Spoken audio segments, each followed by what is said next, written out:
Chapter 2494. The occupation of the army outside didn't affect Nine-Linked Mountains to the disappointment of those who wanted to watch a fun show. They had no choice but to wait for the day when the lakes change color. As the day drew closer, there were clear changes to the lakes. The already green water turned even more green, almost like the color of jade. "It's almost there," someone murmured after noticing this. This brought back excitement to the area. Some began to record the changes while others focused on different parts of Nine-Linked to spot anything new. This might be a good chance either for understanding the Nine secrets or finding some amazing treasures. An aristocratic ancestor was eager to try. Some cultivators began looking around the Nine Lakes, busily running about. No clear records existed pertaining to the changes of the Nine Lakes or the potential result and benefits. There was a lack of complete records about the previous winners as well. Two characters were usually brought up on this topic, Emperor Zhang and True Emperor Jiuning. The former was the one who revitalized the system, bringing it from the brink of collapse to the very apex, including the foundation of War Saint Dynasty. Coincidentally enough, the lakes also changed color when he was at Nine-Linked Mountains. Because of this, future generations believed that he had found an amazing treasure here, allowing him to walk on the path towards invincibility. This also stated that during this moment, he researched the Grand Tao of the Celestials, resulting in the core principles found in his lucidity scripture. As for True Emperor Jiuning, who was the most powerful in recent generations, people talked about her 9 secrets. They said that she also learned the mysteries of the 9 secrets during the color change of the lake, becoming one of the few masters of the 9 secrets. There were rumors about other characters as well, but they weren't on the same level as these two, therefore these stories weren't as popular. This was the reason why the place was packed right now. Cultivators all around 9 secrets came to learn. Perhaps they could figure out one of the words or another profound fundamental of the Tao. Either way, they would benefit from these harvests for the rest of their lives. Finally, the color of the lakes began to stabilize. Each had a different color, deep into the spectrum of thickness. For example, the green lake couldn't be any greener, resembling a piece of jade with a chilling feeling. Another was a scarlet red, almost like blood. It gave off the feeling of a bloody stench, quite a frightening sensation. "It's starting, get ready." The cultivators began entering the lakes after the stabilization. They chose different lakes. Some preferred to work alone since they didn't want to share their findings, while others preferred moving in groups to work together. Clank. Suddenly, a sword hymn echoed in the world. All the other swords in existence hummed back. Clank. Clank. Clank. These swords seemed to be resonating and led by another divine presence. An artifact is coming out? Cultivators were startled to see the reaction of their weapons. Clank. The hymn of this sword rang again, and everyone saw a ray of light rushing to the sky at Myriad Formation Kingdom. Just this one strand of the sword was enough to sweep through the ages and kill 3,000 worlds, more than enough to slay the gods and devils. This sword energy filled 9 secrets. An ancient bronze sword slowly rose into the air, seemingly stained with the blood of true immortals. What is that? Not to mention the youths, even the ancestors shuddered after seeing this single strand of ray. Invincible true gods felt insignificant before the glint of this sword. Immortal slaying ancient formation, an ancestor said with astonishment, noticing the sky bereft of clouds and winds. 8 formation true emperor has understood the formation. Another sect master took a deep breath. Looks like he can defeat a 3-palace emperor and even challenge a 4-palace one then. An ancestor from an ancient lineage murmured. Beating someone above his level isn't the most frightening part. The formation itself is the key point. An even older ancestor shook his head. His eyes became serious. This means that he could control the 3 immortal slaying swords, allowing him to do what you said earlier. But if he could actually ready the formation and add in the Tao of the world to create a great momentum, even a 12-palace emperor might not be able to escape alive. It's that terrifying? His peers were taken aback. Yes, that's why this formation is even above the 3 great ones in Myriad Formation. Remember, myriad formation is a lineage versed in arrays, so their three great ones are incredible. The ancestor continued, since immortal slaying ancient formation is so strong, no one but the founding emperor of this sect has been able to truly learn it. Tianji did it. Bingqi Hanyu was ecstatic to see this. At grand completion, even a great immortal can't get out of this formation. The other four great powers were shaken to see the sword ray as well, including the supreme ancestors. His power and the three swords aren't enough to actually touch an eternal. One of them said, the question is, how much power can he get out of this formation? At 50%, Eternals might need to start praying once trapped inside. In another location, Qin Jianyao had a serious expression as well while staring at the horizon. She eventually sighed, I can handle the three swords but will lose once the formation comes out. Incredible, that's why he picked formations as his Tao. The Saber Saint said with a sigh, I need to run before the formation takes form or I'll be chopped into mincemeat.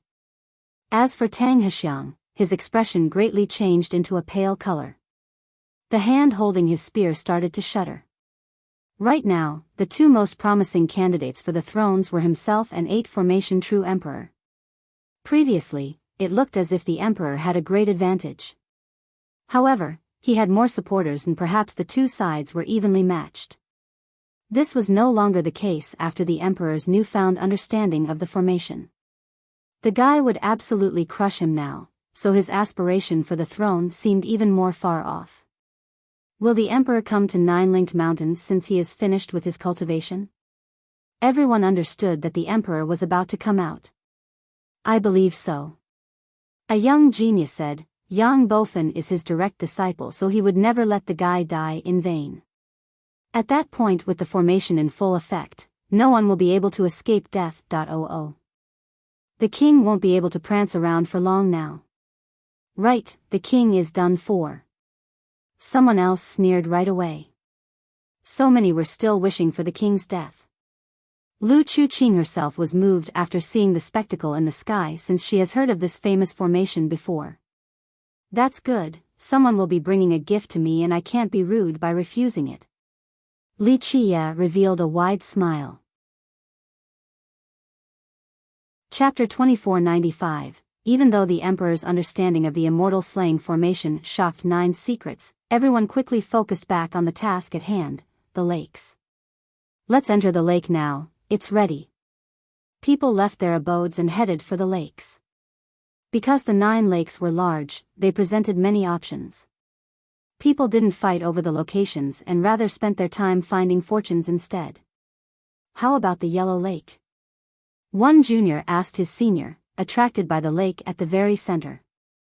It was the largest one, surrounded by the other 8 lakes. It was a bright yellow. Normally, yellow energy would ooze out from it as if golden powders were falling into the lake. After the color change, it looked like molten gold now.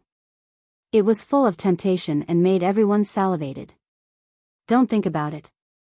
His senior immediately stopped him. It is the hardest of the 9 to sense. One needs to be a genius with absolute confidence in order to do so.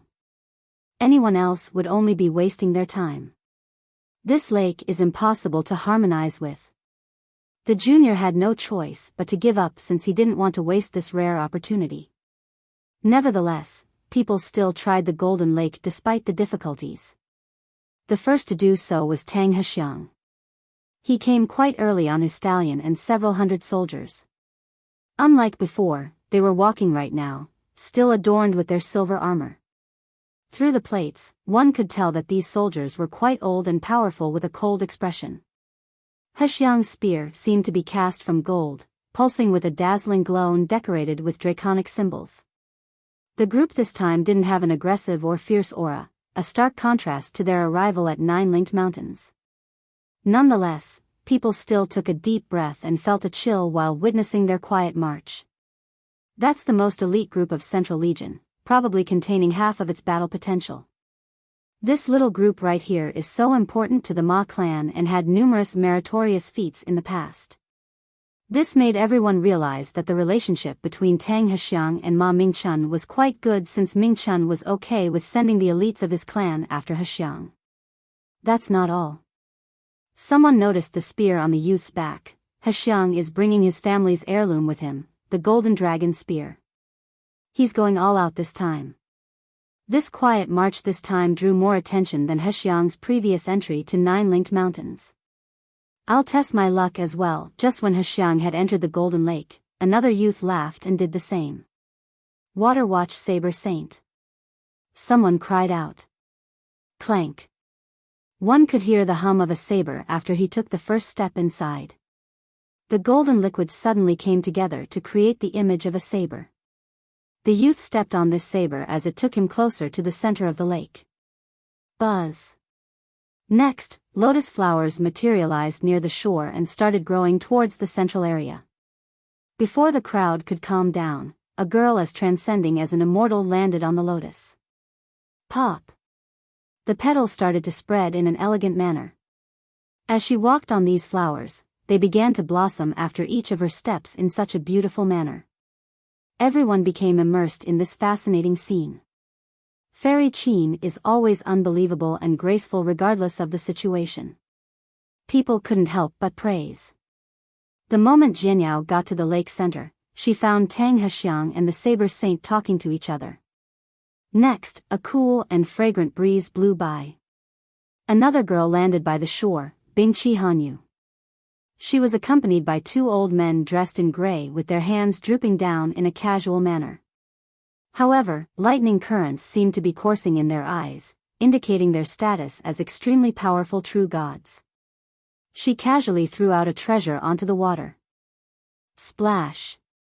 It was a large boat made out of jade, looking quite extravagant with carvings of dragons and phoenixes, a carriage worthy of a queen. Splash! It started heading for the center of the lake with her standing at the bow and enjoying the breeze. Princess Hanyu does have the virtues found in a queen. People praised after seeing her nobility. Of course, her sexiness also won many youths over and intensified their desires. The three who got there first greeted her. Jianyao calmly spoke, "Congratulations, the Emperor's success at learning the formation will make the system even more colorful. You're too kind, Fairy Qin. Tianji will be needing your guidance in the future." Hanyu charmingly replied. Jianyao simply nodded in response. "When that formation comes out, I will have no choice but to run for my life." The Saber Saint laughed and said. "You're joking, Saber Saint. Your saber Dao is unique in the contemporary. Tianji had told me about his admiration for your Dao." Hanyu was the princess of the Bingqi, so she was naturally spoiled and prideful.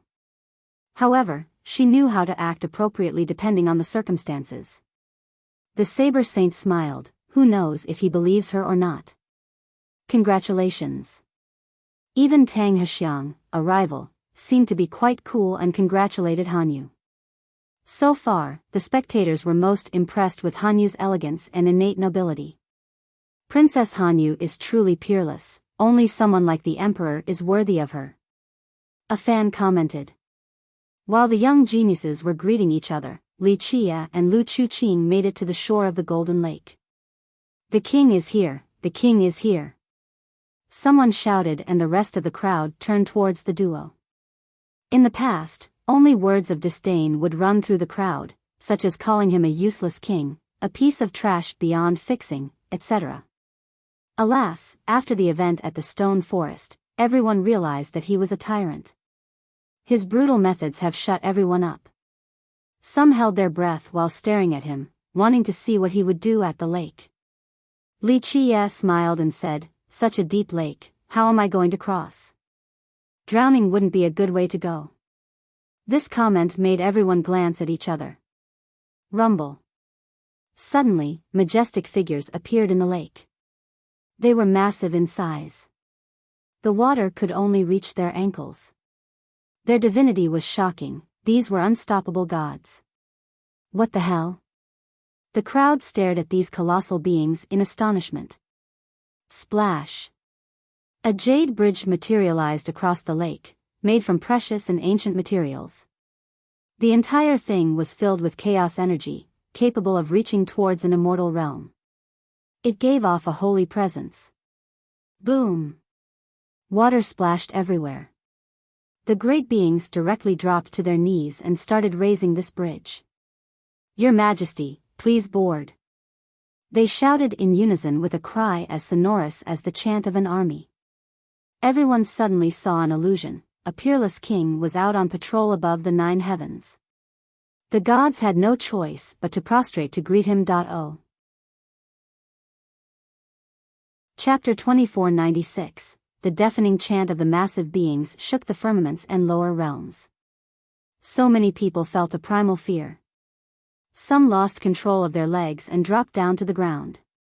The deities raised the bridge with both hands while kneeling. This subservient act didn't deter their divinity at all. In fact, it only added more supremacy to this scene. The one walking on the bridge would be above everything else. No one could keep a cool expression, since who else could display such an ostentatious scene in all of imperial lineage?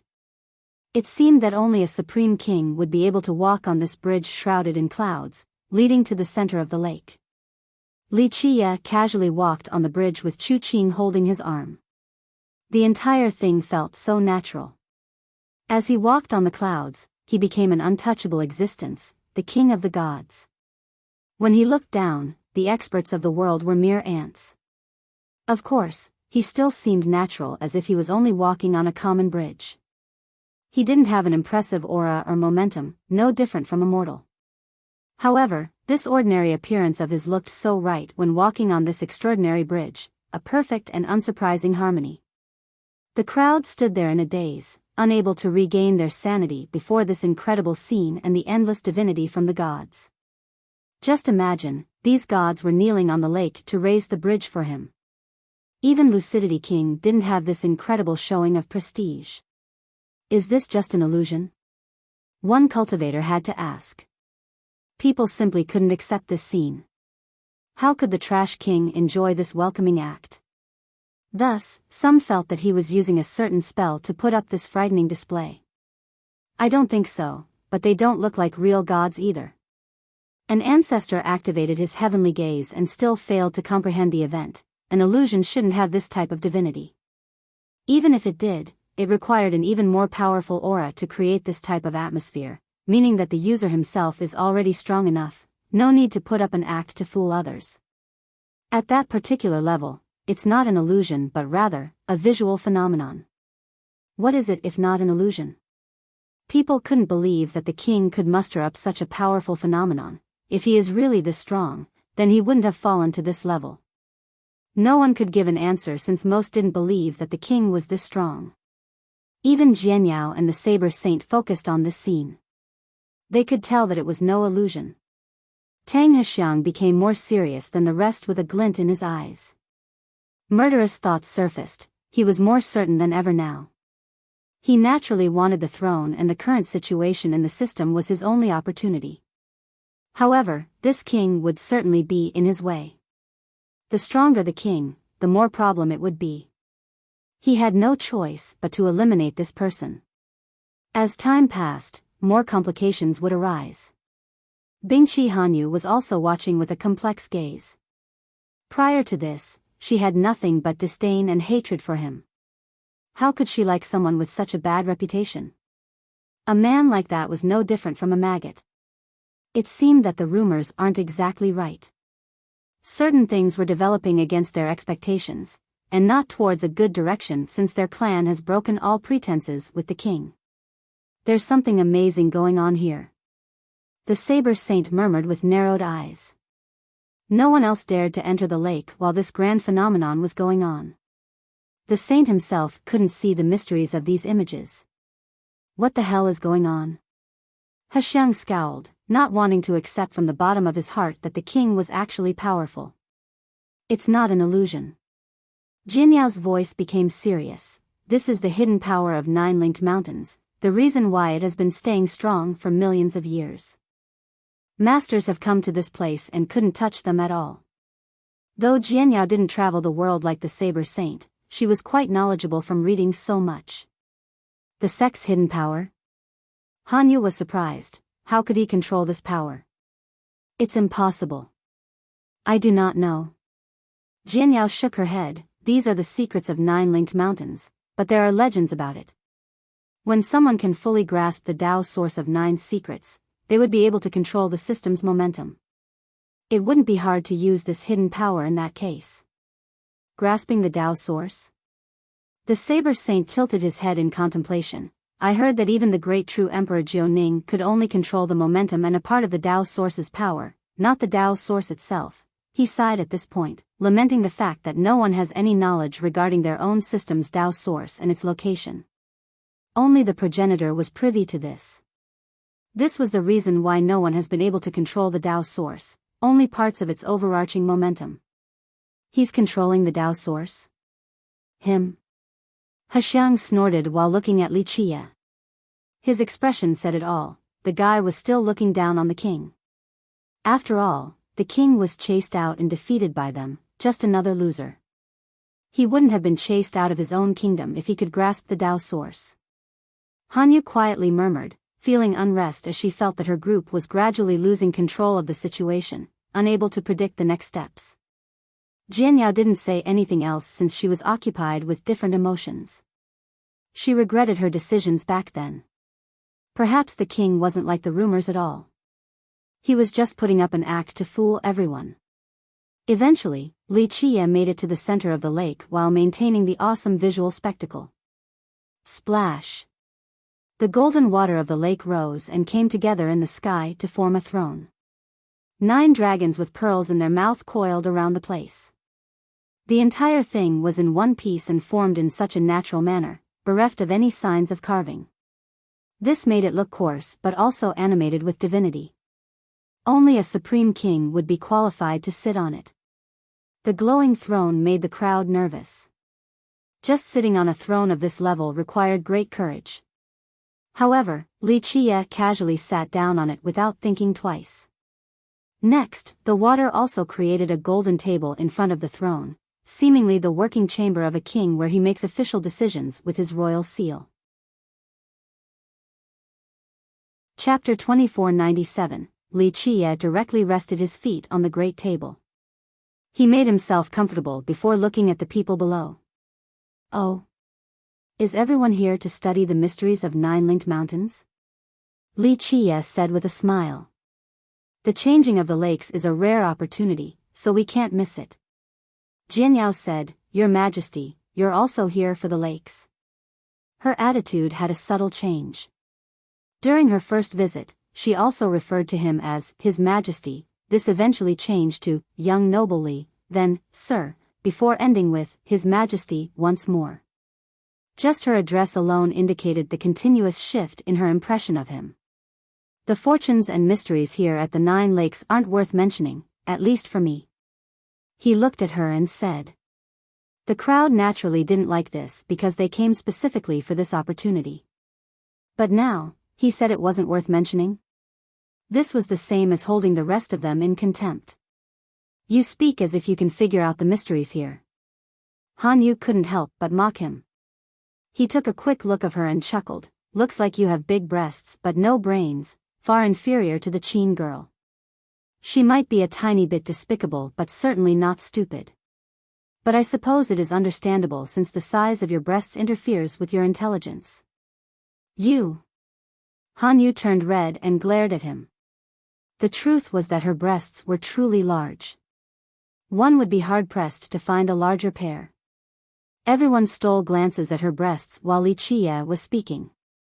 Because of her anger and rapid breathing, her breasts were shaking up and down.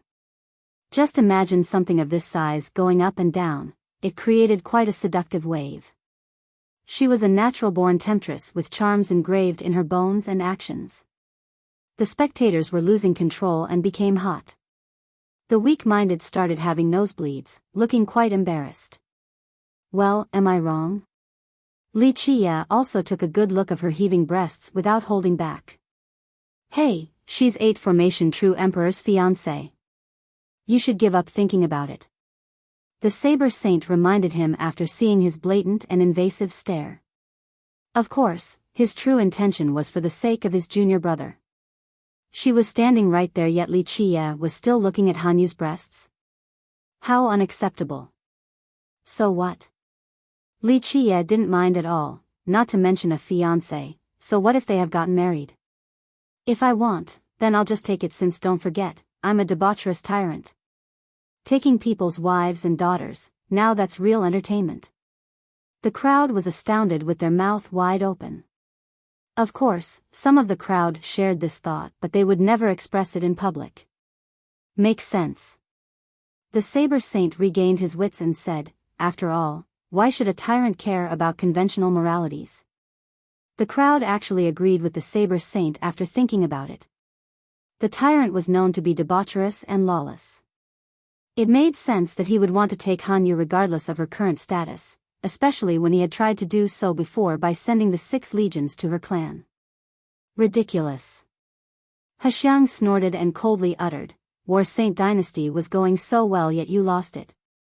Under your leadership, the flames of war will ravage the land, you are a sinner of the system, don't pretend to be a symbol of virtue now. Li Qie waved his hand and interrupted, you can utter all the flowery words and make all the excuses, it's all useless and won't change the fact that a traitor is a traitor. Even if I was a good king, you all would have rebelled after Lucidity King's death anyway. My debauchery is but an excuse for speeding up the process. The only reason you're still standing here right now is because I had no interest in killing you before. People glanced at each other and thought about one thing, was the rebellion of the 6 legions and 2 great powers just because the new king was a deviant? Who wouldn't have grasped the chance to seize power after Lucidity King's death? The best opportunity would have been when the new king has yet to consolidate his power. Nonsense. Hexiang retorted, if the king is virtuous, his subjects will be loyal. Li Qie smiled, no need to argue since it will only end with your embarrassment. 100 more excuses still won't change the fact that you chose to betray the throne during a battle. 8 Formation True Emperor didn't lose a single troop during the siege of the imperial city since you defected and opened the gate. Yes, I was not a good king, but who was it that handed the capital over to the enemy despite being part of the royal family? Hexiang turned red and couldn't reply. People stared at him, no one said anything but their expressions said it all. Just like Li Qie had said, he was a terrible king. However, as the commander of the imperial guards, Hexiang still defected and opened the gate for the enemies. Nothing could ever erase this stain. Let the virtuous rule the world. Bingqi Hanyu has finally calmed down and added, the just will gain support while the immoral will be abandoned. The people abandoned you, that's why you lost your kingdom. The just will gain support while the immoral will be abandoned. Li Qie laughed, then who is virtuous enough to rule this land?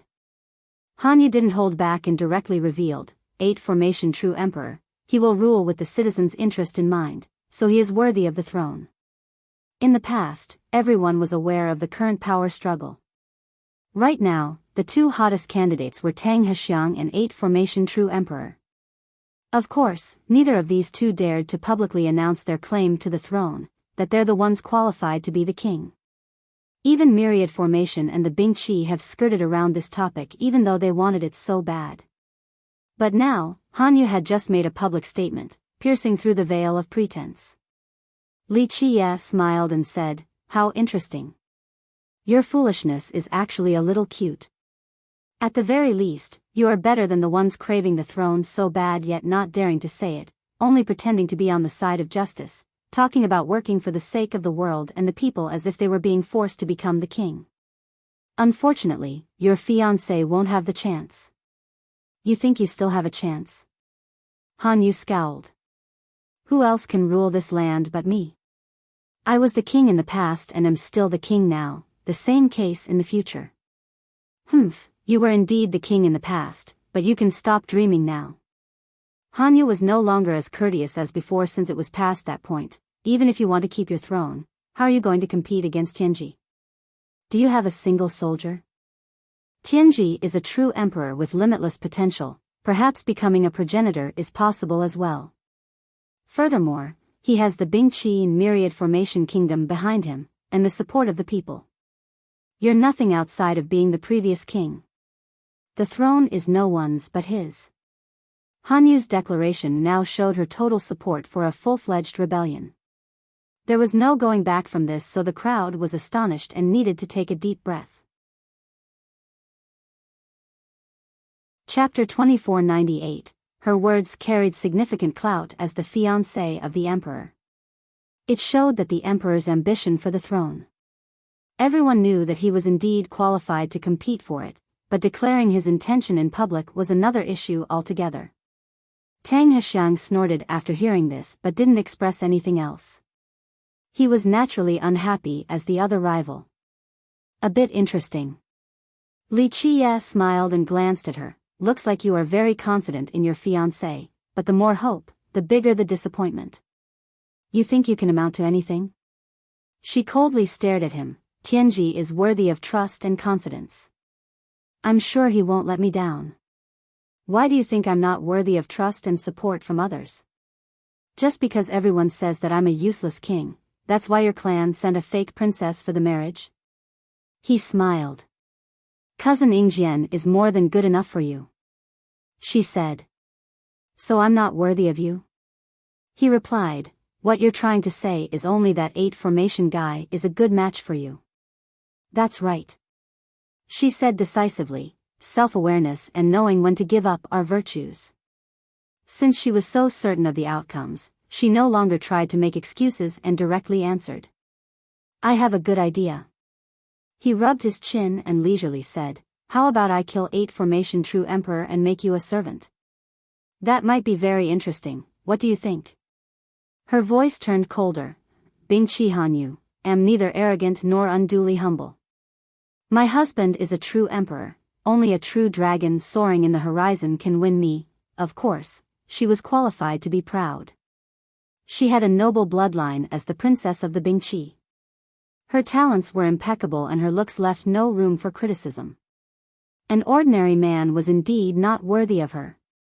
Since they were formally engaged, she had no problem standing up for 8 formation true emperor. I know you are proud, but there are no women I can't conquer as long as I will so. Li Qiye interrupted her. The nonsense ravings of a lunatic. Hanyu snorted, you think you are more excellent than a true emperor? More than a rare genius? What are you going to conquer me with? In the current 9 secrets, 8 formation true emperor was the only man she would marry and serve. Someone like the king could only daydream about having her. We're done here, I've made up my mind. Li Qiye waved his hand, just wait till I'm done here and I'll start training you. Don't worry, I'll teach you how to be a good woman. I suppose it can be fun since you are indeed an attractive girl. Hanyu turned red after hearing such vulgarity. She was still an innocent girl and wasn't used to this obscenity. Humph. You better clean up your mouth. One of the 2 old men behind Hanyu became annoyed and uttered coldly. Asking for a fight? Come together then, for that is my purpose here today. You 2 will be the first victims. Li Qiye laughed and said. The 2 old men became furious after being looked down upon like this since they were stronger than Yang Bofen and Ma Jinming and commanded respect. Elders, no need to be angry. Hanyu stopped them before they could start. Tianji is coming soon, let him do it. The 2 men scowled and slowly got back behind her once more. All right, since everyone is here today. Li Qiye looked around and said, time to settle some stuff. Who will be the first? Gotta have some courage if you want the throne instead of just dreaming while hiding in your nest like a turtle in its shell. He glanced towards Hexiang after saying this, making his point as clear as day. All eyes were on Hexiang, aware of his ambition for the throne. However, Li Qiye was the only rightful king. Would Hexiang have the courage to challenge him right now? Despite his unfriendly expression, he wasn't in a rush to fight. What should come will, no need to rush. Although I'm not interested in being a king or whatever, I do want to have a match with you since you're so full of confidence. The Saber Saint smiled and stepped up instead. Senior brother. Chu Qing unhappily said, nearly stomping her foot on the ground after seeing the Saber Saint challenging Li Qiye.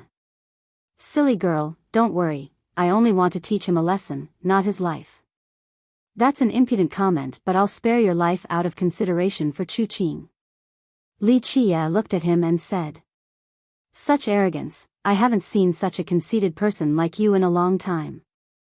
The saint's saber intent slightly intensified while his eyes narrowed. He has traveled the world and competed with the top emperors as their equal. This showed the guy's status and power. Saber Saint, you're too eager. Jianyao interrupted with a kingdom-toppling smile, one elegant enough to immediately ease the tension. She continued, Your Majesty, we're not here today for political struggle and killing, our goal is to search for the Tao and reach the origin. I do have to admit that you're capable and have proper rhetoric despite certain shortcomings. What are you trying to search for the origin then? Jianyao wasn't angry and kept a humble attitude. I have cultivated Jia and Lai, but they're not the original versions, only what the ancestors have found through research.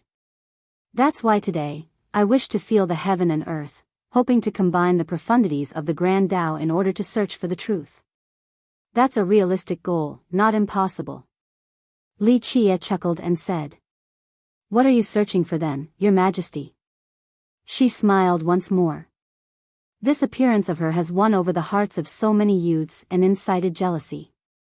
Keep in mind that though she has always been polite with everyone, she also maintained an unreachable distance. A smile like this was quite rare. Alas, Li Qie completely ignored her beauty and said, The 9 words are so easily obtained to me, no need to search for them. I'm here for only one thing. All eyes widened after hearing these unreasonably arrogant words. The 9 words were the apex merit laws of 9 secrets. So many people searched for them, yet few were fortunate enough to learn. But Li Qie said that he could obtain them so easily. No one could take this seriously. Humph. Tang Hexiang snorted, there are few cultivators of the 9 words in all of history. You need to have a limit when boasting. No one can use the word easy when talking about learning the 9 words. His expression was full of disdain. This was indeed the truth. He had trained in the word, zhe, and understood how profound and esoteric they were. That's because you're stupid. Li Qie casually retorted.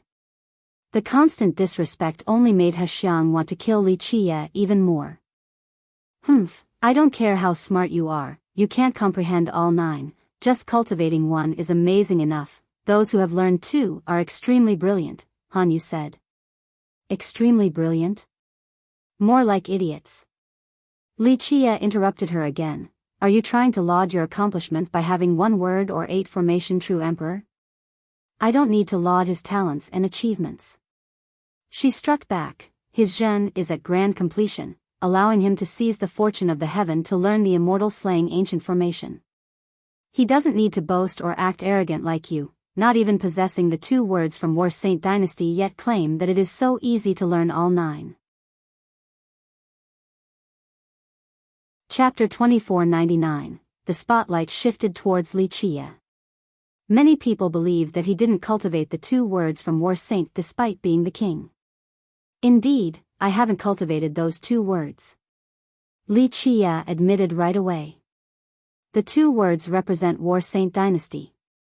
You don't even have one yet you dare to claim legitimacy? Tang Hexiang uttered. He intended on removing Li Qie's orthodox claim to the throne. It was ridiculous that the rightful ruler didn't even have 1 word of the kingdom's legacy. Tang Hexiang had trained in the word, zhe. At the very least, he had learned the arts of War Saint, so this was something he had over Li Qie. Li Qie ignored him and spoke to Han Yu.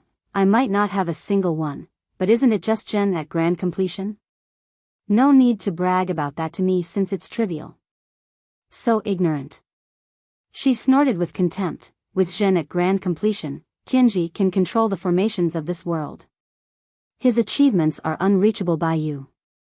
Of course, you're better than him at shameless boasting. Li Qie burst out in laughter. Still think that I'm boasting? He turned towards Lu Chuqing and said, My Chuqing, do you think I can obtain the 9 words without any effort? Yes. She nodded without any hesitation since she had absolute trust in him. Junior sister, don't be blind. The 9 words are exceptional and rare even across the long trek of time. Only 1 or 2 people such as true Emperor Jiuning have obtained all 9. The Saber Saint smiled wryly and shook his head. He didn't directly refute Li Qia's claim, but his stance was made clear. Let the guy indulges in his fantasy. He Xiang mocked. Han Yu stared at him and coldly said, be more reasonable now. It would be a miracle of the ages if you can get all 9. The only person who didn't speak among them was Qin Jianyao. She tilted her head, seemingly in rumination. The spectators outside didn't spare him either. One scowled. Who does he think he is? The progenitor of 9 secrets? Only someone without the slightest bits of common sense would make this comment. An ancestor shook his head. The 9 words are so profound and magical, no one can figure them out with ease. Even true Emperor Jiuning couldn't do so back then. He's still a ridiculous person, speaking without thinking. People rapidly shook their head. A while ago, they thought that he was on the verge of rising, but this no longer seemed to be the case. He was still as weird as before. Something so easy can't be considered a miracle of the ages. Li Qia maintained his viewpoint. Very well, if you can actually do it, I'll be the first to be convinced by you. Han Yu stepped forward and taunted him. I don't need that. Li Qia smiled. Your feeling isn't worth a single coin. I'm more interested in training a beauty like you. Her face turned red, but she didn't become angry this time. She stared at him for a moment before speaking. It will be my loss if you can figure out the 9 words. You can do whatever you want to me afterward. But what if you lose? The crowd was astonished to hear this, not expecting this betting proposition. What do you want? Li Qia smiled at her. She strongly responded, I won't make it difficult for you personally. It's very simple. You just need to announce to the world that you will be passing the throne to 8 formation true emperor. The crowd jolted in surprise. Once they calmed down, they admired her intelligence. This would be a way to legitimize 8 formation true emperor's claim to the throne. Others would be considered traitors for going up against him by that point. No one would say anything about his rule either, a great advantage for his reputation. He Xiang felt regrets for not coming up with the same bet too. The crowd thought that Han Yu would win this bet for sure, so they wondered if Li Qia would actually agree. She was indeed a virtuous wife, winning the precious role of being an orthodox ruler for 8 formation true emperor. Do you dare to bet? She pushed the issue, wanting to seize this chance. Sounds like you're willing to do anything for 8 formation true emperor. The smile turned into a smirk on Li Qia's face. He's worthy of my support.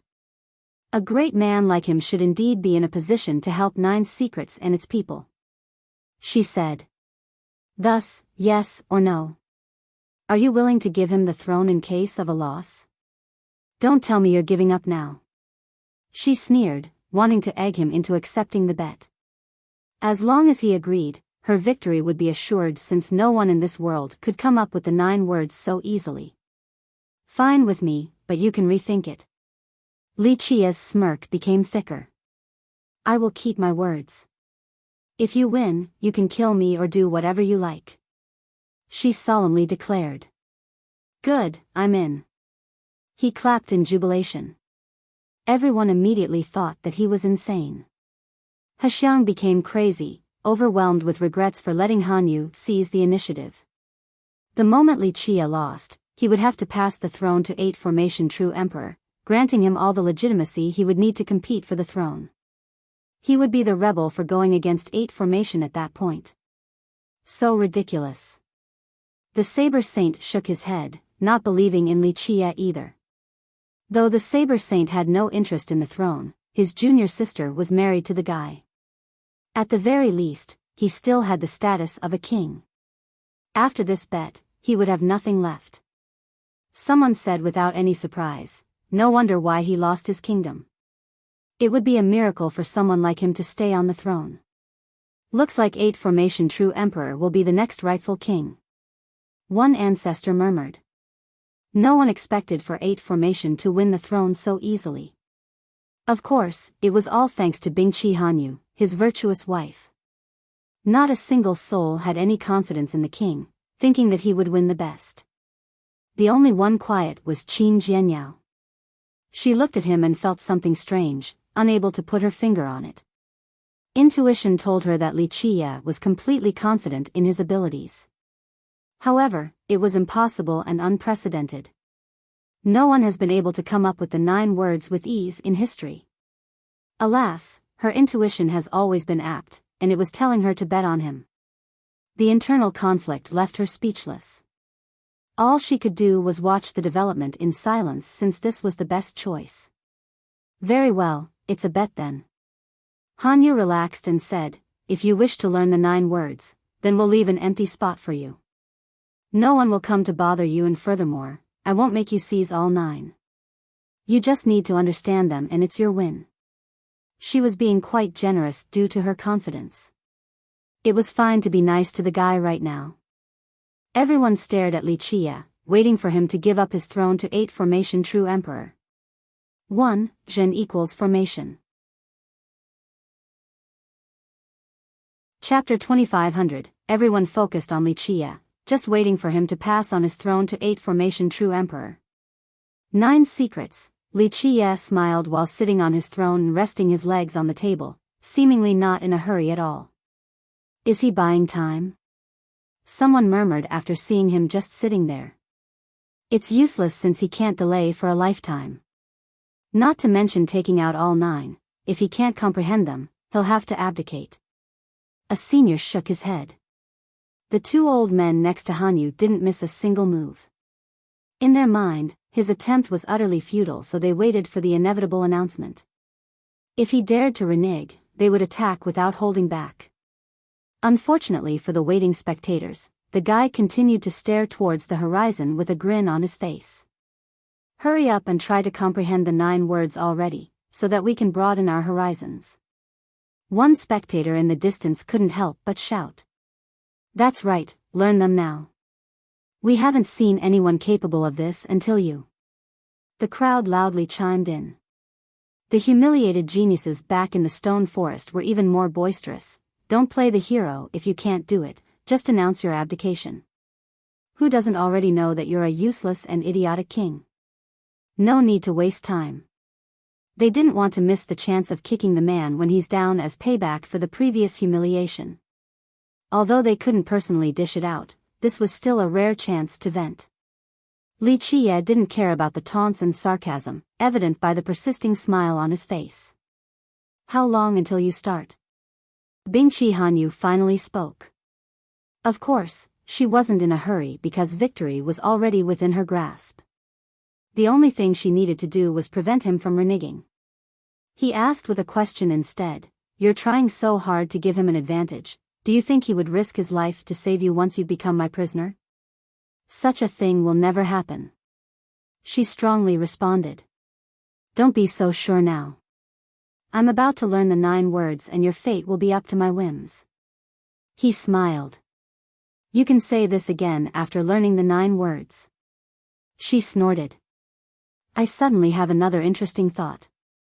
He grinned. Tell me, after I make you my slave and train you, do you think your fiancé will still marry you, someone who had been a slave?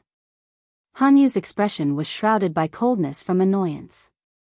Watch your words. One of the 2 old men shouted again, eyes brimming with murderous intent. He rubbed his chin and kept on speaking. I suddenly feel that there are still fun things to do in this world. Maybe I should spare 8 formation true emperor and we'll see if he can ever escape from my shadow. The crowd glanced at each other, thinking about something else. Whether the king was a piece of trash was still up for debate, but one thing was for certain, the fact that he was a perverted. Only someone with these characteristics would have such a crazy thought. The Saber Saint's eyes narrowed, becoming a bit skeptical after hearing the insanity of it all. Could a useless king come up with such a bold idea? Jianyao felt a jolt of fear out of nowhere, thinking that this king was a terrorizing existence, a dark hand behind the curtains controlling everything. Hurry up now. Hanyu uttered, buying time is useless, just give up and pass your throne to 8 formation true emperor. Stop wasting people's time. A king like you only brings trouble to the people. Someone else shouted. A piece of trash like you can only figure out the 9 words in your dream. Even a true emperor can't do so, so who do you think you are, clown? More and more people started to protest, especially those who have kneeled before Wuxia before. Wuxia's eyes became serious, but the smile was still there, just the 9 words, "Can't reach the apex. Watch how easy it is." With that, he casually raised his right hand. Everyone suddenly felt as if the land of 9 linked mountains was being torn apart. The place itself was a massive primal beast, but with a wave of his hand, its fur and skin were flayed in entirety. People thought that the ground felt soft and light, on the verge of collapsing at any moment despite being solid. A small maelstrom took form in his right palm. With quiet buzzes, the space in this place flapped like a cicada's wings. In this blink of an eye, needle-like strands of lights drilled out of the Dao land. Each was around a meter long with a brilliant, golden glow. As they slowly floated to the air, the entire mountain range became an ocean of light. These golden needles spanned as far as the eye can see. If they were to fall down, the sect would turn into a sieve. Everyone became slack-jawed since they didn't know what was going on. Jianyao turned pale and couldn't believe her own wide eyes from astonishment. The Saber Saint had no knowledge of this either, but he could tell that the profundities within were beyond his comprehension. Keep in mind that he had trained in numerous merit laws, but he couldn't tell anything from the countless strands of light. Hanyu was also unaware, but she felt something ominous in this instant, as if her fate was no longer her own. Someone else had grasped it and she was powerless to stop them. Hexiang put on a serious expression and gripped his golden spear tightly, eyes flashing with murderous intent. Deeper in the mountain range, the woodcutter was also watching, his brows slightly furrowed. He couldn't do anything but sigh. For millions and millions of years, so many try for a lifetime only to fail, but for a few existences, it comes so easily. The cultivators and gods are mere insects before a real overlord. He continued smoking his pipe without taking action, for he knew just how terrifying Wuxia was. Even his soul-bound artifact was taken so easily. The guy must be, at the very least, a progenitor, not someone he could handle at all. Chapter 2501. The countless needles of light floated in the air and astounded the spectators. "What is this?" Someone murmured and reached up to touch the light. Unfortunately, the light seemed to be incorporeal and his hands simply passed through it. Pop! Wuxia flicked his finger. With a series of quiet buzzes, the floating lights started shaking. As the shaking intensified, they seemed to be attracted by something, almost like needles heading to a magnet. They started coming together and flowing like currents without interfering with each other in the slightest. Everything was orderly without a touch of chaos. This scene was magnificent. The currents of light rapidly flowed with an all-penetrating force. These currents gathered together, each with their own special order and trajectory in the air. They looked like powerful pulsing rays now, seemingly forming an unknown sequence and order. Since the rays were so close to each other, they looked like gigantic ones from the distance. In the end, there were a total of 9 massive rays darting around in a magnificent manner. Rumble. With the momentum of a great army, the 9 rays fell down from the sky and suddenly leaped back up. This process repeated continuously. It resembled an assault of countless divine swords to the horror of the spectators. They had enough power to pierce through any entity in existence, more than enough to destroy 9 linked mountains in the blink of an eye. Some were scared out of their mind, trembling with shaking knees. After several metallic hums, the rays suddenly stopped and started connecting with each other. Upon closer inspection, the needle-like strands of light were turning into laws, innumerable and complicated. Next, the quiet laws began to weave together as if there were a skillful pair of invisible hands directing them. The results were 9 extremely thick laws lying across the sky like iron chains, splendid beyond words. Clank, clank, the 9 laws began to coil around just like true dragons with full autonomy. They were performing their own derivation and transformation while emitting a blinding light. No one could keep their eyes open. Clank.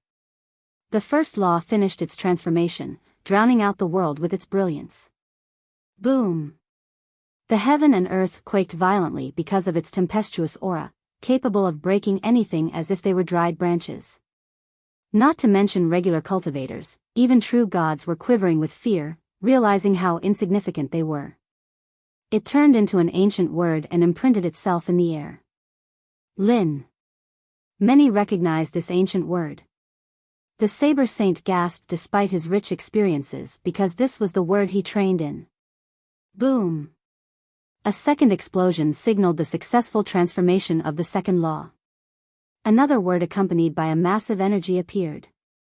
Bing. More screamed out its name. Hanyu was the pale one now because she was too familiar with it. However, this particular aura was far more primordial and pure compared to her own. Boom. Next came the third. Do. The crowd burst into an uproar. Zha. And another loud shout afterward. Jia. Some even jumped in the air from bewilderment after seeing the fifth word. Zhen. The screeching furor was reaching a climax after the sixth word. Lai.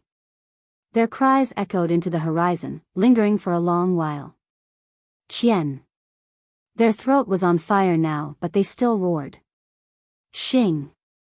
The ninth and final word finally showed up, garnering a roar in unison from the crowd. The entire mountain range shook from the outcries. Lin Bing Do Zhe Jia Zhen Lai Qian Xing. Someone finally read the whole mantra. The energy of this power immediately engulfed the world. The 9 words. They are really the 9 words. People boisterously blurted out. No one could stay calm while looking at the 9 characters floating in the sky, regardless of their own experience and knowledge. Some even dropped down on the ground. One ancestor murmured, "My life is not wasted, to be able to see the 9 secrets. I have no regrets now as a disciple of 9's secret system." Tears began to flow down their cheeks. In their mind, the 9 words were unreachable, but today, to be able to see their true forms in person. This filled them with fulfillment. Jianyao was completely stunned by this incredible scene. Her cherry mouth was wide open since the unreachable 9 words were so close to everyone. Hanyu thought that she was dreaming. No, not even in her dream would she be so close to the 9 worlds. She was mentally unprepared for this development. The only one staying calm was South Peak Woodcutter. He put down his pipe and stared at the words.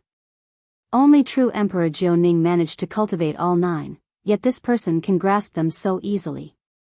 He took a deep breath, overwhelmed with emotions. The Saber Saint thought of himself as a cool and collected person with plenty of life experiences. But now, he felt dread and awe. As for Tang Hexiang, the guy was dumbstruck and couldn't regain his wits. Chapter 2502. The 9 secrets were the supreme merit laws of this system, the very foundation yearned and researched by its members. It was a well-known mantra. For millions of years, numerous geniuses and wise sages have tried to understand them. Each word could become a mental chant, merit law, martial style, or an unstoppable technique. However, returning to the origin was the true profundity of the 9 words, a display of their true power. Though each only consisted of a single character, they also contained the transformations of the profound Grand Tao and various worldly orders. Because of this, understanding them was exceedingly difficult. Just figuring out one would yield lifelong benefits, going as far as allowing one to start their own sect. This was the case for War Saint Dynasty and the 5 great powers. Their patriarchs figured out some of the 9 words and managed to start their own long-lasting legacies. Just figuring one out resulted in these achievements. What about all 9? That would be on the same level as becoming a system progenitor and shocking the entire world. I've heard rumors about 9 linked mountains hiding the words, looks like it is the truth. One ancestor murmured in a daze. This rumor was the reason why so many disciples in each generation came to this sect. Unfortunately, the majority returned empty-handed. Eventually, people questioned its validity.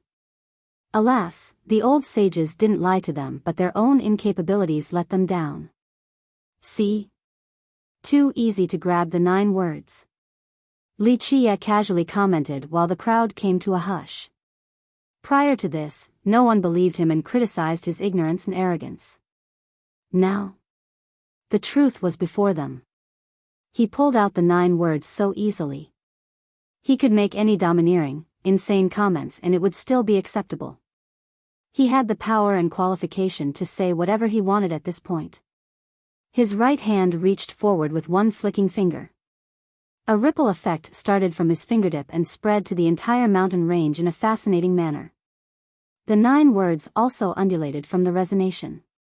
They turned into specks of sand and started scattering.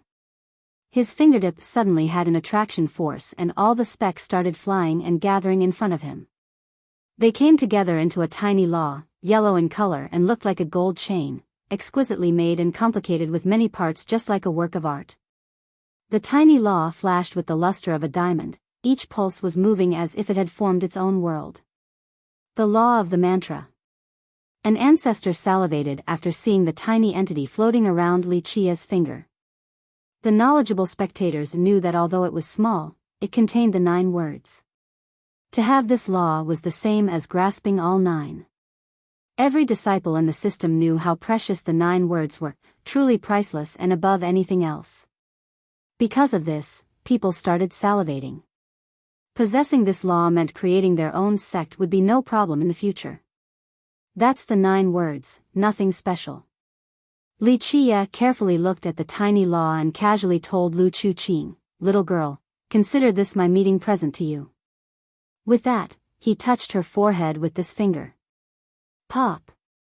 Her mind opened and the tiny law entered her ocean of memories before she could even calm down.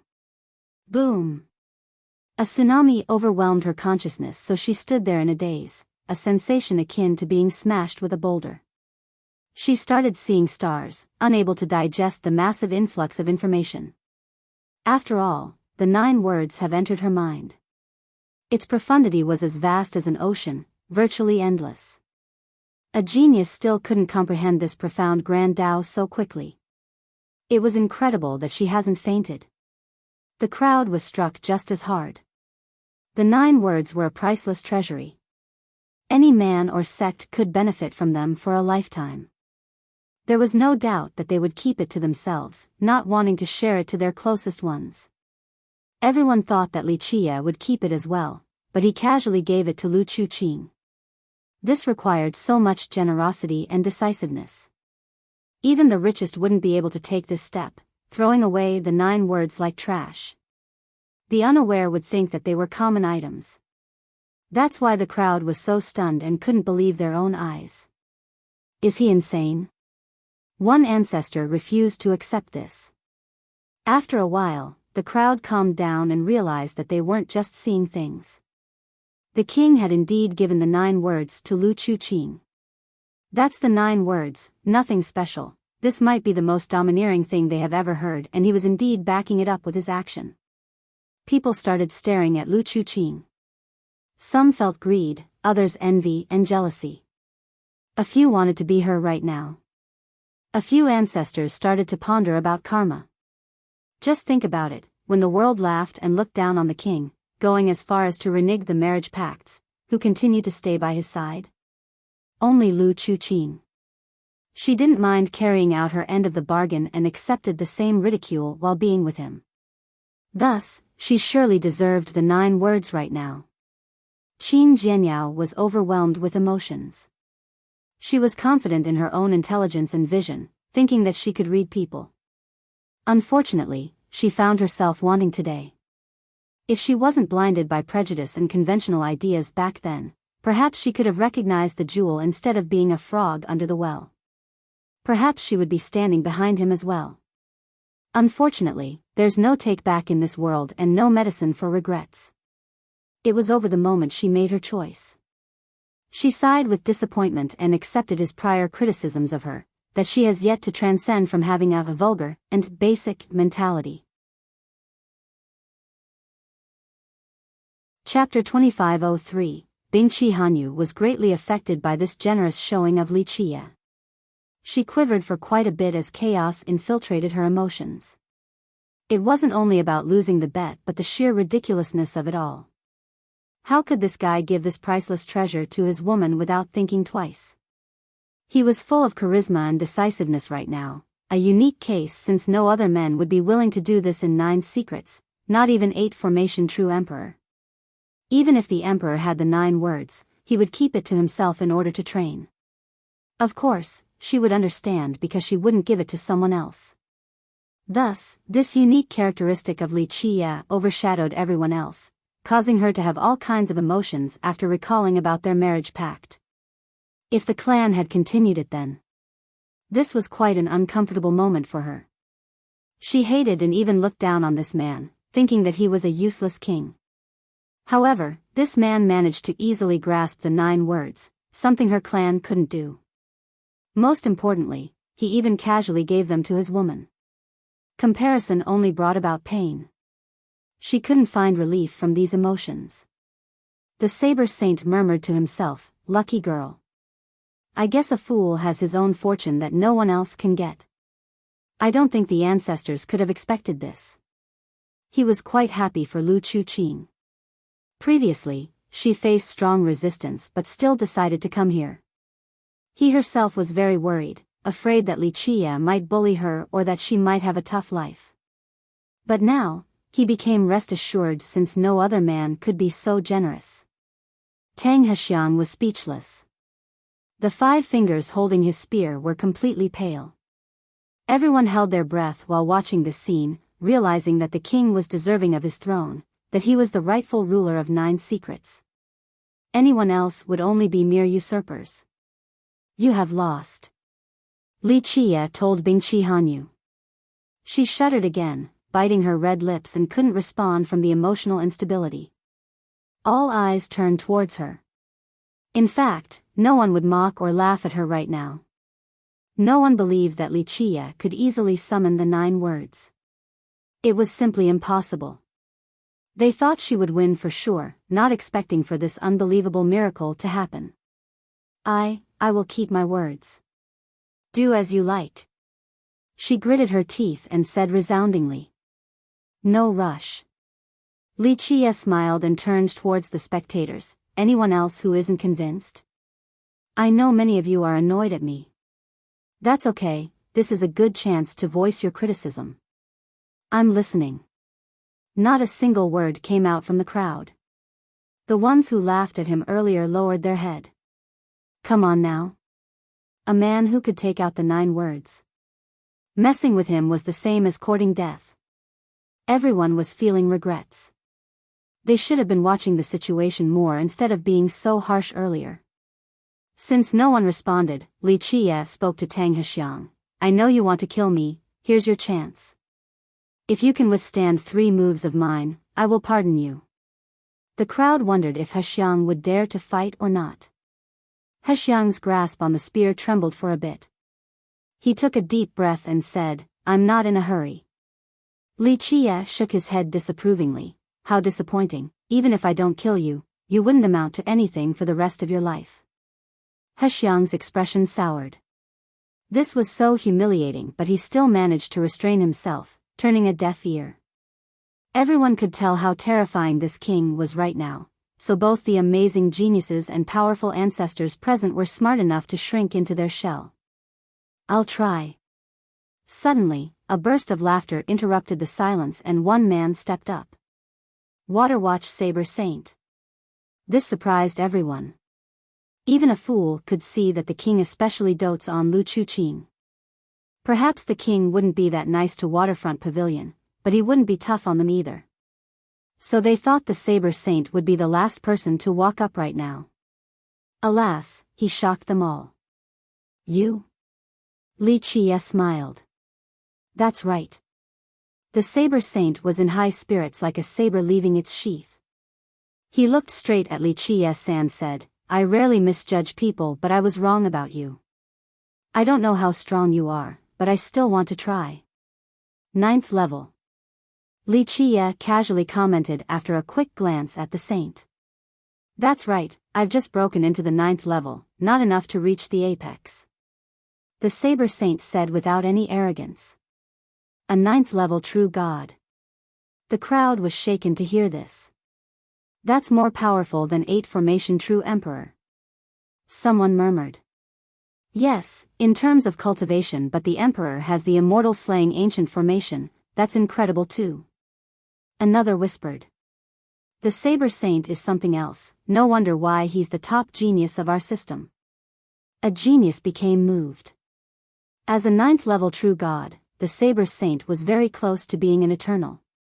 This was a commendable achievement, perhaps he could become even stronger than Lucidity King. Can't reach the apex indeed. Li Chia smiled. I've met a sword god at the 9th level, but his Tao is far superior than yours. Everyone took a deep breath after hearing this. A being at the 9th level was immensely powerful, looked up by so many people. Yet the king spoke as if they were worthless. If 9th level true gods were worthless, then they would be inferior to insects. Even an insect should try to fight against the heaven.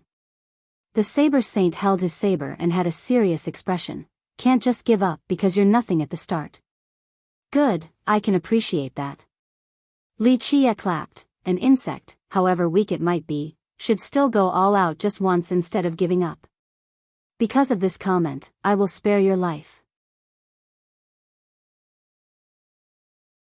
Chapter 2504. Li Chia had already talked about going easy on the Saber Saint even before the start of the battle. This could have invited ridicules in the past because of the saint's cultivation. It was indeed impressive among the young generation. Perhaps not even 8 formation true emperor could take him on. Now, Li Chia spoke as if he was so certain of victory. Of course, no one opened their mouth because they knew that a fierce battle was going to ensue. The one paying the most attention was Tang Hexiang. He attentively stared at the two while holding his spear tight enough that his fingers started to turn white. The guy resembled a bow fully drawn, ready to shoot at any moment. I should thank you for showing mercy then. The Saber Saint showed no sign of anger and took a deep breath before slowly unsheathed his saber, issuing a metallic hum. During this slow process, the saber and the sheath had a clear sound from the friction, almost like a song of sorts. More and more of the flashy glint inched out. Once the entire blade left its cover, its brilliance rushed out all at once. Clang! The saber hummed loudly and clearly like jade and gold hitting each other with a trace of grand Tao contained within. Space rippled as a result. Though he has yet to emit his explosive aura, the saber intent was in full swing. His saber stood tall among the heaven and earth, completely immovable. No one could take half a step past him and his eventual slash. Clang! Another hymn came about, not from the blade itself this time around but from the Saber Saint. As he held the saber with both arms, he became an invincible saber with incomparable sharpness.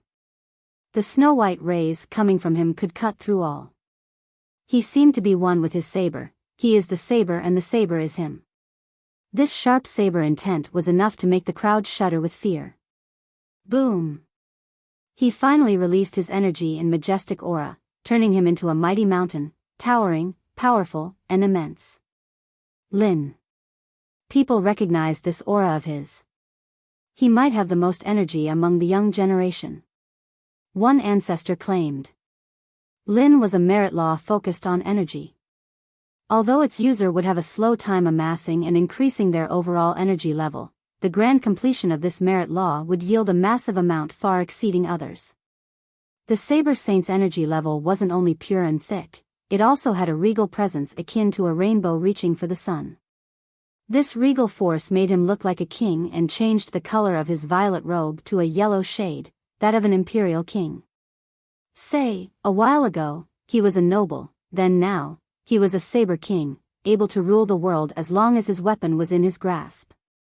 The combination of his ample energy and this particular regal force made him quite peerless and stately. This is my minor achievement in the Tao of the Saber. I named it, Imperial Saber. The saint didn't resort to using the merit laws from the sages of Waterfront Pavilion, not the true emperor ones either. Instead, he chose his own creation. Imperial Saber, the name is apartment. One spectator saw the magnificent state of the saint and agreed. Well done. Temperament, energy, and Tao are all fused together in harmony. Li Qie praised. Please. The saber saint pointed his saber forward with a solemn expression. He remained courteous in battle since to him, showing respect to the enemy was the same as showing respect to himself. Li Qie smiled and said, since you're using the imperial slash, I'll be using a fiendish slash then. His eyes slightly focused, resulting in a deafening explosion. An evil flame engulfed his body and devastated the area around him. He instantly turned into an unequaled devil king with 18 black wings. All existences only served as his food. Damn! This oppressive power boost startled the crowd, forcing some of them to drop butt first on the ground. What evil merit law is this? One guy quivered. It's not a merit law. An ancestor carefully gazed at Li Qie before concluding, it's a direct transformation process. A single thought to become a devil, the saber saint became even more serious. He has seen many strange things during his journey, so the guy realized the terror of Li Qie's ability. Clank. Li Qie raised his hand and an evil saber emerged from the flame. It possessed an aura drowning out the world, turning it into a fiendish hell. This saber seemed to have been empowered by evil energy 1,000,000 times over. It pulsed with a dark flame, adding to the image of him being a devil king even more. Just one slash could reap countless lives. I've been bored for a while now, so let's play with this form. Li Qie casually swung his saber around to warm up, not looking like a serious combatant at all. No one dared to say anything about his flippant attitude. Only respect and awe permeated the crowd after seeing his transformation. Please, your move. The saber saint was ready. He was a king with an orthodox grand Dao. Just standing there made him look like an inviolable ruler. Li Qie smiled and said, I will be a bully if I were to go first since you won't have the chance to retaliate. You may start with 3 moves before your inevitable defeat. The saber saint didn't take offense to such arrogant words at all. Very well, excuse me then. He didn't refuse and took a deep breath before taking his stance. Boom! His regal aura erupted, capable of toppling the mountains and overturning the seas. Clank! He made his move, bereft of flashy movements yet enough to flatten the world. Dangers and difficulties became trivial before this regal slash, only a broad and open road lay before him. The path of a king. He roared and unleashed his attack. Who knows if he was the one performing the slash or if his saber willed it so. This was a technique-less slash, only a Tao of the saber that could calm the universe. The move naturally astonished the spectators. All along, they searched for refined and fatal techniques. However, these techniques seemed meaningless and feeble before this regal Tao of the saber saint. Chapter 2505, The Path of a King? Li Qie chuckled at the sight of the incoming slash and nonchalantly swung his saber, fiendish annihilation. Boom! The evil saber exuded endless radiance. Each strand of light resembled a mighty pulse with enough force to pierce through the stars above. In this blink of an eye, Li Qie no longer existed, neither did the Devil King and the evil aura. Only the saber was left behind with an apocalyptic slash without equals. Boom! The fiendish annihilation directly shook the path of a king. The move from the saber saint had flattened everything, but this path was shaking right now. The rainbow-like passage leading to the sun weakened. Rumble. Inch by inch, the passage began to crumble. The slash from the saint lost its brilliance and regal energy, akin to a flickering candle in the wind. At the same time, the saint was suffering a terrible pressure as if he had just been struck mercilessly by a hammer in full force, causing him to stagger several steps backward. The saint had just lost after the very first move. The crowd shuddered with fear after seeing this. Moreover, it was just a casual move from Li Qie, yet it was enough to trouble the saint. Just how strong was this man? The path of a conqueror.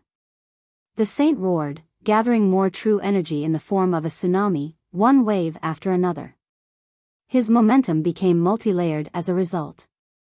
There was no end to his true energy right now. This oceanic source allowed him to always be able to utilize his moves at their strongest potential. Clank. He instantly unleashed the second slash, less regality and more domination. This ferocious attack shattered the earth and the sky, the apex of power and domineering. The move actually also empowered his energy source, causing a total eruption. He looked like a god of war right now. The swings of his saber could take care of everything. The slash scared the soul out of people, instilling fear into the enemies in 3 waves. Boom. Boom. Boom. Each wave was more powerful than the previous, intending to destroy the evil saber. Fiery sparks went everywhere and brightened up the sky. So domineering. People said with admiration after seeing the saint rising up to the challenge with unstoppable momentum. Clang. Unfortunately, it only managed to slightly shake the evil saber. The latter retaliated with the same move, Fiendish Annihilation. Nevertheless, this move was still a sure kill, destroying the 8 realms and the myriad ages. The Saber Saint might be fierce, but he still couldn't stop the evil slash. Everything crumbled before its power. The only thing the enemies could do was to stretch their neck out and accept their fate. Boom! The saint was pushed back dozens of steps this time around and vomited a mouthful of blood. His domineering aura instantly dispersed while his majestic true energy became significantly weaker, though not to the point of depletion. He finally lowered his dimmed saber and became quite pale, clearly wounded from the previous exchanges. Is it over? A spectator wondered. Everyone held their breath. The saint was considered an invincible genius by many, yet he had lost to the king already. They didn't think anyone else in this generation could challenge the king anymore. Seems like the king was indeed hiding his abilities. The crowd thought, horrified. They felt a chill surge coursing through them, almost akin to being bitten by a venomous snake and on the verge of death. They have confirmed that the king was actually a terrifying master, far stronger than a 9th-level true god. What would be the result of those who have betrayed, mocked, and bullied him? They shuddered after thinking about this, since many among the group have mocked him before. Even if they didn't verbally express their disdain, they certain thought lowly of him. What if he were to seize the throne once more? They could already see the disasters to come. So many people in 9 secrets were about to die. Your saber Dao isn't bad, just lacking polishing. When you reach grand completion, you might be able to stop several moves of mine. Li Qia's voice came about. He appeared again in the same pose and spot as if he didn't move at all. This no longer sounded like an insult but just straight fact now, due to the changed circumstances. The Saber Saint took a deep breath and roared, again. He took another step forward in the sky, the path of a ghost. This was a reverse slash, starting from the bottom then up vertically. Boom! A lofty saber energy was unleashed, but he didn't stop there, releasing more slashes in succession. The energy waves eventually gathered into a saber, flying straight for Li Qia in the same sweeping motion. The hymn of the saber drowned the world, adding an ocean of energy, more than enough to herald an apocalypse. Even the stars above weren't spared. Everyone found it hard to breathe while being stuck in this aura. They struggled to get out of this ocean of energy. Annihilation. Li Qia didn't bat an eye, and the evil saber casually swung down again. Resistance was futile before absolute annihilation. Even the gods up in their firmaments could do naught. Buzz. In this split second, someone suddenly appeared behind Li Qia, the Saber Saint. It seemed as if he had been there the entire time. Pluff. He thrust his saber into Li Qia with lightning speed. A ghost is indiscernible. He slowly uttered. No. Chu Qing finally realized the gravity of the situation and shouted. Ra. At the same time, a golden dragon came out of a spear thrust. Tang Hexiang, who has been observing, leaped into the air and turned into a golden ray full of murderous intent. Pluff. The spear instantly pierced Li Qia's head. Time seemed to be frozen and became an image. The crowd stood there, stupefied.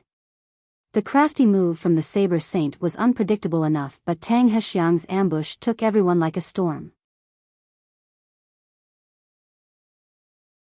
Chapter 2506. The sudden thrust ended successfully in a tiny fraction of a second to the astonishment of the crowd.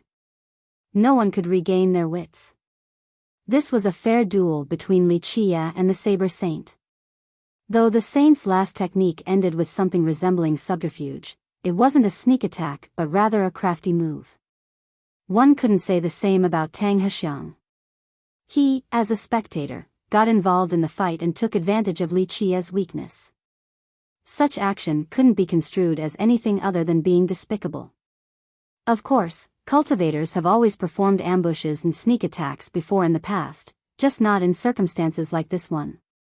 Tang Hexiang was a genius of 9 secrets and arguably the representative of War Saint dynasty. Furthermore, he was the commander of the Imperial Guards. Each of his actions and words was influential and reflective of his moral conduct and reputation. It was one thing to ambush a mortal enemy. However, Li Qia was still the king of War Saint, busy in a duel.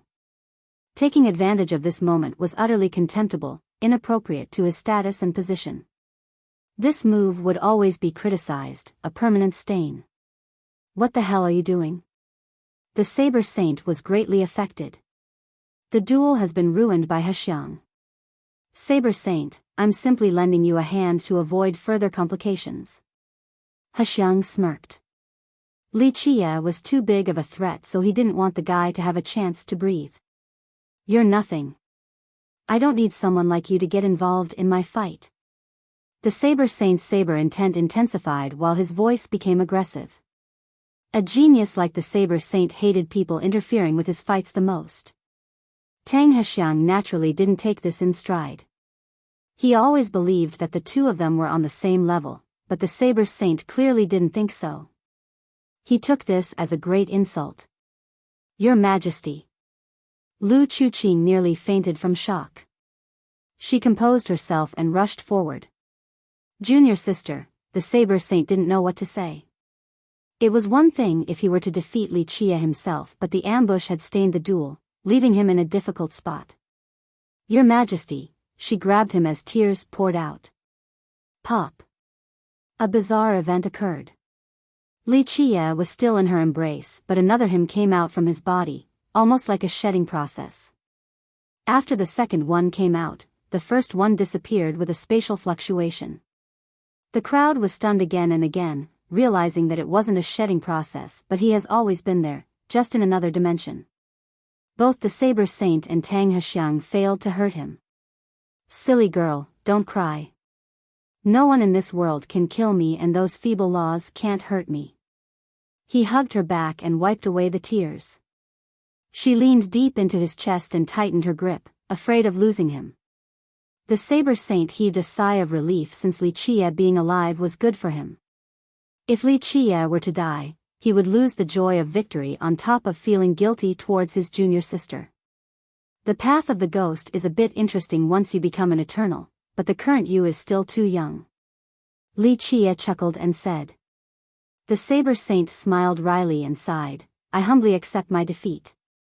He had no intention of going again, aware that Li Qia didn't go all out and was only playing around. Otherwise, after 3 moves, he would be lying on the ground already.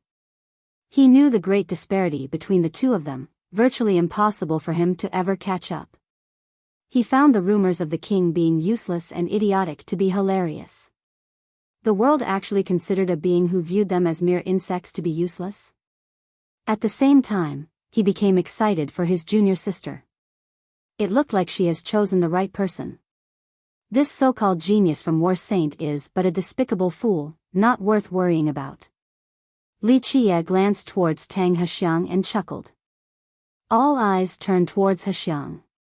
Though the crowd didn't say anything, their expression revealed plenty. No one was perfect, but the sneak attack earlier betrayed his status and position. Hexiang grimaced, overwhelmed with embarrassment from the spotlight. If he were successful earlier, then it would be just fine, since the victor takes it all, his goal would be achieved. Who cares what others say by that point? But now, this became a terrible mistake for him. Come out and fight, I will have your dog head today. The saint pointed his saber at Hexiang. He was truly furious since he had a fair duel with Li Qie. The outcome didn't matter since losing was part of life. Even the greatest warrior would eventually lose. However, Hexiang suddenly interrupted their fight. Others might even think that he and Hexiang were conspiring together. This would be a stain on his reputation in the future. Thus, the only way to quell his anger was to quell Hexiang. Saber Saint, we have the same enemy, that's why I helped you out of goodwill. Hexiang forced a smile and said. Shut up. The saint interrupted Hexiang and didn't hold back. We do not have the same enemy since you're not qualified to be on the same side as me, come out to accept your death. Clang. His saber hummed again with impressive murderous intent. The Saber Saint didn't give Hexiang any face at all, causing Hexiang to have an ugly grimace. They were both young and he was the commander of the Imperial Guards. They were equals in his mind. Meanwhile, Qin Jianyao shook her head. Though she didn't want to kick a man while he's down, Hexiang was too despicable and asked for this. If it was a different matter, she would try to mediate, but not something like this. The spectators became excited again. The Saber Saint was being aggressive, but as a 9th-level true god, he was qualified to act in this manner. Someone like Tang Hexiang still had a way to go before catching up. Saber Saint, you're being serious right now? Hexiang uttered coldly. The saint snorted, you think I'm afraid of you? Go ahead and call for backups, my waterfront pavilion has never been afraid of trouble. Hexiang gripped his spear tightly again, thinking about killing. His goal wasn't the saint but rather Li Qie. He still had hidden aces up his sleeve, but the saint was making this difficult. Of course, he couldn't back out right now since he had reached the limit of his patience due to the saint's overbearing manner. Chapter 2507. As a genius of 9 secrets, he had both power and backings. Why should he be afraid of the Saber Saint? Saber Saint, you better think twice. It is not wise to oppose me. The murderous intent in his eyes reddened. Stop blabbering, come out now. The saint's saber intent intensified as well. He wanted to kill Hexiang regardless of the guy's backings. The saint wasn't a nice person. During his journeys, once he had made up his mind, he had killed people regardless of their background and sect. The crowd thought that in a one-on-one fight, they would naturally pick the Saber Saint as the victor. After all, one was a 9th-level true god while the other was only at the 5th level. The power gap indicated a boring match. However, Tang Hexiang didn't seem like he was looking for a duel. Thus, people became curious about what he had hiding in his sleeves. Humph. He scowled, not wanting to back off like a coward. Alright, you can back off. As the atmosphere between those two became quite tense, Li Qie suddenly waved the saint off and said, his dog life is mine, just stand there and watch. The Saber Saint glared at Hexiang before uttering, consider yourself lucky today. Having said that, he sheathed his saber and stood to the side. Hexiang was very annoyed right now, being treated as a non-factor by the saint. How could he be feeling good after being shown such contempt? Li Qie turned towards Hexiang and chuckled, how do you want to die? If you want an easy death, then kill yourself. If I have to do it myself, it won't be pretty, your corpse will be a mess. Hexiang was about to explode, being looked down upon by the saint and now Li Qie too. Though he realized how strong Li Qie was, he still couldn't contain his anger. You think you're invincible? His eyes spewed out fury. That's right, I'm invincible. Li Qie said while looking around at the crowd, anyone who thinks they can challenge me, come, I'll show you how unbeatable I am. Even a true emperor wouldn't dare to make this declaration, but the king had just done so to the rest of the world. People smiled wryly. This king hasn't changed at all. When he was weak, they assumed that he was an idiot. But now, after realizing he was strong, they only had one word to describe him, insane. His nature hasn't changed at all, only the perspective used to view him. What now? Going to be a coward like earlier again? Unfortunately, that still won't save you. He turned back towards Hexiang. If Hexiang didn't dare to fight right now, his reputation and prestige would be in shambles. Even if he were to somehow become king in the future, many people wouldn't be convinced by him. Hexiang took a deep breath and glared back. Very well. I am a general versed in leading troops into battle, adept in formation and strategy. Stop, no need to be indirect. Li Qie interrupted him. Just say that you want to go with your group. What is this about leading the troops to battle nonsense? Hexiang turned a little red. He was indeed trying to come up with an excuse to go together with his men. After all, he knew full well that he couldn't match Li Qie in a duel. His biggest card right now was his men, but he couldn't blatantly say it. 100, 1,000 men, or your entire legion, whatever, even the 6 entire legions too. I, alone, am more than enough. Li Qie nonchalantly smiled. Of course, it's best if all 6 of your legions come together so I can save time, not needing to deal with them one by one. The crowd shuddered after hearing this nonchalant statement. They could smell the stench of blood in the air wafting by their nose. They suddenly saw an illusion, Li Qie waving his hand and massacred the 6 legions. Millions of troops fell to the ground, bones piled as mountains and rivers overflowed with blood. They suddenly believed that Li Qie could actually carry it out. The 6 legions would have a hard time escaping this disaster once he made up his mind. That's why a tyrant like you lost the trust of the people, why all your friends and followers have abandoned, Hexiang coldly responded. Stop preaching. Li Qie interrupted again. I don't need to hear this from a worm. It's time to call for help or I'll kill you right away. Hexiang's expression became extremely unsightly. He roared, start the formation, we'll see what he can do today. Clang. With this order, the group behind him immediately stepped up and organized themselves. Buzz. Once they took out their diagram, a great formation with intertwining runic lines appeared beneath their feet. Hexiang leaped back into the center of the formation. With a buzz, numerous laws floated around him. The formation's majestic power gathered on his body. Some people rolled their eyes at this sight. How strange. One quietly murmured. What about it? His friend asked. You don't notice it? The person said, this group isn't part of the Imperial Guards. They're the elites of the Central Legion, mainly the old soldiers from the Ma. But look at this formation, so smooth and well-practiced, not a hasty measure at all. The ones nearby became surprised and carefully pondered this little detail. Remember, the ones with Hexiang right now were the elites of the Central Legion, not his own group. These 2 legions were far off from each other, so how could Hexiang be working so well with these elites? This teamwork required practice and experience, impossible to be done this well during their first attempt. Well, remember now, Lucidity King was on his deathbed for a long time. One ancestor flew closer and chimed in. The group understood right away.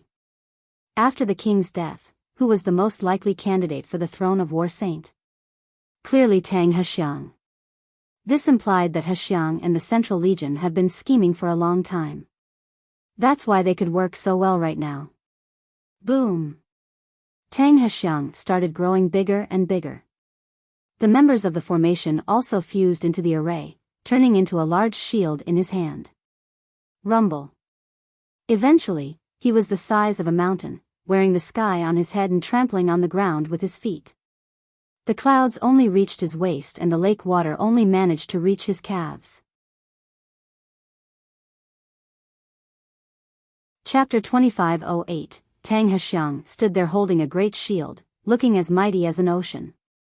The spear in his hand also became larger, almost resembling a golden dragon. Just a casual swing seemed enough to destroy the myriad Dao.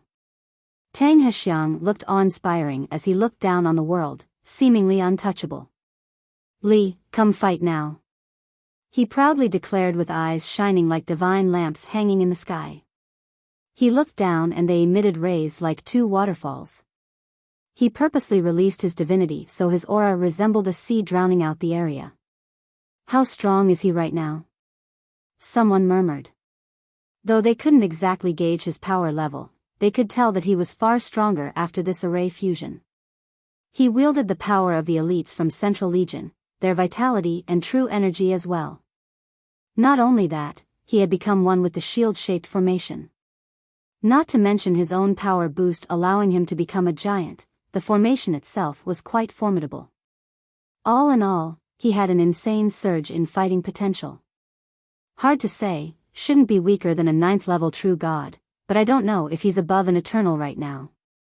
That's a tough gate to get through, not that easily broken. An ancestor stared at the giant and said, "Li, what are you waiting for? Come out and die." The majestic Hexiang shouted again with full confidence. "You're a clown for wanting to rebel with such meager abilities." Li Chia glanced briefly at the guy before concluding, "A piece of trash like you can still be considered a genius of war saint is truly humiliating to the kingdom. Do you dare to fight or not?" Hexiang turned red and shouted. "You think too highly of yourself." Li Chia smiled, "I can barely warm up fighting an ant like you. The Saber Saint is considerably stronger than you." Hexiang had enough of the continuous disdain. "Come if you dare, you can't possibly comprehend my power." This made people glance at each other. Li Chia's might was as clear as day, so why was Hexiang so confident still? Did he actually have something warranting this outrageous challenge against the king? "Alright, let's see what you have then." Li Chia smiled and made a move. Boom! The casual wave lifted the water from the lakes. The entire volume rushed to the sky and became a tsunami. R.A. The aura of a dragon surged like a storm, assaulting the entire area in a reckless manner. Everyone looked up at the expanse of flashing golden light above and saw a massive dragon created by the lake water. The water had turned golden, so this dragon also had a blinding shade of gold.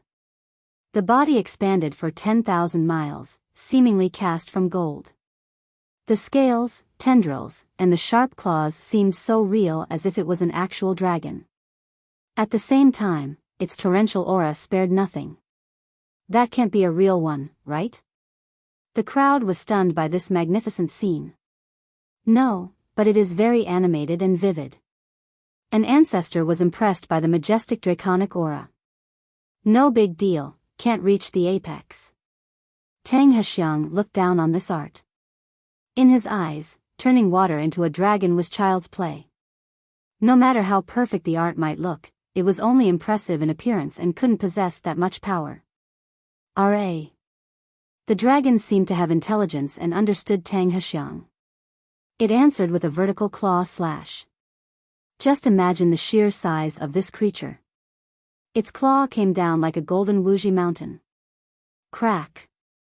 Space crumbled, resulting in a scene of glittering glass fragments falling down. Boom! The power of this strike shocked Tang Hexiang. He hastily raised his shield to block it. The terrorizing force made his monstrous body take several steps back and trample the mountain. The dragon didn't stop and slashed again, leaving 2 deep scars on the ground. The earth seemed to be as fragile as tofu before its might. Everyone took a deep breath, astonished. No one expected for this golden dragon to be so powerful. Die! Hexiang grimaced. All of this effort to grow this strong, yet he was forced back by some lake water. Quite a humiliating result. Though he was indeed underestimating his enemy, the dragon showed its capabilities with the first blow. Clank! Hexiang's spear became resplendent, acting as another golden dragon bearing its fangs. In this split second, he unleashed a thrust with a deafening him pricking everyone's eardrums. The light of the spear gathered together into something incomparably sharp and faster than lightning. It also pierced through the sky and left a permanent scar. The dragon didn't let up, clawing directly forward to meet the thrust. Boom! The shockwave crushed the area with gigantic fiery sparks, akin to the eruption of 1,000 volcanoes.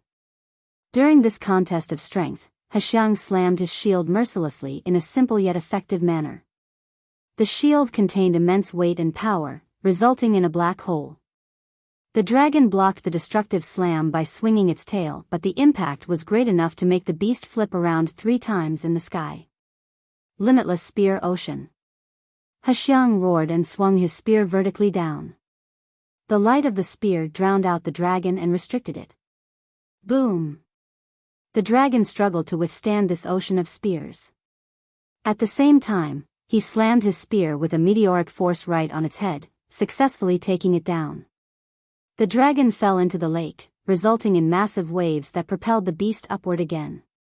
Once it fell down for the second time, it was forced back to its original form, turning into the lake water again. Splash! The surface of the lake raged wildly, but the majestic draconic aura and the beast were no longer present. There was no doubt that Hexiang had successfully subdued the beast. Chapter 2509. This victory from Tang Hexiang earned him some admiration from the crowd. They were shaken by his current power. Definitely strong, perhaps enough to fight against 8 Formation True Emperor, unlike most others. One expert said sentimentally. Although his despicable sneak attack earned him the contempt of the spectators earlier, they had to admit that this lowly man was quite powerful. Clank. Hexiang pointed his spear straight at Li Qia and looked down with an arrogant smile. Such meager skills aren't worth showing off. All eyes were on Li Qia now. Of course, most didn't think the king would lose since he was simply unfathomable. They were only curious about his next move. Shamelessly boasting when that's all you got? Very well, behold what I can do. Li Qia smiled and slowly stood up. The king is finally getting serious now. Everyone watched as he stood up with their eyes wide open. They didn't want to miss a single action from him. Hexiang was annoyed to see the attention the king was getting. In the past, he was the one in the spotlight, not this terrible king. The king is unfathomable, he's about to shock everyone. An ancestor said with a serious expression. Someone else quietly brought up, how many moves can Hexiang handle? I'm guessing, around 5. He's fused with that formation, so it's not just his own power. Those elites are there too. A young expert replied. 5 moves? You think too highly of him. The Saber Saint gave up after 3 moves, and I don't see how this guy is stronger than the Saber Saint, who is a real 9th level true god, and a strong one at that. A different genius disagreed. Hexiang naturally heard the comments as well, so his face became quite ugly. Previously, whenever he made a move, everyone would be talking about how amazing he was as a genius and how they wanted to see his amazing techniques. But now, it sounded as if he was so incapable. Others were actually looking down on him. His eyes flashed with murderous intent as he threatened, Li, don't think about leaving this place alive today. Li Qia stood there and dismissively waved. Got your fill of threats yet? If you're done, then get ready. Once I make my move, you won't even have the chance to retaliate. Let's see what you got. Hexiang angrily roared. Boom! His true energy erupted straight to the sky like a pillar. This pulsing mass of energy seemed to be shooting straight to space. He exuded an endless light. Layers of gold metal materialized on the shield and made it bigger and thicker. Same with his dragon spear.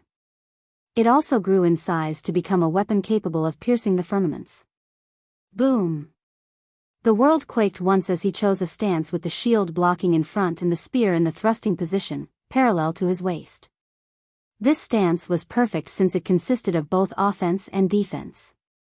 It's about to happen, let's see how strong Hexiang is really. Some of the crowd praised him. Li, come now. After gathering all of the true energy onto his body, he was confident in stopping a move or two from an eternal. Li Qia smiled in response and flashed into nothingness. He was unreasonably fast and ended everything before the sound could catch up. Pop! Space rippled from his speed exceeding all limits. The realm trembled as time seemed to come to a halt. Fear and nervousness permeated the spectators as they watched this still image in disbelief, Li Qia kneeing the gigantic shield. It instantly collapsed and Tang Hexiang's gigantic body flipped over backward while vomiting blood. Boom! A while later, the sound of the impact finally came about. Li Qie had nearly exceeded time itself, creating an illusion of temporal stagnation and chaotic dimension. Time began flowing again and the crowd finally captured these developments. Hexiang landed on the lake, causing the entire mountain range to shake. Water splashed up everywhere like tidal waves before pouring down like rain. He was floating on the surface, who knows if he was dead or alive. Just a little while ago, people were still debating how many moves he could last. Some said 5, others were less optimistic. However, no one expected for the king to crush Hexiang's shield and knocked him down with a single knee. This truly rendered them speechless. Bingqi Hanyu was terrified to the very soul by Li Qie's power. This was the first time she had witnessed such a powerful man. She thought that her fiancé could sweep through the young generation, but this belief was being questioned right now. She felt the emperor being insignificant and weak while standing before Li Qie. Jianyao gently sighed, realizing that this story was over. The new king would be the ultimate supreme of 9 secrets. He was only playing around earlier. In this system, regardless of how brilliant and powerful one might be, they were just chess pieces on his board. The Saber Saint forced a wry smile. Li Qie was just toying with him earlier, showing mercy by letting him slash 3 times first. If Li Qie were serious, he wouldn't have been able to block a single move. Just 1 slash was enough to split him in 2. Though he wasn't an arrogant person, he was certainly proud. Unfortunately, all of his achievements so far were trivial, virtually nothing compared to the king. Chapter 25:10. The crowd stood there dumbfounded with their mouth agape. See how ridiculous you are? Boasting with such meager power? Li Qie nonchalantly said, posing with both hands behind his back as if he hasn't moved at all. People actually felt that he wasn't the one who attacked earlier. They eventually regained their wits and stared at him, shuddering and feeling their hair standing on end. They exchanged glances. The power of the king far exceeded their imagination and judgment. What is his cultivation realm? An untouchable eternal? Someone quietly speculated. This made people ponder since they had no information about his cultivation. There was no way to find out either. I don't think anyone in the young generation is his match. The normally prideful geniuses all lowered their head, not daring to look at him. It looks like the late king was wise and insightful for passing the throne down to the prince. He must have known that the prince would be able to handle this. One ancestor commented. Prior to this, everyone thought that Lucidity King had grown senile or was too doting towards his illegitimate child. However, in retrospect, he was perfectly clear-headed and had chosen the right successor for 9 secrets. They realized the gap between themselves and Lucidity King. There was a reason why he was able to reign for 3 generations. How does he compare to Lucidity King? Many shared this particular thought. They wondered who was the stronger between Li Qie and Lucidity. During his era, Lucidity's prestige suppressed the entire system. No one dared to be disrespectful towards him, so comments and evaluations weren't readily available. After his death, people began to assess his actual power and contributions. So now, they compared him to this new king. Maybe he'll be a second Lucidity King. Someone else said. Certain members of the crowd were shaken after hearing this and needed to take a deep breath. No one dared to respond. Just imagine, Lucidity King helped make 9 secrets into one of the strongest systems in Imperial. Only the Li and Mu clan were on the same level. However, this wasn't a good thing for the sects and lineages within the system. They had to live in terror because of Lucidity's total authority, always being under his shadow. A second Lucidity King was something frightening to think about. Splash. Their rumination was interrupted by splashes and flood-like waves. The floating Tang Hexiang struggled to get up. He was as big as an ocean, so he created large waves from the attempt. He finally made it with the help of his spear. The spear's weight made the ground shake as if something extremely heavy was knocking on it. The guy stood upright, showing wounds and broken armor plates everywhere. The shield in his hand was in pieces. Blood flowed down the corners of his lips, looking as pitiful as can be, no longer as imperious as before. "He's up!" someone shouted. Everyone felt that he had already lost. Wanting to reverse the tide was virtually impossible unless he had a real killer move up his sleeve. Jianyao gently shook her head while looking at him. Though he could still stand up, she knew that the outcome has been determined. No one could change the overarching direction. Trying to go against the current was only a waste of energy. Instead of struggling needlessly before death, if He Xiang were smart enough to surrender to Li Qie, perhaps he would be able to keep his life. Boom! Boom! Boom! Water poured down from his body resembling waterfalls. After standing up, He Xiang straightened his back while arching his chest proudly forward, always arrogant and proud regardless of the circumstances. After all, he came from the royal family of War Saint dynasty, the blood of nobility flowed through him. His conceitedness was understandable. Alas, he was knocked down today by someone he considered to be a perverted and useless king, nearly unable to get up. This has crushed his pride in a cruel manner. Thus, he tried his best to stand straight in order to protect his dignity and face. "You do have a bit of willpower to be able to stand up." Li Qie smiled and said, "I thought you would stay down. Don't celebrate so early, we don't know who will be the last one smiling yet." He Xiang shouted and let out his fiery fury. "Is that so? Looks like you still have moves left then. Go ahead, use them all, I'm waiting." Li Qie stood there and said. Boom! He Xiang released his true energy straight for the sky again, trying to connect with the heaven and earth. Buzz! A great formation appeared with dense coordinate lines appearing. Ancient lines emerged above and beneath him, beginning to change and fuse together. After a loud explosion, the formation exuded a blinding light. Light rays from the stars poured down and illuminated He Xiang as if they were being attracted by the formation. Rumble. The pulsing cosmic energy turned him into the center of the universe. The stars seemed to be rotating around him. Boom! Finally, the stars entered his body. Each inch of his flesh became resplendent, seemingly cast from these celestial bodies. The massive power surge eventually formed two large wings of fire behind him. Clank! Clank! Clank! The shattered shield and armor came into form again. He was fully equipped with a flashing glow around him, looking more radiant and powerful than before. He's stronger now. Everyone was startled to see him fine and well. That shield might have been broken earlier, but not his formation. An ancestor understood the events and explained, "Looks like he and the Central Legion has fused to the limit. This teamwork must have taken a long time to perfect." Tang He Xiang pointed his spear at Li Qie and roared, again. He was brimming with battle intent and vitality once more, looking quite intimidating. He believed that he was too careless earlier and didn't prepare sufficiently. He wasn't going to repeat this mistake. Foolish beyond words.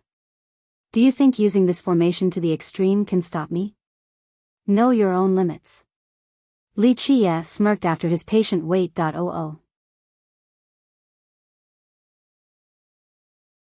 Chapter 25:11. Spectators were still fixated on this fight. One quietly asked, "What techniques will the king use?" "Maybe he won't use any technique like earlier, just straight up killing." Someone else responded. Many nodded in agreement after hearing this. Earlier, they thought he would need several moves to defeat Tang He Xiang, but he ended up only using his knee. Perhaps the same thing would happen again. "You shouldn't be so excited when I'm still alive." He Xiang furiously roared, unable to handle the disdain shown by both Li Qie and the crowd. "All right, I'll make sure you give up entirely." Li Qie smiled and started floating into the sky. It didn't take long before he was at the sky vault. Even someone as large as He Xiang needed to look up.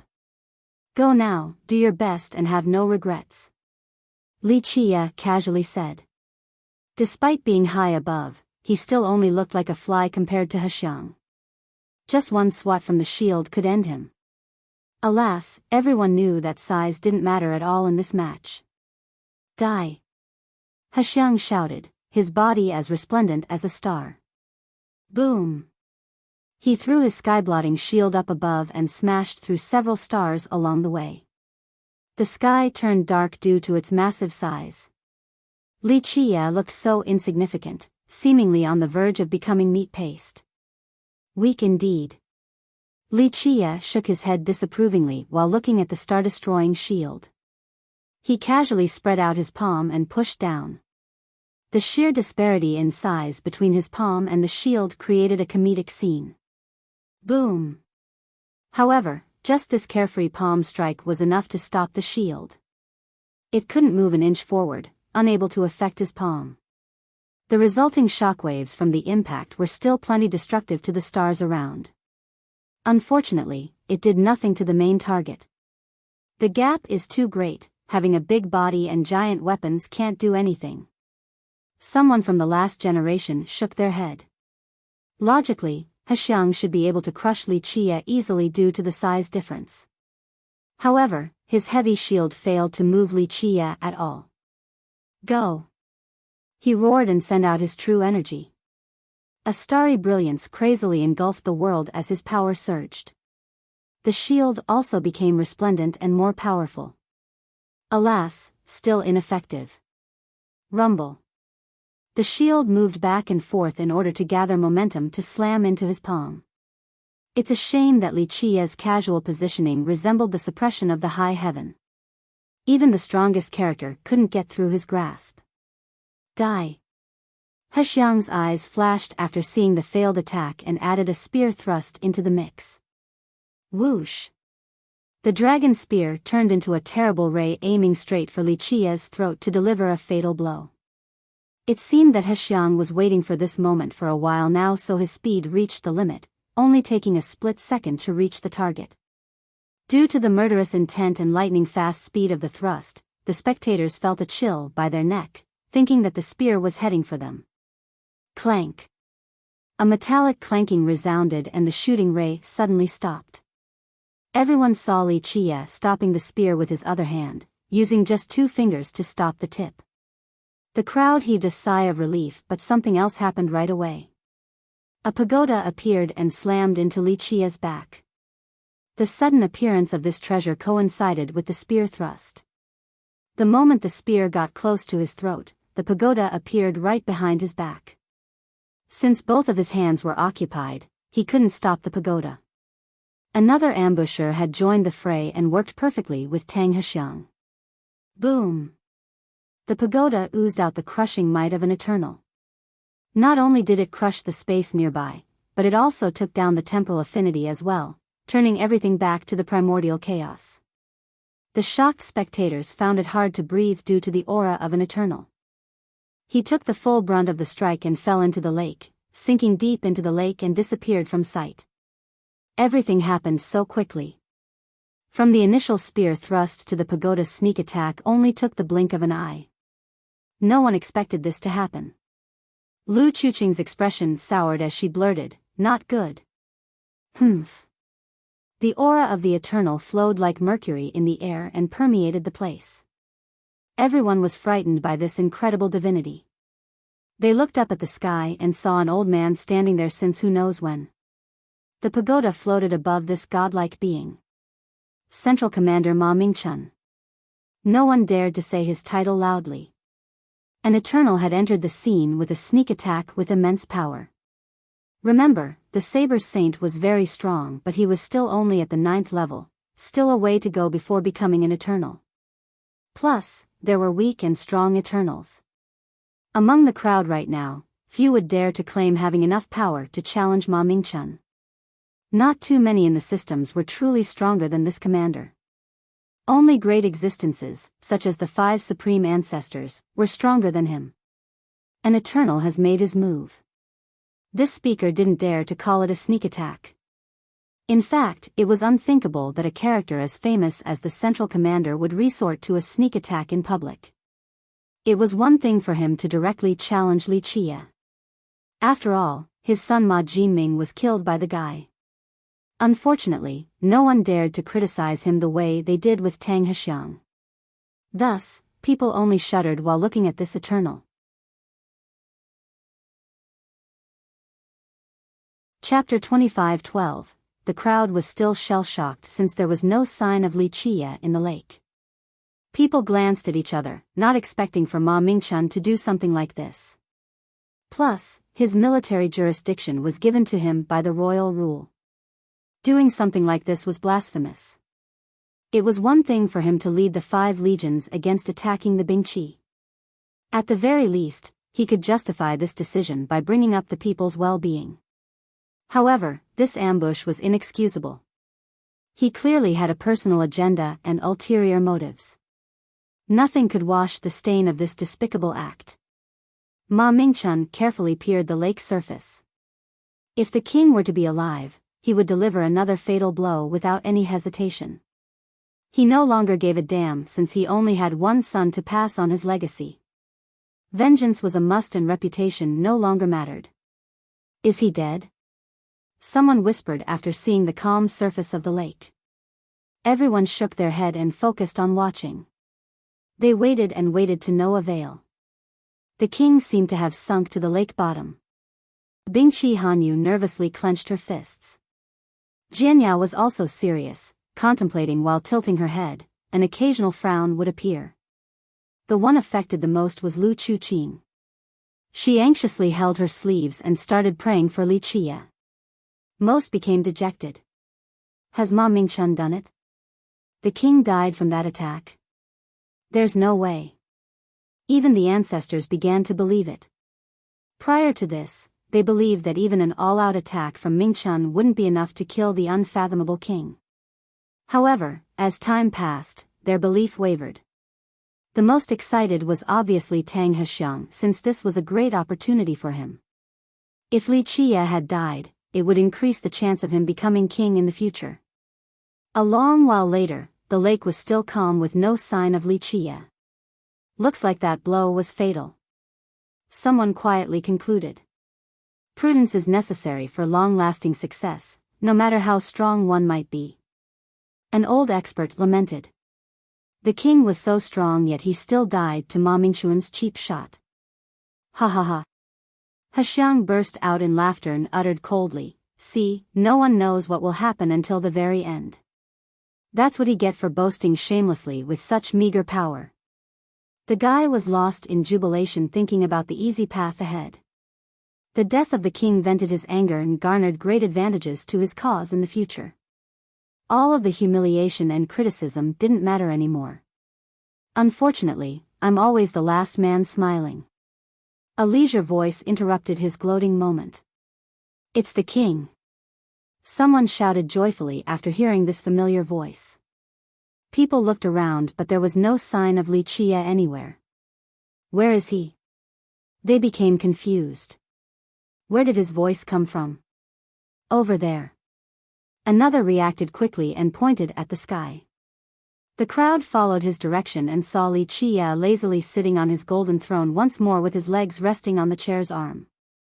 He looked so comfortable and satisfied in his spot as if he has been relaxing the entire time without moving an inch.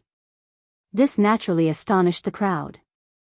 They saw him being smashed into the lake earlier, but from the looks of it now, the victim earlier felt like it was someone else. No one saw how he got on his throne. Could it be that he has been there the entire time? If he was knocked down the lake, someone should have spotted him going back up, especially Ma Mingchen. But if he has been there the entire time, it would be even more terrifying. That was only a Dao avatar in action earlier? But then people should have noticed his real body being on the throne. What's going on? The ones with shallow cultivation didn't know what was going on at all. That's unreal. His power level is far above anyone else. An ancestor could see a little of the mysteries and tremble with trepidation. The king could kill someone without anyone noticing, chopping off his enemy's head at a moment's notice. You, as an eternal, Ma Mingchen also realized something and staggered backward. Remember, only people like the 5 supreme ancestors were stronger than him in 9 secrets. However, he still couldn't spot the fact that Li Qie has been on the throne the entire time. The guy tricked him so easily. He took a deep breath, aware of the enemy's true terror. He only had this feeling once before when facing Lucidity King. You're still alive." He Xiang was as white as a ghost as he stumbled backward, his gloating celebration replaced with fear. Chu Qing heaved a sigh of relief, certainly the most excited person here after seeing that Li Qie was fine. Jianyao only confirmed her previous belief that the king was unbeatable. Resistance would be futile in the future.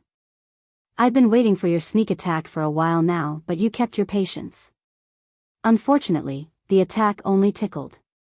Li Qie sat coolly on his throne and glanced at the frightened Ma Mingchen. The Eternal naturally became frustrated. His fatal move only managed to tickle the guy. "One of us will die today. Even if I die, I will still take your head as an offering to my son." Mingchen gritted his teeth and threatened. The hatred of an Eternal was naturally oppressive, especially with this extreme declaration. The crowd felt suffocated. "No, you'll be the only one dying today." Li Qie interrupted him. "I will send you down to hell so that your son won't be lonely while walking on the Yellow River." Mingchen started shouting with an unsightly grimace. "Little animal, I will flay you, drink your blood and rip out your tendons." The guy was ready to die now, wanting revenge regardless of the cost.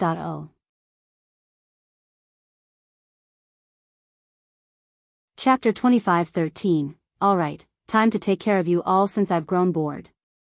Not a single expert has shown up today. Li Qie stood up and smiled. His attitude was a stark contrast to the furious Ma Mingchen. The crowd clammed up. In their mind, the Saber Saint and Jinyao's groups were all geniuses and experts. They could only look up to these beings despite training for a lifetime. Ma Mingchen was even more impressive. His achievements couldn't be replicated by just anyone. Few could be considered his peers in the system. Alas, none of them could enter Li Qie's sight. Not one could be considered an expert. Such a domineering attitude showed that he considered himself unbeatable. Many smiled wryly, including the geniuses like the Saber Saint and Jianyao. If someone else were to say this, they would certainly bark back. Unfortunately, they had to accept the statement obediently when it came from Li Qie.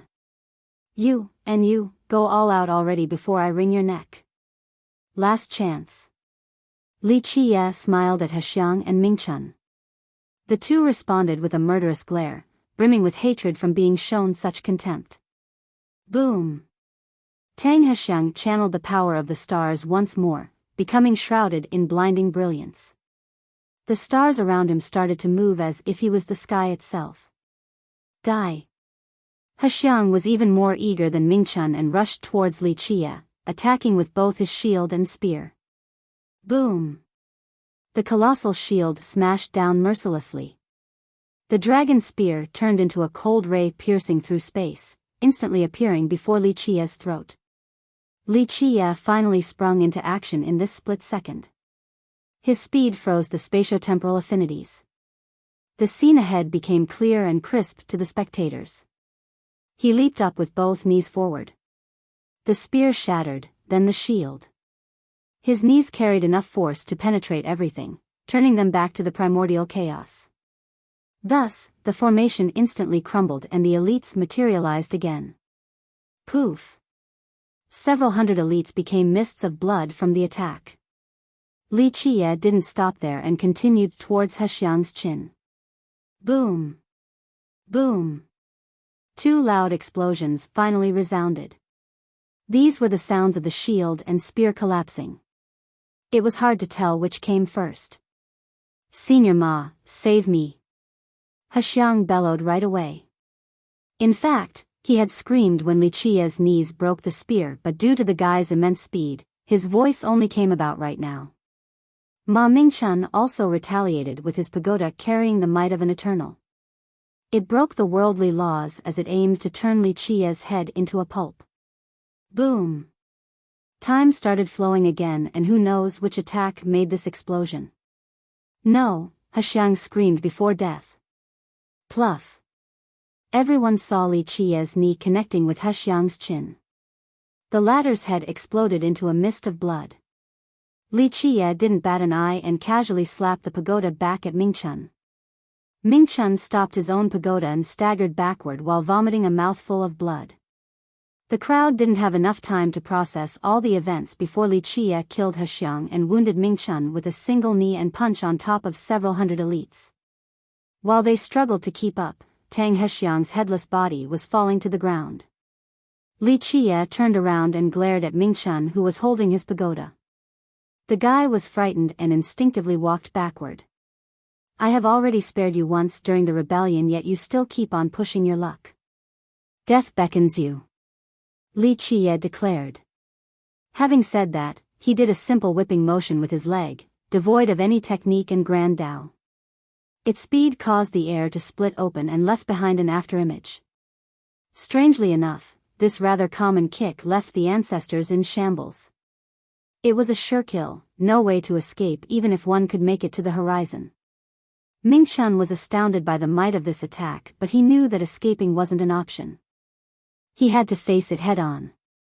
He roared and the divine rings around him soared to the sky to create his own realm, opening a Dao order. Boom!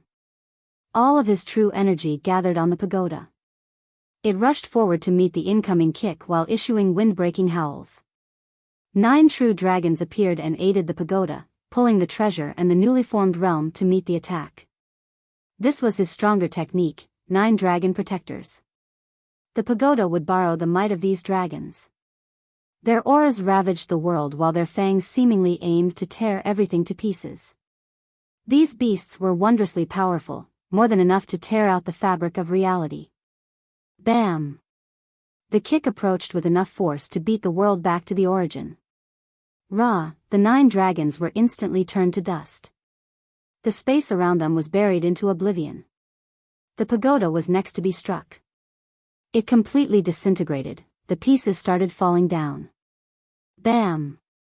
The remnant power from the kick came from Ma Mingchen. Ah! His body instantly got split in two and his blood poured down like the rain. Spash! The 2 halves fell into the lake. His blood slowly created a red puddle. The crowd lost their mind upon seeing this. Killing Tang Hexiang with 1 knee was impressive enough, but 1 vertical kick to defeat Mingxuan's treasure then split him in 2. An Eternal had just failed to stop a single move from Li Qiye. This story could scare people to death. The world became silent. The weak-minded felt their legs giving in, so they dropped to the ground. Some even soiled their pants. An Eternal was proven utterly inadequate. Who else in the world could match him? The faint-hearted members of the crowd vomited their stomach juice, legs still trembling. That's unreal, even some of the ancestors were horrified. They realized that this was a being capable of annihilating a sect with a single move. Chapter 25:14. The puddle of blood spread wider as Mingxuan's 2 halves sank to the bottom. He's dead, an ancestor dropped on the ground and murmured. Jianyao and the Saber Saint were stunned too, especially the latter. He had tasted Li Qiye's power earlier and felt suffocated. Though they were already aware that Ming Chen wouldn't be able to take on Li Qiye, for him to die to a single kick was something they never expected. The Saber Saint felt cold all over and needed to compose himself. Li Qiye didn't only show mercy earlier, the guy was being extremely charitable towards him. Ming Chen was a real Eternal, far more powerful than him. If Li Qiye wanted to kill him, the guy could do so in a split second and he wouldn't even have the chance to fight back. Cold sweat started to run, he had just been to hell and back without knowing it. His life was dependent on a single whim of Li Qiye earlier. Jianyao was slightly pale. Her Dao heart has always been tough, allowing her to stay calm regardless of the situation. However, his dominating power made her hair stand on end. She remembered how he always referred to people as ants. Prior to this, she felt that he was still being arrogant. Now, it seemed that this was the truth. Even her powerful sect only consisted of ants in his eyes. It would be too simple for him to destroy them. She began contemplating his seemingly preposterous acts in the past resulting in him losing the throne. What was the reason for this? He was more than capable to rule the world. She came up with a ridiculous answer, that he was just playing around. All of this was to cure his boredom. All of Nine's secrets and its inhabitants were only puppets. When he was in a bad mood, he would play around with them. Otherwise, he would ignore or destroy everything. It was the same as watching an ant nest. It could be entertaining, or he could just throw a torch down and burn all the ants to ashes. Jianyao had a deeper understanding of this matter than anyone else, and it left her horrified. This was a being who could easily destroy all of Nine's secrets. She needed to take a deep breath to calm down. Splash. The lake splashed, causing everyone to look over. "It's Ma Mingchun," a spectator shouted. Sure enough, Ma Mingchuan's two halves have come together again without any visible scar. An Eternal was strong enough to survive the dismemberment. Of course, he still paid a heavy price. He was trembling all over, completely white. Just getting up again required all of his strength. Fixing his body and stabilizing his wounds required an inordinate amount of true energy. Oh. Not bad. Li Qie smiled lightly after seeing the guy. This development was no big deal to him. Mingchun calmed his emotions and his trembling body. He found himself utterly exhausted. Still alive at least. The spectators heaved a sigh of relief, finding this to be a cause for celebration. In the past, it was amazing if someone could withstand a blow from him. Now, it was extraordinary for him to survive a move from the king. Yeah, he still made it past one move. The ancestors smiled bitterly, not knowing whether to be happy or wallow in despair. This gave a sliver of hope for the other masters. If Ma Mingchun couldn't even handle one kick, true despair would swallow all of them. Li Qie asked with a smile, "Will you kneel and surrender, try to run, or drown yourself?" The acrimonious statement showed no mercy, telling an Eternal to drown himself. Of course, Li Qie could say whatever he wanted to right now and be justified in doing so. This was the privilege of having a bigger fist. All eyes were on Mingchun, eagerly waiting for his choice. Some put themselves in his shoes and thought about their choices. In fact, they sympathized even if he chose to surrender or run due to the powerful enemy. This was perfectly normal. No one would mock his action since they might already be on their knees to beg Li Qie for mercy already. One of us will die today.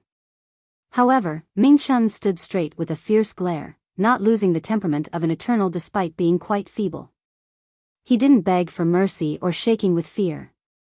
Instead, he arched his chest proudly to face Li Qie, still as aggressive as before.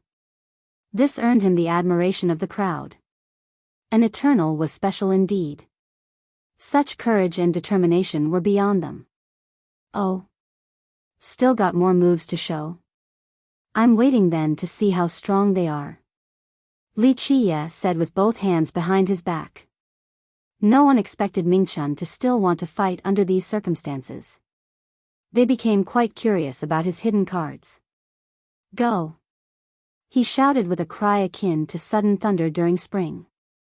The sound wave echoed across 9 linked mountains. Rustle. Figures popped up in each peak and mountain in this sect with waving banners. Perhaps more than 1 million men appeared in these high places in just a short time. The Central Legion, a spectator, immediately saw the hint. I thought they took camp outside. Someone leaped up to a high vantage point and looked outside of 9 linked mountains. They saw the camp still there with patrolling soldiers. It's the empty city strategy. An older expert gently sighed and said, that camp is only a ruse, looks like the soldiers have somehow managed to infiltrate the mountain range.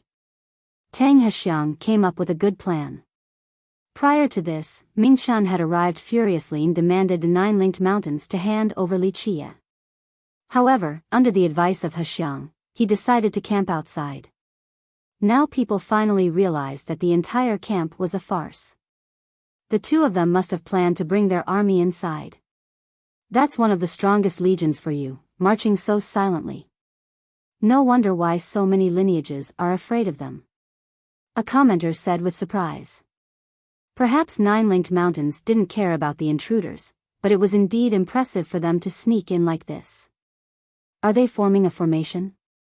An expert could see an array forming with the soldiers being on top of the various peaks all around the mountain range.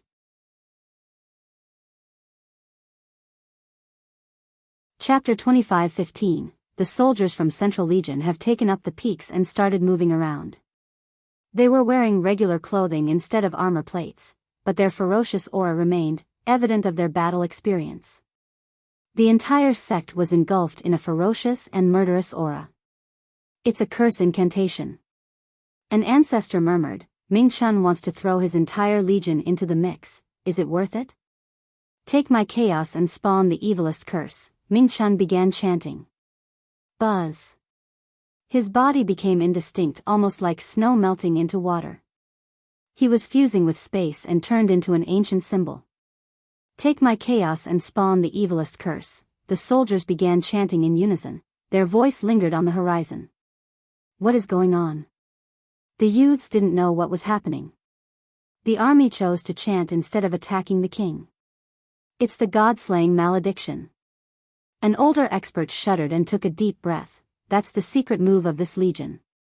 Is it strong? A youth became curious. Strong is not enough to describe it. It's very scary, formless, and undetectable. The older expert explained, this curse is cruel and virtually impossible to defend against because it comes from the heart. What do you mean? The youth couldn't imagine it just yet. Yes, from the heart. The expert elaborated, when your heart has darkness, this curse will come into being and corrode your entire body, including your true fate. Everyone has darkness in their heart, it's impossible to avoid this. It's that frightening? The youth gasped. Right, moreover, it is released by all the soldiers. This formation connected their individual strength on top of borrowing the momentum of the land. The stronger the area, the more powerful the curse on top of its innate potential. The expert glanced at the mountain range and said, well, I don't need to tell you that this place is one of the strongest lands in 9 secrets. Borrowing the momentum of this place will double the power of this curse. No one can escape. The disciple stammered, wouldn't such a terrifying curse be unbeatable? Nothing is unbeatable in this world. The expert shook his head, as long as the victim is strong enough and has enough light in their heart, they'll be able to withstand the malediction. Absolute strength will crush anything, whether it be light or darkness. But all in all, this curse is very impressive. In the past, under the orders of Lucidity King, the Legion managed to destroy a powerful foe of his using this exact curse. Nothing good will come of this. An old man nearby said flatly, if they meet a stronger foe, the entire Legion will be annihilated. Yes, that's why I said Ma Mingchun is dragging the Legion down the mud with him. He's betting everything on this curse. The old expert agreed. The chants continued to echo across the mountain range. Impossibly stupid. Li Chia didn't bother trying to stop the chant. Buzz.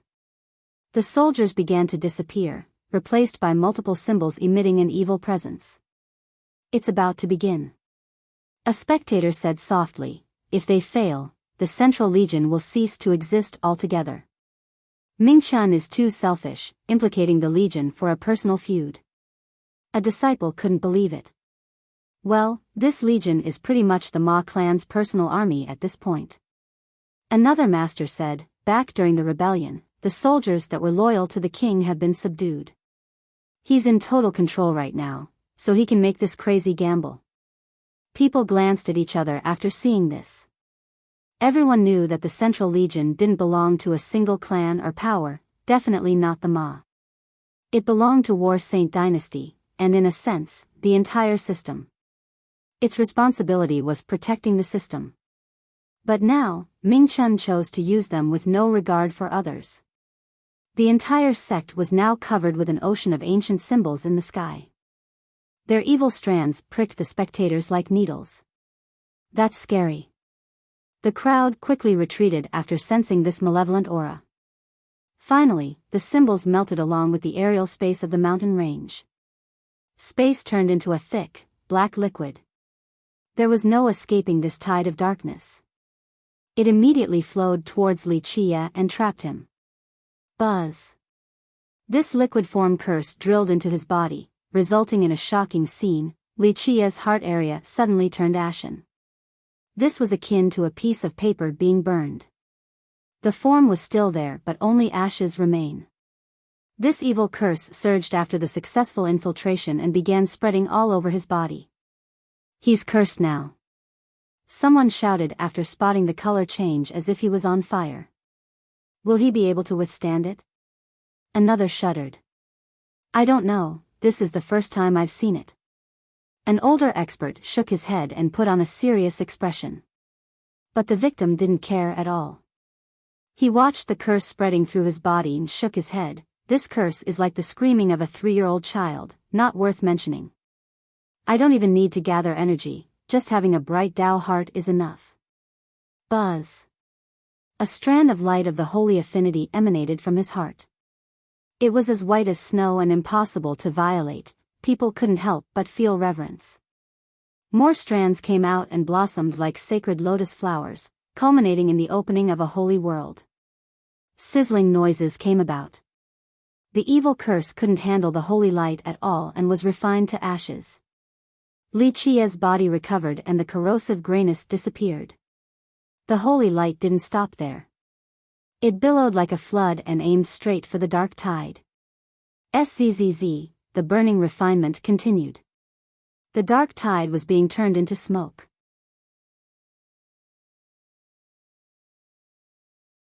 Chapter 25:16. The holy brilliance swept through the darkness of the realms. The evil was refined with no place to hide. Buzz. The curse turned to wafting smoke and dispersed with the wind. Li Qie's light became increasingly denser. In the end, he became a sacred existence looming above the insignificant and feeble darkness. Resistance was futile. Everyone found that he had become a saint, feeling the urge to prostrate before him while the darkness in their heart had no place to hide. They felt inadequate in comparison to this holy being. Is this a merit law for sanctification? The experts washed by the holy light looked up. Their sin and darkness were being swept away by the flowing light. Many of the excited crowd were more than willing to join Li Qie, completely converted. No, this isn't a merit law. The older experts spoke more softly than before. They didn't wish to disturb Li Qie, acting as if being rowdy right now would be a great sin. This is the Dao heart of a saint, giving birth to an all-penetrating light. Another master whispered. The crowd started contemplating in a daze. One older man took a deep breath and asked himself, just what the heck is this Dao heart? A while ago, Li Qie became a devil with a single thought. Now he was full of light. It looked as if he could easily transform into anything. For the rest of the world, becoming a devil or a saint required untold hardships and tribulations, unlike Li Qie. Just what kind of terrible Dao heart was capable of this feat? Buzz. He stopped emitting holy light. The remnant brilliance began to fall into the world, illuminating every nook and corner. Where could the darkness hide before this omnipresent holiness? Since he stopped exuding light, his holy power was no longer as majestic but became softer and gentle. Strangely enough, this transformation didn't result in a weakening of might. It made his holy power become even more unfathomable. The light was no longer as present and animated as before, but it had fallen into every inch of the land and fused with it. The world became part of his. The crowd was naturally affected as light lit up in their heart. They dropped on the knees and finally began prostrating. The ancestors were scared out of their mind. Li Qie didn't need to move a single finger and could still force masters into submission. They knew that he was more than capable of converting someone completely into his follower. Pop. The final strand of the evil curse was finally refined, so the soldiers from the Legion materialized again, popping up all over the peaks. Unfortunately, a series of faint crumble noises ensued, followed by the final screams of their army. The soldiers began to shatter and disintegrated into bloody mists. The survivors watched their friends die before their very eyes and bellowed. Their wails of torment assaulted nine-linked mountains to the dismay of the listeners. Regardless of how they screamed and ran, destruction was inevitable. The backlash of the curse made them explode like beans being crushed. When their curse failed to kill Wuxia, this power would come back straight for them. It didn't take long before the entire legion fell. Mists of blood lingered in the air and became quite thick. The trees and leaves were covered in drops of blood from the agglutination of the mists. Next came a rain of blood that stained the mountain streams. The thick stench of blood made people shudder. It didn't take long before some started to vomit. This was an army of 1,000,000 elites. All were dead now in a split second, no longer existing in this world. No, Ma Mingchun screamed painfully at this sight. He woke up from the rage of vengeance and realized the gravity of the situation. He has been the central commander for a long time. So many soldiers have walked on the battlefields with him, their familiar faces were engraved in his heart. Not one of them was lucky enough to survive this event. The whole thing mercilessly pricked his heart. Furthermore, the elites of his clan were part of the legion too. They trusted him with their lives only to die without a grave. He became cognizant of the crazy selfishness of his action, resulting in this cruel end. The guy was still alive because Wuxia had pointed one finger at him, stabilizing the curse. All eyes were on him. The crowd began to think about the implications as well.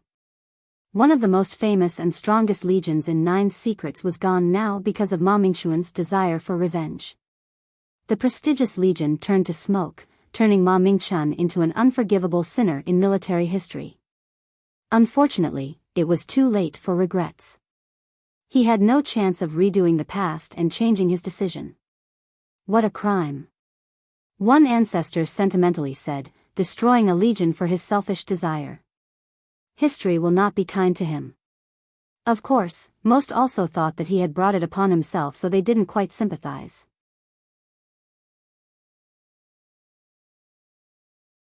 Chapter 25:17, Ma Mingchun dropped to his knees and wept quietly. He had lost his only son and now, all of his brothers that have accompanied him through life and death on the battlefields. They trusted him with their lives, but he had failed them. Back outside the Bingqi, he gave a single command and these men instantly changed allegiance. Today, still one command of his and they were willing to fight the king to the very end. The first was justifiable since it affected the future of the legion. However, fighting the king was the result of a personal vendetta. Now, his brothers have died because of him, turned into bloody mists. There were no corpses to bury. Mingchun no longer had the face to see them, ashamed from letting them down and from letting their families down. One might be able to survive an act of God, but not a self-brought calamity. Wuxia said insipidly. Kill me if you dare. The man was full of tears and screamed at Wuxia, his hair had turned white. He wanted death since it would be salvation. Living was too painful right now. You think I would spare you after reaching this point? Wuxia smiled, although I do want to see you suffer for a lifetime, I'm not in the mood to wait. No mercy to those who deserve death. With that, he raised his finger, showing a gray energy floating by the tip, clearly the evil curse from earlier. He shot it straight for Mingchuan's heart. Ah! The man bellowed, his face twisting with pain. However, he didn't roll on the ground but stood proudly while suffering. This pain served as atonement and lessened his guilt. Buzz! The buzzing was quiet but loud enough not to be drowned out by the screams. His chest ignited into a fire and eventually turned ashen. This began to spread all over his body.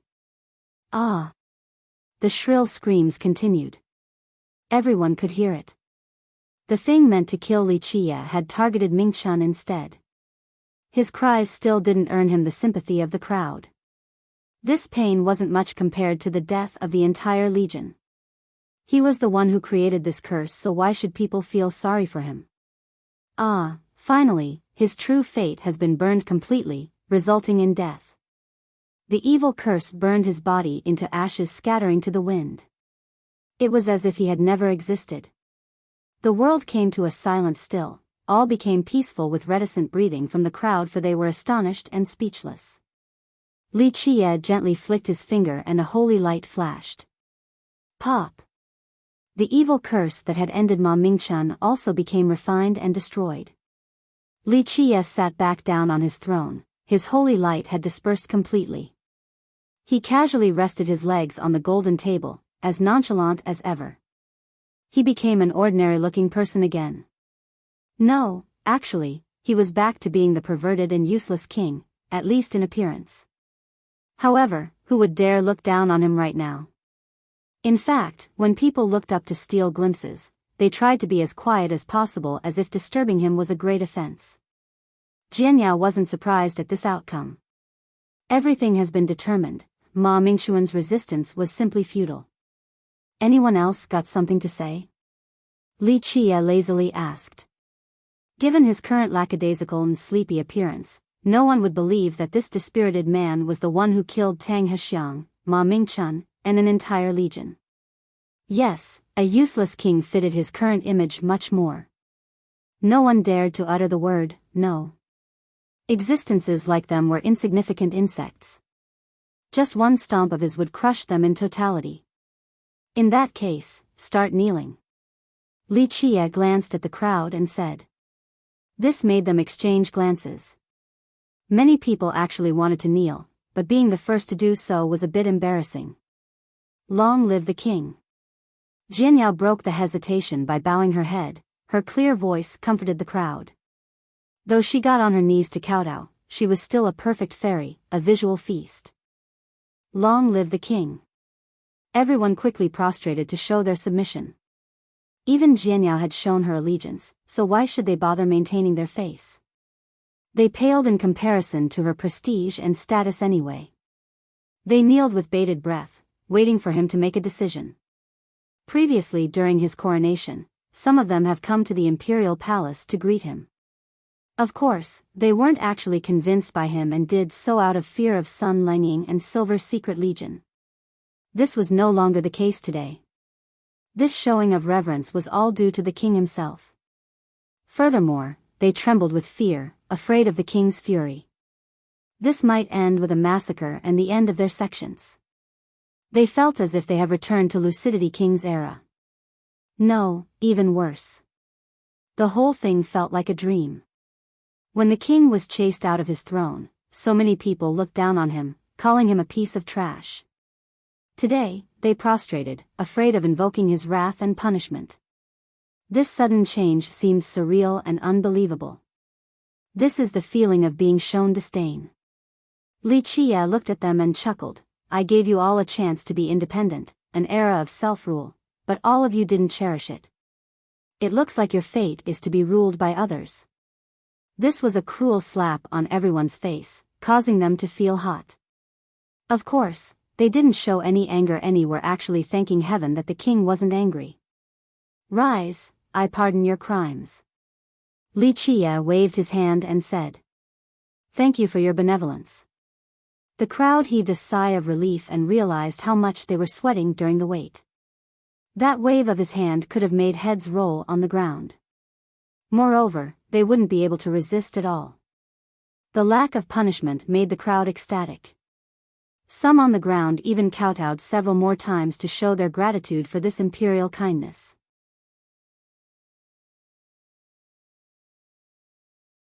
Chapter 25:18. Trepidation remained after the crowd stood up.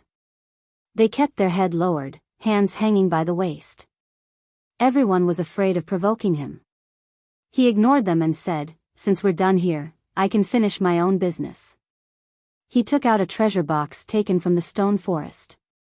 Some of the crowd has seen it before during that process, but no one knew what was inside. What is that? A participant from that event asked. Even Jianyao and the Saber Saint held their breath, wanting to know what was inside as well as his own business. Jianyao found the whole thing perplexing. Remember, he casually handed the 9 secrets over to Lu Chuqing. Given the circumstances, Li Qie didn't come to kill Ma Mingchen and the Legion, not for the 9 secrets either. All 3 weren't worth a trip from him, doing them was only out of convenience. Perhaps this particular business of his was his actual goal in coming to this place, something worthwhile. Something as precious as the 9 secrets weren't worth his time, but this matter or thing was? It must be something earth-shattering. Though she has seen numerous treasures and had plenty of experiences, she still wanted to see what Li Qie was here for. When he opened the box, a reflection flashed like undulating waves as if it contained jade water. "All right, let's begin." He smiled and poured the water out. Splash. Sure enough, everyone saw that it was extremely clear water once he flipped the box upside down. Everyone became surprised. In the beginning, they thought that it contained a peerless treasure, not just this clear liquid. Strange enough, this liquid had something about it. It exuded an immortal mist, so as it fell down to the lake, it looked like the flowing current of a paradisiacal spring. Perhaps an immortal realm had a crack, allowing this water to ooze down to the mortal world. This stream of water seemed especially tiny compared to the Great Lake, akin to a drop of water in an ocean. Nothing really came of it in the beginning, but after a long while, changes to the lake occurred. The water is becoming clear. The first person to notice told everyone. The crowd was still wondering what the water was. They looked over after hearing the guy. Sure enough, the water in the lake was changing at a rapid rate. Prior to this, it had a golden color just like molten gold, dazzling and beautiful. After the clear liquid started pouring down, the lake turned clear at the dropping point. This clear shade began to spread at an incredible pace. The water of the lake looked just like the liquid in the treasure box now. Remember, this lake was massive and would require an incalculable amount of clear liquid to fill it up. Strange enough, just the tiny stream from the box was enough to fuse with the entire lake. No, not just this one, the other 8 are becoming clear too. Someone spotted this change first. It seemed that the 9 lakes were connected, so the clear liquid spread from the golden lake to the rest. They initially had different colors, and today, this difference was amplified even more. This was no longer the case. The world had a wrong understanding of this legend. Jianyao immediately realized something and murmured. She found that for millions of years now, the sages and geniuses have misunderstood this phenomenon. People leaped to the sky and saw the receding colors replaced by clearness. The scene was magnificent and stunned them. What is going on? This question popped up in various groups. One ancestor emotionally said, "This is the first time I've seen the lake changing color like this." No. He suddenly had an epiphany. The lake changing color doesn't refer to their individual shade becoming amplified. This is the real change, this clear liquid. We have misunderstood it all along. The experts nearby were taken aback after hearing this conjecture. Everyone came today and thought that the lakes were changing color as planned, since this has always been the case in the past. The ancestors' speculation said otherwise. A while later, the lakes have finally changed to the clear shade. So this is the real thing? An old man took a deep breath. The common belief of this phenomenon has been shattered today, to the astonishment of the crowd. Yeah, I think this is it. An aged member of a clan struggled to calm down. People exchanged glances without speaking, still unable to digest this new change in belief. Not only were they wrong, but the geniuses and sages from the past were mistaken as well. This included true emperors and top prodigies. So ridiculous. Many smiled wryly. Well, if this is the real color, what secrets are hidden behind it? Another reacted. People said that during the color-changing process, one could find the profundities of the Grand Tao, even the 9 secrets. But that pertained to the previous misconception of the lakes. If this was the real phenomenon, what was hidden behind it?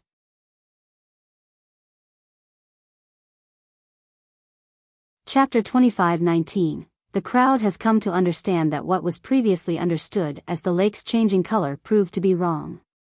What Li Qie had done right now was the real phenomenon. Just what secrets and mysteries were hidden in this place? Thus, the crowd anticipated with excitement while staring at the clear water. If it wasn't for His Majesty today, the world will continue on the wrong path for generations to come. An elder said sentimentally. That one stream of clear liquid has changed all the lakes. Finally, the splash stopped since the box was now empty. The original shades of the various lakes were nowhere to be found. From a distance, one could almost see the bottom of the lakes. They almost served like mirrors, seemingly made from 9 pure crystals. The surface also had thin water vapor condensing into a mist, wafting in a transcending manner. It didn't take long before people started thinking that the place was a land of immortals. As they peered into the bottom of the lakes, they felt as if there was a different world beneath, a better one. The 9 lakes looked like entrances, that's why this immortal mist would ooze out on the surface. Is this a portal to an immortal realm? Someone murmured while staring at the scintillating lights. Everyone held their breath, eagerly waiting to see the secrets of the lakes. This thing has been buried for too long, it's time for it to see the sun again. Li Qie smiled. While the crowd was still astounded, he drilled his palm into the lake, seemingly wanting to reach its deepest part. It penetrated the bottom and reached the other world. The crowd instantly felt the world spinning around and that they have become weightless, losing the sense of gravity and stabilization. The earth beneath them seemed to be shrinking and turning soft. However, this sensation came and went quickly. Everything returned to normal in the blink of an eye, the chaotic loss of control disappeared. They looked down and saw that the ground was still the same as ever, not an inch was missing. The tangibility of the physical realm beneath them remained, but they somehow felt that something in 9-linked mountains has been taken away. Of course, none could sense the presence of this particular thing, but after it was gone, they felt that this place seemed to be missing a little something. In a different location in the sect, South Peak Woodcutter sighed and said, yearned by all for ages yet none could take it. Emperor Zhang and Jiuning both failed, but he got it so easily with a single reach. This power is unbeatable, no one in Immortal can stop him either. The old man knew that the item was very important for 9-linked mountains, but all he could do was watch. He hoped that it would eventually be returned in the future. Now the focus shifted towards Li Qie. People saw him holding something in his hand. It was a rope made from the most ordinary hemp in the mortal world.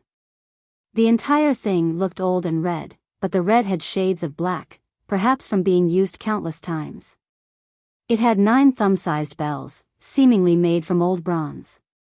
The material itself probably wasn't good, or maybe too much time had passed so they have lost the initial luster and were full of spots, even green rust. Everyone was surprised to see this rope. They assumed it would be a peerless item, perhaps an extremely heaven-defying ancestral artifact. They already imagined the scene of him being unstoppable after obtaining the great artifact, sweeping through the realms and the ages to come. However, this rope possessed no destructive intent or amazing divinity. Someone tell me what's precious about that rope? What does it do? Someone regained their wits and quietly asked. The old Li Qie would have met a barrage of derision and scorn. They would say that the rope wasn't worth a single coin. However, people still felt as if this rope was the greatest treasure in existence despite its meager appearance. To be frank, even if he was holding a regular blade of grass, people would still think that it was an immortal vegetation. After all, he was someone who could casually gift the 9 secrets away. Unfortunately, no one could decipher anything about the item. 9 Immortals Rope. Jianyao stared intensely in disbelief before coming up with the name unlike the rest of the crowd. She wasn't too confident when saying this title, still full of skepticism. Li Qie looked over at her and chuckled, "Little girl, you have many flaws, but knowledge is not one of them. You certainly know more than many old geezers. Isn't it just a legend?" She didn't mind the criticism from him, only caring about the confirmation. Of course, this could already be considered generous praise from Li Qie. She felt that this ordinary rope was too different compared to its legends. Li Qie casually played with the rope and laughed. A legend doesn't exist, in a strict sense. So is it still one? She said, it's a rumor started by a villager. According to the text, the villager saw 9 immortals plucking hemp in order to create this rope as a present, hence its name. She read it in a scroll before during her youth, just casual reading. This anecdote wasn't really qualified to be considered a tale. It was too simple, almost like a child's bedtime story with no hidden layers of intricacies. No one would take it seriously.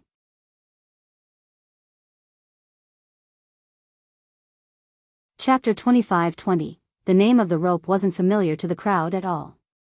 The experts present haven't heard of this weapon previously, same with the tale mentioned by Qin Jianyao. Few would waste their time reading for entertainment.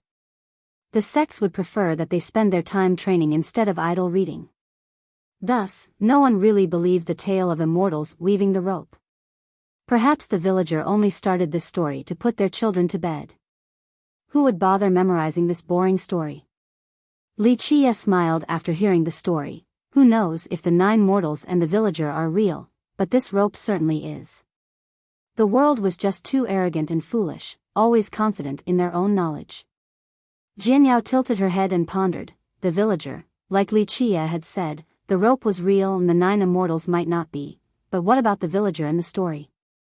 This person was the one who started the rumors. If this was the case, the person should know about the existence of the rope but came up with a crude story for future generations. But why? She was actually interested in the answer, finding that it was worthwhile. She was excellent in this manner, not a woman with big breasts and small brains. On the contrary, she had read plenty of books and had a vast knowledge. Though she didn't travel the world like the Saber Saint, what she knew in her mind far exceeded his. Almost forgot, we have a bet going on right now. You have lost. Li Chia put away the rope and got up to the sky. He smiled while staring at Bingqi Hanyu. The crowd also stared at her, then exchanged glances with each other. They remembered about the bet and how she had lost. Initially, they thought that even in the case of losing, she could always renege since her clan was strong enough to do so. They did it once for the marriage pact. But now, the king has proven to be a terrifying existence. Reneging was out of the question, even suicidal on top of dragging her clan down. Just one mistake, what a shame, or the Bingqi would be flying high right now too. An old man took a deep breath and said, I guess ultimately, it's best to keep one's promise. The 5 powers all had a marriage pact with the king, but only Lu Chuqing carried it out. That's why she had his full favor right now and got the 9 secrets. Everyone could see that her status far exceeded Qin Jianyao at the moment. The latter was famous as a fairy, virtually peerless in 9 secrets. But now, Lu Chuqing was on a higher level. Who knows if Jianyao would even win the king's favor in the future? Bingqi Hanyu turned pale, not just from losing the bet but because Li Chia's abilities far exceeded their expectations. They assumed they were above this useless person and she herself had shown contempt towards him. But now, it turned out that they were mere ants in front of him, perhaps even inferior to ants. The worst part was her engagement with Myriad Formation Kingdom. Though they have yet to carry out the wedding, she and the emperor were essentially husband and wife. Losing this bet didn't only affect herself but also her clan and Myriad Formation Kingdom. The 2 old men to her left and right were shaken to the core, but they still blocked in front of her. Want to play dirty now? Li Chia smirked. She took a deep breath, her eyes became serious as she straightened her back. This accentuated her full-rounded breasts even more, causing people to go crazy. I will keep my words without regrets. Hanyu said sonorously while stepping forward, I'm standing right here, kill me if you want to. She was ready for death at this moment, closing her eyes and raising her head to make her neck more accessible. Her white snow neck was as pretty as a swan's, causing others to think that cutting off her head was so cruel. No one would be able to do it. Who says I want to kill you? He grinned. The girl opened her eyes, not happy after hearing this. She felt fear because death wasn't the worst thing that could happen. Her peaceful state of mind disappeared, replaced by dread. You tell me. His smile widened as he looked at her up and down as if imagining her naked. Teaching an extraordinary beauty should be quite fun. The crowd shuddered and their minds started wandering about the various possibilities. Of course, no one dared to utter a word. Even if some wanted to play the hero, they didn't have enough strength to do so. You. She was shaken, feeling that she was helpless on a platter and he could do whatever he wanted. No. The two old men once again blocked in front of her. They were frightened because given Li Qia's nature, who knows what would happen once she falls into his hands. At that point, not only would she suffer but their clan would be humiliated as well. Myriad Formation Kingdom and the Emperor wouldn't be spared either. Li Qia smiled while looking at the old men. You two want to fight me? This nonchalant response froze the old men. Though they were powerful true gods, they were completely helpless against him, akin to grasshoppers going against a carriage. Ma Mingchen himself almost died from a single kick. They wouldn't be able to stop a single move from him. Of course, they had no other choice due to the terrible consequences of her captivity. You need to walk over our corpses to get to her. One of them gritted their teeth. So be it, I've killed an entire legion today already, what's two more? Li Qia didn't care at all. Uncle Feng, leave, let me shoulder this. She looked feeble and desperate because resistance was futile. The two old men would only be suiciding. Lady, you go first, we'll buy time for you. They refused and rather used their lives to delay the inevitable.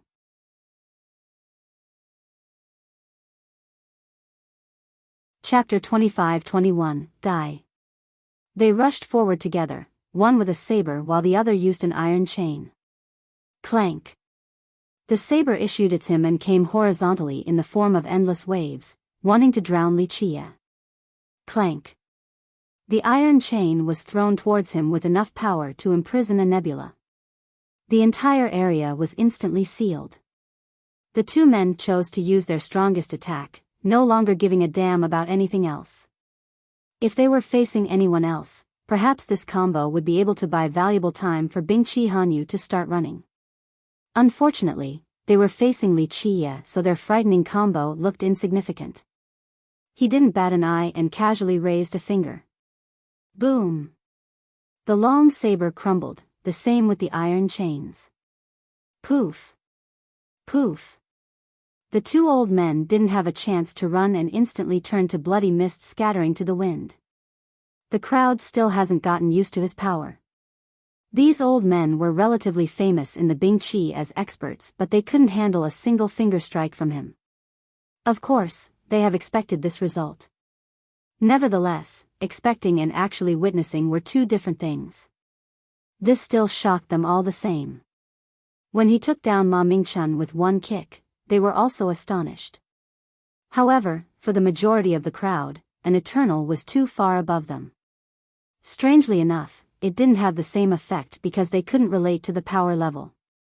These two old men were different. They were similar and evenly matched to some of the ancestors or the masters of the geniuses present. This meant that his one finger strike could also easily crush them to oblivion. This painted a better picture for their minds, so they trembled with fear. Just imagining a being so far superior left some ancestors horrified. This feeling of helplessness and vulnerability permeated the spectators. They didn't dare to do anything but watch the bloody mists being blown away by the winds. No one can save you, they'll only be coming to their death. Li Qia chuckled and reached for Hanyu. One could see the fear deep in her eyes, but she didn't try to run. Losing meant accepting the responsibility, and running was useless anyway. She knew this full well. She didn't try to stop his grasp, so she stood still, accepting her fate. Clank. The moment they made contact, a sword hymn resounded. Its glint flashed as the slash crossed through the myriad realms. This vast edge could cut through the stars and the six Tao, sweeping through all obstacles with a grand momentum and cutting out a new chaos. The aura of a true emperor surged like a flood with continuous detonations, more than enough to crush the gods and devils in all worlds. This imperial divinity was imperious, causing living beings to tremble with fear. A true emperor. Someone shouted in horror and gazed at the incoming slash. 8 Formation True Emperor. The last came from the distant Myriad Formation Kingdom and instantly made it here. Only one emperor was around in that kingdom right now, 8 Formation. It's clear that he wanted to save Bingqi Hanyu. The slash was still mighty despite the long travel. This emperor's slash was brilliant since it contained a massive sword momentum. It aimed straight for Li Qiye's neck, wanting to decapitate him. However, Li Qiye casually retaliated with a regular simple punch. Boom! It looked ordinary enough, yet it carried an apocalyptic force. The slash instantly shattered into bright particles and scattered all over the sky, resulting in a rain of sword energy. The imperial aura was also taken down, unable to withstand the invincible punch. 8 Formation True Emperor's slash seemed feeble versus Li Qiye's punch. He's invincible. Though people expected this result, they didn't think Li Qiye would dominate the first exchange so thoroughly. All eyes turned towards Myriad Formation Kingdom, wondering if the Emperor will come out to save Bingqi Hanyu since their status has been confirmed.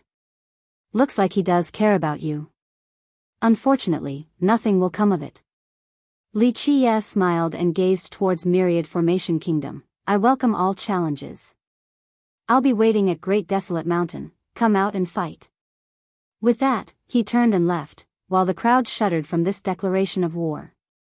Alas, the Emperor was still in a cultivation session. Of course, no one was surprised at this declaration. 8 Formation True Emperor had sieged the imperial city before, chasing the king away from his throne. At the same time, he also took the king's fiancée. For both personal and political reasons, the king and the emperor will have a fight to the death. The reticent crowd heaved a sigh of relief after Li Qiye was gone. They felt much better since with him around, they didn't dare to open their mouth, always in a state of nervousness. The outcome is settled, everyone needs to start praying. Qin Jianyao sighed, knowing that even though she was a special girl, she still wouldn't be able to enter Li Qiye's sight after missing her chance. Earning his favor now was harder than reaching for the heavens. What she needed to do now was carefully report to her ancestors about everything that had happened here, hoping that they could make a rational decision. Otherwise, even a sect as powerful as theirs could turn to ashes. No one can stop him now. The Saber Saint smiled wryly. Among the 5 great powers, Waterfront Pavilion was the luckiest thanks to Lu Chuqing. Otherwise, they would be in the same shoes as the Bingqi clan.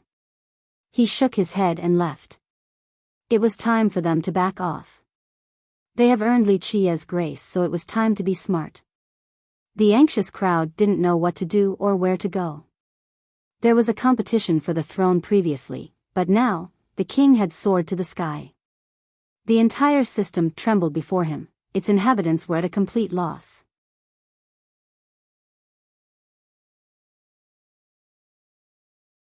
Chapter 25-22, The shocking fight left everyone in Nine-Linked Mountains frightened.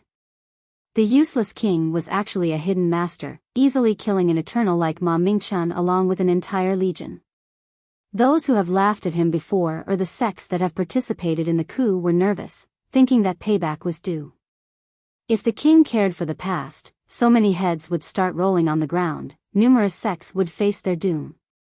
Just think about it, one kick from him was enough to turn Ma Mingchen into 2 halves.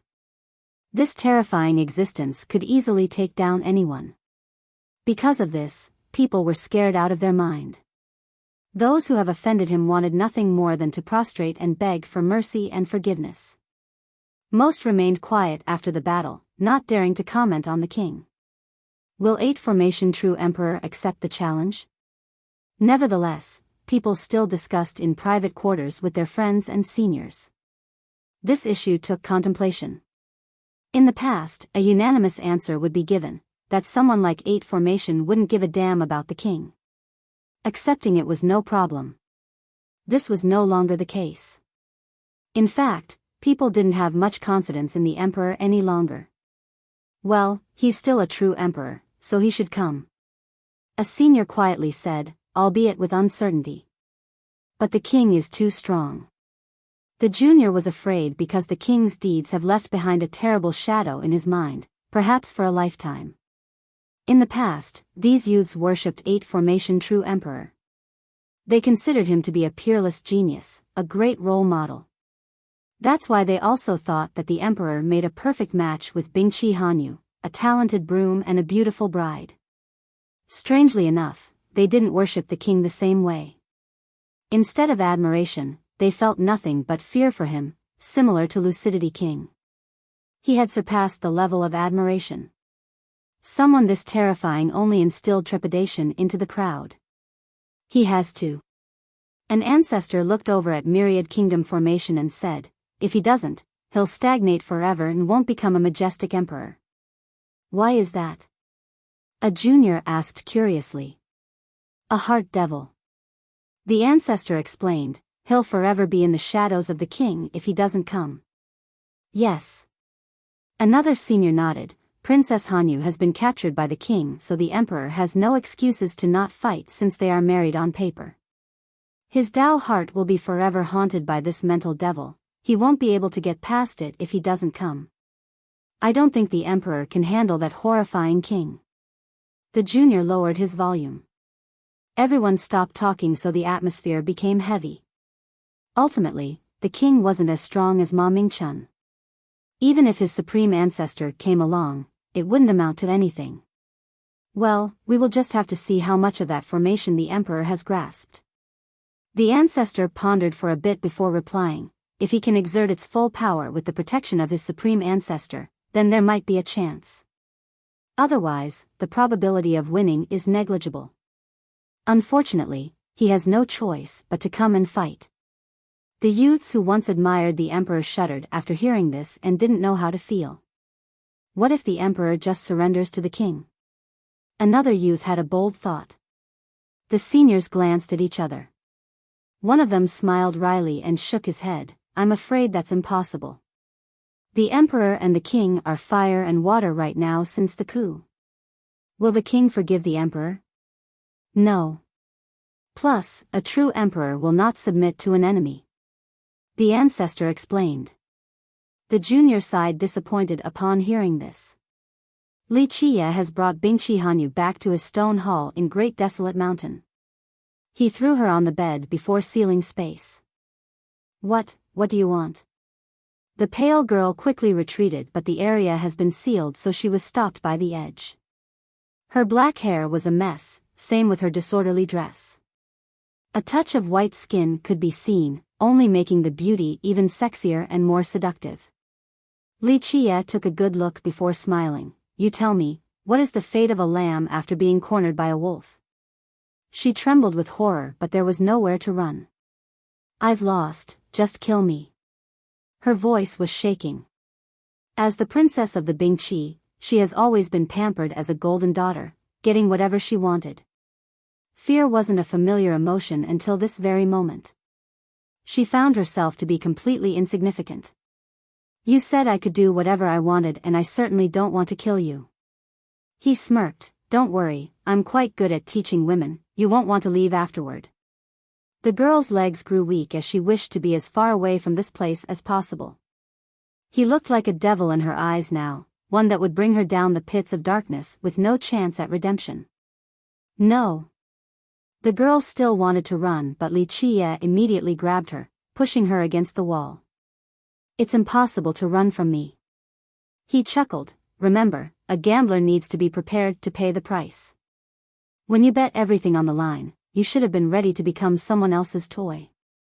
What do you want? She felt danger, for they were next to each other, though he hasn't done anything yet.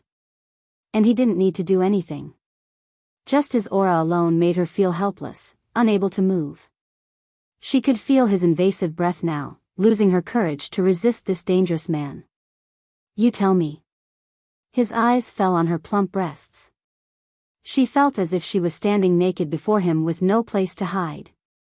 His gaze seemed to be caressing her all over, carefully enjoying her snow-white flesh, even the forbidden locations. She thought about covering herself, but a sense of futility overwhelmed her. She lost the courage to resist.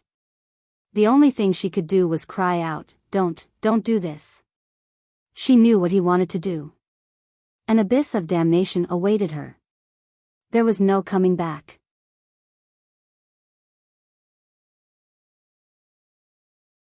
Chapter 25-23. Li Qia's overwhelming aura pervaded the area and Hanyu felt she had no place to hide. It seeped into her very being, every inch of her body. She felt weak and utterly helpless. When his breath touched her neck, the heat invaded her and spread all over. He had gripped her mind, disallowing her from refusing him. During her formative years, those around her have always been respectful. Such insolence was out of the question. She has never been so close with the opposite sex, so this entire ordeal left her in shambles. I need to enjoy a demoness like you, to not waste the opportunity. Li Qia gently flicked his finger. Pop! The buttons on her dress broke, one by one. The entire process was especially slow, starting from the top. Her dress began to drape off of her shoulders. This great beauty naturally had skin as fair as jade, especially tempting and comfortable to the touch. No, the girl tried to pull up her dress, but Li Qia grabbed both of her wrists, holding her hands above her head and against the wall. No, just kill me. Tears filled her eyes. It won't end that easy. He smiled in a gentle manner, but this gentle smile was full of danger and ruthlessness, akin to that of a tyrant. His fingers traced down her soft skin following the slipping of the dress. It was quite elegant yet domineering, leaving no room for refusal and resistance. Kill me. She started sobbing. No, you will enjoy the feeling of being taught, you will become the happiest woman from pleasure. He smiled, being taught by me will be the apex of your life, the greatest of pleasure. From now on, you won't be able to control yourself from loving the experience of squirming from pleasure beneath me and letting me do as I please. No. His voice rang next to her ear, full of temptation and masculinity. His breath by her ear made her sensitive, causing her to tremble. Tears began streaming down her seductive face. Look at me. It was an inviolable order. She instinctively looked up at him, teary-eyed, and fell into silence. This old man was showing a rare expression, domineering and oppressive like a supreme, forcing anyone to submit before him. His gaze immediately captivated her heart and imprisoned her mind. It was a bottomless abyss, no coming back out once fallen inside. He was the invincible master of this world. The gods prostrated before his thrones, the myriad existences were under his whim. This was the most powerful man in the world, capable of conquering everything. A girl like her could only submit before this absolute power. She was lost before she knew it. Her dress was down by her ankles now, revealing her full figure. Ample perfection, plump and round with the beautiful pink spots. Others couldn't help but take their time enjoying them. So Li Qia's hands started touching them. No. She still had a sliver of reasoning and mustered power out of nowhere to stop him. Unfortunately, his domineering aura erupted again with flashing lights in his eyes. No. Her voice became softer, almost like a moan. Under around and kneading and ravaging, her soft bosoms became hard. She suddenly found her mind to be leaving her body, the latter no longer under her control. It didn't take long before he raised her up against the wall in a rough manner. Meanwhile, Nine-Linked Mountains was still overwhelmed by Li Qia's authority. Everyone kept their mouth shut. His invincibility has taken over. He became a supreme that robbed everyone of their breath. Clank. Suddenly, a sword hymn shook the world. The sword light formed its own world and illuminated the realms. One sword finally flew the long distance and pinned itself inside Nine-Linked Mountains. Everyone could tell that it came from Myriad Formation Kingdom. 8 Formation True Emperor. The crowd realized the person behind this and instantly looked around. The Emperor is coming, he's really coming. Murmurs sounded. Clank. Clank. Clank. Countless divine swords rushed out of the kingdom. They had all shapes and forms, ancient ones full of stains and spots. Some pulsed with divinity and fury. They formed a net, seemingly wanting to pierce the entire world until total demise. Boom! They emitted blinding radiance and murderous intent. Everyone in Nine Secrets could sense this. Such fury, the spectators felt a chill after the bloodthirsty eruption. Next, these swords rushed like the tides towards Nine-linked mountains with extreme speed. This resulted in a magnificent scene of countless swords converging and blotting out the sky. It wasn't only aiming at Great Desolate Mountain. They eventually scattered on the various peaks in this sect. Moreover, after this first wave, another loud explosion occurred back in Myriad Formation Kingdom. Exuberant light oozed out like the opening of a treasure chest. Another wave of sword rushed to the air. It didn't take long before this realm was filled with lights and hymns of swords. More waves came in a never-ending manner, causing the crowd to gasp. It looked like a rain of swords above Nine-linked mountains. They kept on falling down and pinning themselves on the ground. A terrorizing sword intent engulfed the sect. These energies penetrated deep into the bones in every location.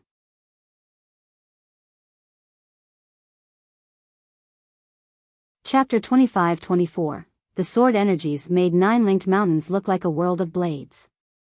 Swords existed as far as the eye can see, pinning on the various peaks.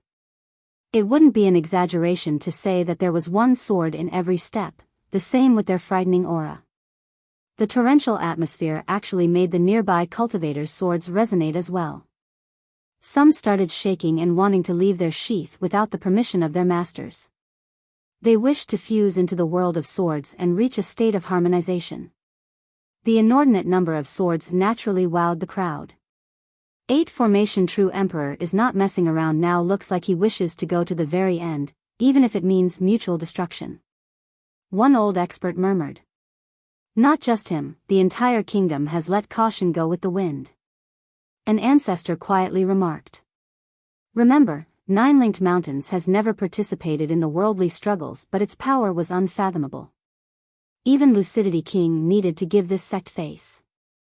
Now, the Emperor and his sword have turned the place into a battlefield. It meant that he no longer cared about Nine-linked mountains or keeping up a courteous appearance. It didn't only represent his personal stance but also his kingdom's. He wouldn't have done so without their full support. He must be furious. A spectator murmured. Don't forget, Princess Hanyu is captured right now, and given the king's characters, what do you think he'll do? His friend chimed in. This stifled the current conversation since everyone started imagining. What kind of person was the king? Perverted, absurd, and tyrannical, a guy who would do anything. And when a beauty like Bingqi Hanyu had fallen into his grasp. Moreover, he had publicly stated his intention of educating her in the past. The outcome was obvious. I'm afraid no men can quell this fury, let alone a true emperor. People said after thinking it through. Then let's wait and see. An elder said, being too resolute will end with casualties on both sides, no chance for backing off. Nevertheless, success is the only way to vent. Conflicts are just part of life. I can at least sympathize with his choice. Unfortunately, failing will result in the destruction of his kingdom. The efforts of his ancestors will turn to ashes. He'll be a sinner who won't be able to face the ancestors. If we're really talking about being rational and logical, is it worth it to drag an entire kingdom down over a woman? Billions of citizens. Yet for a man, to do otherwise would be to suffer for an entire lifetime. The elder's analysis captivated the crowd. They felt as if their heart was being clutched tightly. The king is fierce and brutal indeed, only more than Lucidity King, not less. A commenter kept his voice at a low volume. Everyone has learned of his methods now, massacring a legion without batting an eye. This was indeed just as impressive as the previous king. The ancestor gently shook his head. It's not the king's fault, this is just the cruelty of a political struggle, completely inevitable the moment the Bingqi swapped their princess and 8 Formation True Emperor attacked the imperial city, a part of karma. Look at the princess of Waterfront instead, adored by the king and even given the 9 secrets. Everyone became envious after the topic changed to Princess Lu Chuqing. Just think about it, Calm Lotus was an incredible sect, yet they only had 2 secrets. Now, Chuqing alone had 9. No one could match this in the entire system. Will Her Highness become a second true Emperor Jiuning? Someone wondered. Rumor has it that this emperor had access to all 9, a brilliant being that was comparable to Emperor Zhang. Someone like Lucidity King also viewed her as his pride. From this, one could imagine how great she was. Hard to say. An ancestor replied, it really doesn't matter whether she becomes a true emperor in the future, since her current status is already prestigious beyond words. Even Fairy Qin isn't on the same level. He sighed after saying this. Many were referring to Chuqing as Her Highness now. Everyone could see that once the king takes back his throne, she was the only one qualified to be queen. This spot has pretty much been determined. His Majesty truly dotes on her, she's so lucky. A few pretty cultivators became envious. When they wanted to learn the powerful merit laws from their sect, they needed to ace the examinations and trials. As for the 9 secrets, that's something they never dared to think about. Not to mention that their sects didn't have it. Even if they did, not just anyone can have access. Now, Chuqing was around their age, yet she had all 9 words. Lucky? A senior didn't like this comment and glared at the girls. This has nothing to do with luck. She planted the seeds and now, it is time for her to harvest. When the king had a rotten reputation, did anyone give a damn about him? Did anyone want to serve him and face ridicules and disdain? Only Her Highness chose to do so. Could any of you have made this choice? The young girls became silent after hearing this. Indeed, this wasn't something they would have done. In their eyes, the king in the past was only a perverted and useless ruler. They would have nothing but disdain for the king, let alone serving him. Nothing comes free in this life. The senior continued, only by paying the price would one gain something. Unfortunately, even the seniors failed to see this. If they were aware of all the possibilities, the present would be completely different. One could only lament their lack of vision. No wonder why the king looked down on them and called them ants. Boom! Another explosion detonated in Myriad Formation Kingdom and disrupted the conversations. Divine lights oozed out in that realm as if they were opening numerous treasuries and all of their hidden cards. This majestic power surged to the sky, seemingly awakening the great sages of the kingdom, consisting of mighty Eternals and brilliant true emperors. They released their abilities in full. Of course, it was only the kingdom's foundation being activated, not that these beings were actually coming back to life. These were the powers stemming from previous blessings and augmentations. Get in line, arrange the banners and laws for full derivation and transformation. Chants resounded in the kingdom, not from the disciples but from the remnant voices of the great beings. The old blessings made the sky colorful as if these beings were returning. The kingdom became brimming with power, almost turning into a massive behemoth. They are revealing their true power. The experts in 9-linked mountains became astonished. They're not messing around, that's the power of an entire kingdom. Another said. A kingdom revealing their ace cards could only be described as frightening. There was no doubt that 8 Formation True Emperor wanted to fight to the death against the king, not caring about the consequences.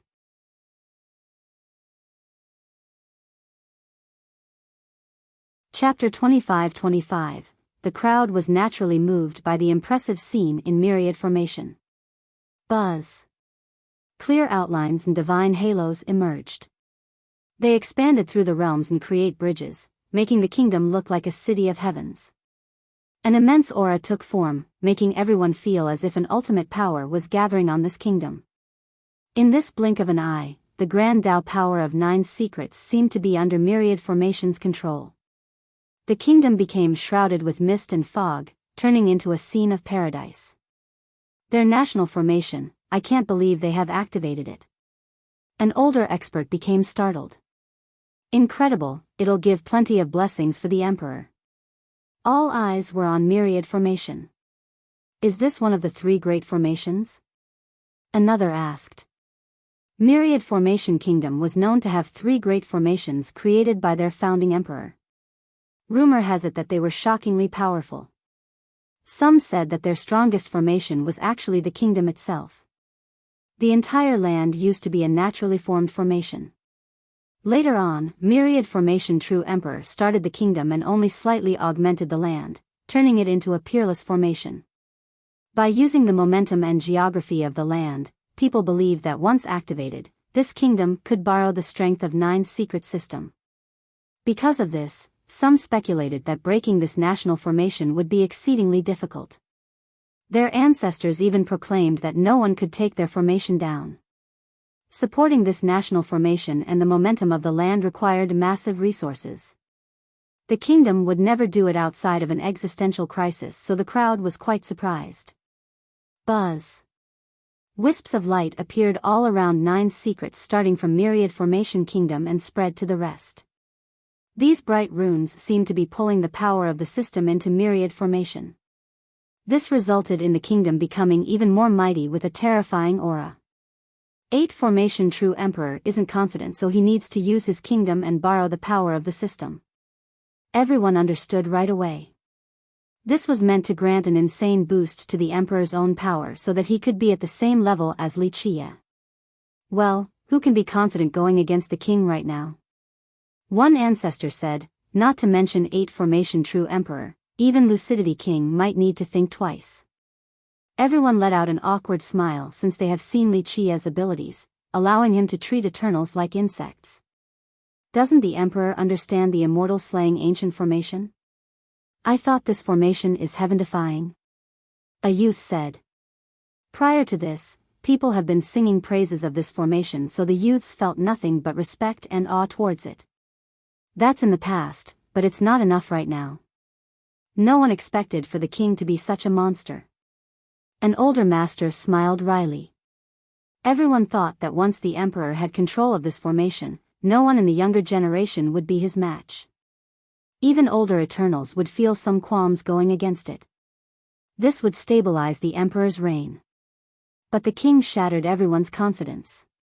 The emperor and his formation weren't enough. I mean, isn't it obvious? Ma Mingchen is the real deal, a tough Eternal. I'm not denying that 8 Formation True Emperor is a brilliant youth, but a 2 Palace Emperor has limits and not on the same level as an Eternal.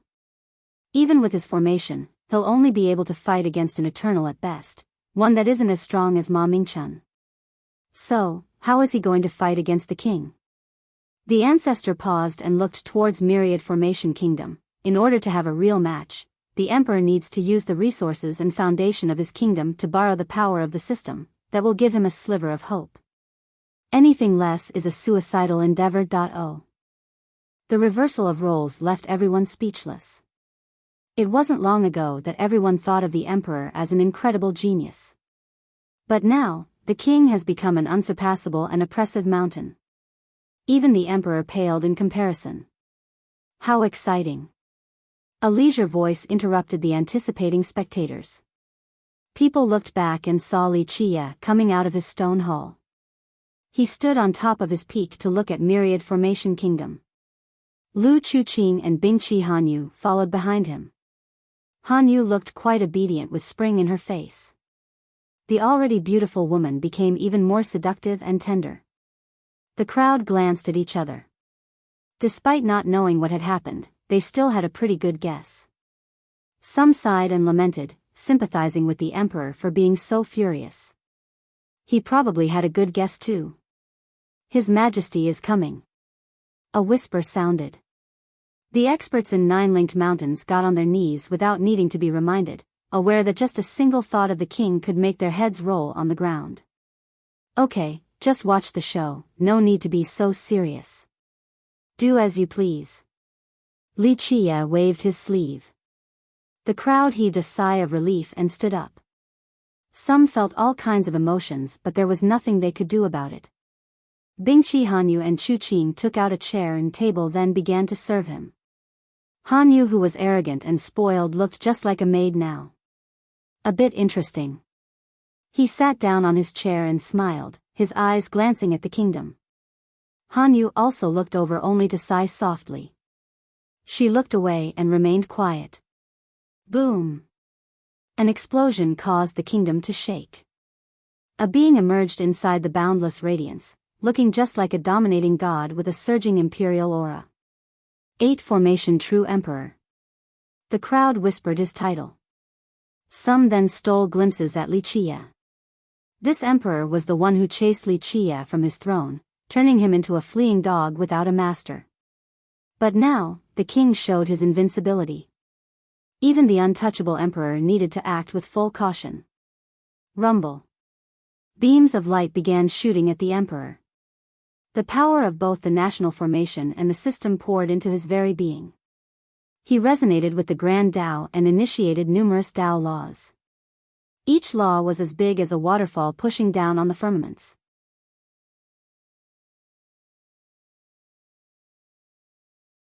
Chapter 25-26, Boom. As the Tao laws coiled around the emperor, his imperial aura surged rapidly as if his cultivation took several big realms higher. His eyes pulsed with a golden light with the ability to refine the world and destroy the ages. Perhaps he could even sever the flow of time with a single wave. The crowd took a deep breath after seeing his current state. He was already strong enough normally, but now, under the immense blessings, he became even more domineering, seemingly invincible. The crushing laws around him continued to change, turning into the various celestials and living beings. The laws eventually disappeared, replaced by a majestic world shouldered by the emperor. 9 Secret System. Someone took a careful look at this blinding world and instantly knew what it was. Yes, you're right. Others agreed. The emperor was shouldering the entire system, allowing him to wield its power as well. An immortal haze slowly spread out from this world, shrouding the emperor in a mysterious manner. He seemed to have just walked out of a land of immortals. Each step carried this land's aura and presence. Each step began to turn the ground beneath him into something magical. The crowd glanced at each other. They could sense his mighty power right now. There was no doubt that he had surpassed a 2-palace emperor, perhaps even a 3-palace one. This is still 9 secrets.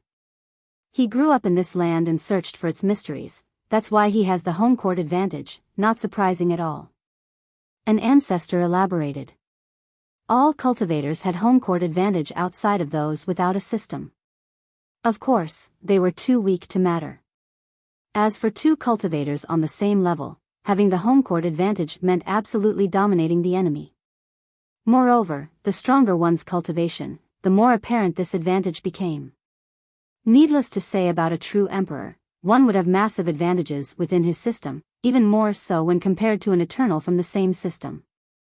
After all, an emperor had a more thorough understanding of the system's profundity, so they could control more of its power.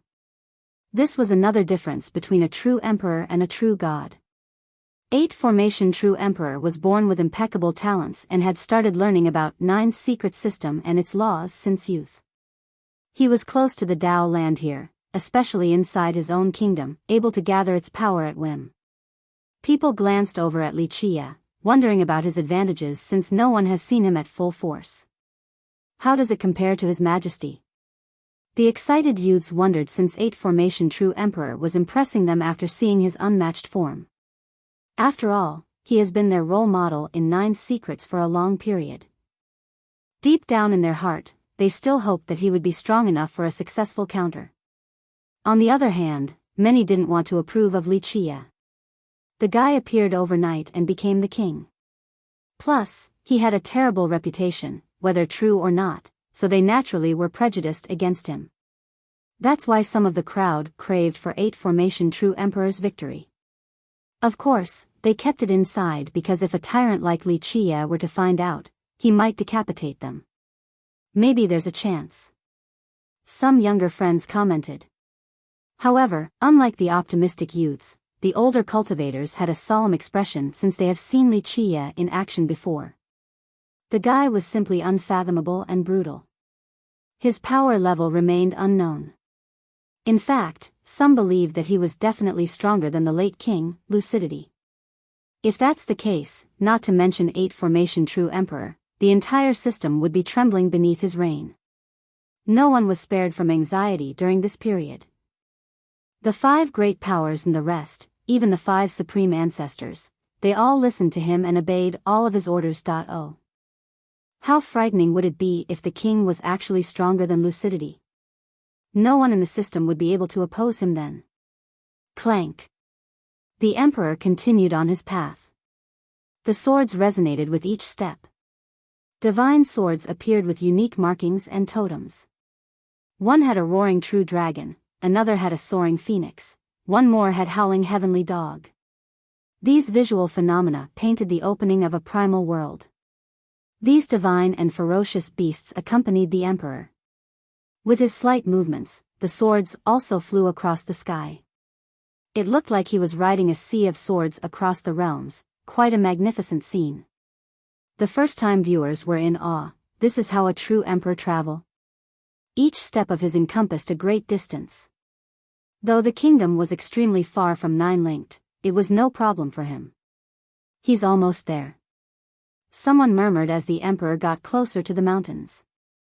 At the same time, people started to leave since they didn't want to be dragged into the inevitable fight between the king and the emperor. Some glanced over at Wuxia, wanting to see his expression. Unfortunately, he was as leisurely as ever with the two girls serving him tea despite the emperor's incredible momentum. He looked as if he was enjoying the sceneries. So unreal. Even the ones annoyed at him still had to admit that this guy was too fierce. The emperor finally made it into nine-linked mountains. The swords behind him issued continuous hums. Clank. The blades pinned on the various peaks also resonated back. Millions of swords started a melody in unison. Cultivators lost control of their swords as well during this resonating process. Coordinate lines appeared around the mountain range. Under the urging of the swords, a terrible formation took form. Clank. One final hymn tore apart the land. The peaks suddenly disappeared and turned into gigantic swords. In fact, the mountain range itself looked like one sword resting on the world.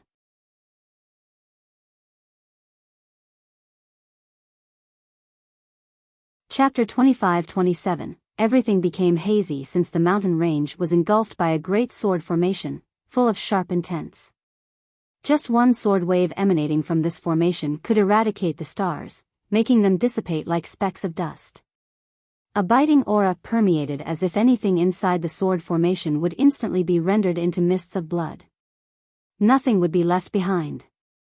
Origin Sword Formation, one of the three great formations. The strongest one of the swords. An ancestor murmured. The crowd finally realized why the emperor sent down those swords earlier onto nine-linked. It was in preparation for this formation. Everyone held their breath and wondered about a potential miracle. His kingdom was known for their expertise in formation. Now, the emperor and his entire land have prepared this ultimate sword formation. Clank. The emperor stopped before Great Desolate Mountain, his eyes flashing like lightning, and fell upon Bingqi Hanyu, who was standing calmly next to the king. His glance then turned towards Li Qia and shot out a blinding glint of the sword, akin to the explosion of an entire world. A massive invincible aura erupted. A meeting between enemies would incite fury. However, the emperor kept his cool and benevolence, not shouting just yet. Li Qia. He called out Li Qia by his name with a voice as firm as a rock and as smooth as an unsheathing sword. Each word was filled with aggression. Everyone held their breath, watching the meeting between the two kings. No one wanted to miss this colorful event. One could hear the drop of a needle right now. This was actually the second meeting between the two.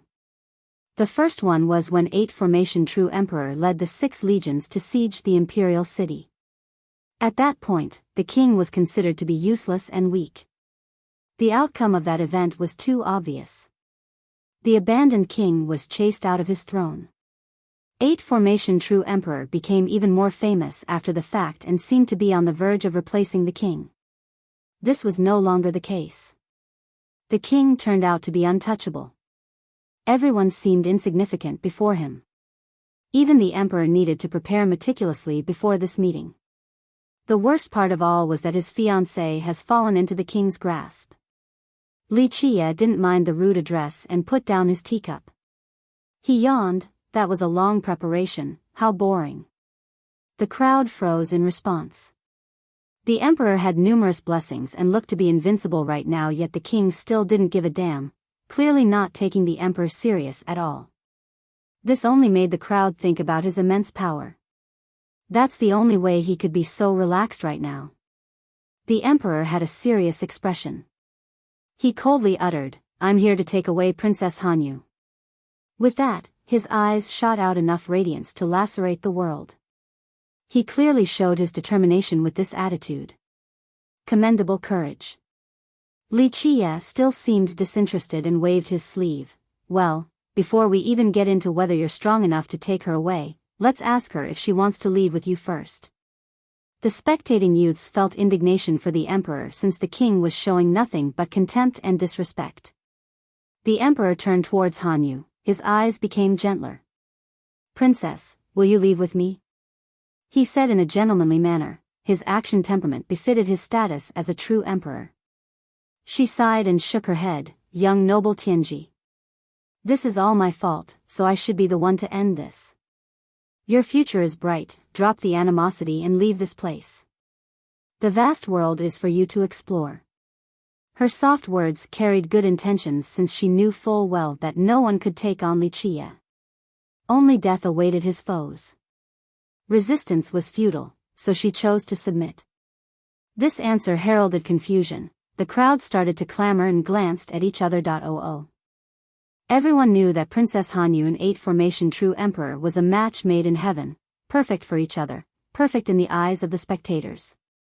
Moreover, she had toiled to gather followers and build up momentum for him in the past. Yes, it could be said that she had given full effort to help him become the next king. So, many viewed her as a virtuous wife, beautiful, capable, a qualified queen. But now, everything has changed so quickly in just one night. She has chosen to follow the king. This left the crowd speechless. Just what the hell had happened? They started imagining different scenarios. The emperor's expression shifted as he trembled slightly. Of course, someone at his level could quickly regain his composure. "Princess, don't worry, I will save you. I don't care what had happened since you were captured because of me, I have the responsibility to take you back." He took a deep breath and said. Some gave him a thumbs up in admiration. This was indeed a very manly answer, full of responsibility. She shook her head again. "Young noble Tianji, you still don't understand. You are not His Majesty's match. Opposing His Majesty will only bring ruins, not only to Myriad Formation Kingdom but also to the Bingqi clan." The response this time was as clear as can be, and certainly wasn't easy on the ears. Nevertheless, she was speaking the truth. This had escalated beyond personal pride and feud. It could bring about a calamity to their kingdom and clan. Some didn't quite understand her choice because in their mind, the emperor took great risks just to come and rescue her. The emperor took one more breath to calm down and decisively looked away from Bingqi Hanyu. Clank. With a resounding sword his gaze turned into a terrifying divine sword, wishing to decapitate Li Qie. He exuded a terrifying murderous intent, turning into a god of death, killing all who stand before him without any mercy. "I will have your head today and take away Princess Hanyu even if it's the last thing I do." He made a solemn and resolute declaration, representing his unswerving will. Hanyu gave up trying to persuade him for she knew it was too late. This battle was inevitable now.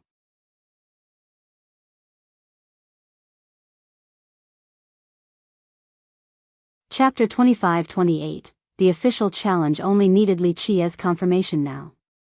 The crowd watched with bated breath, waiting for this incredible fight. Many were bullish about the king because of his impressive showings in the past.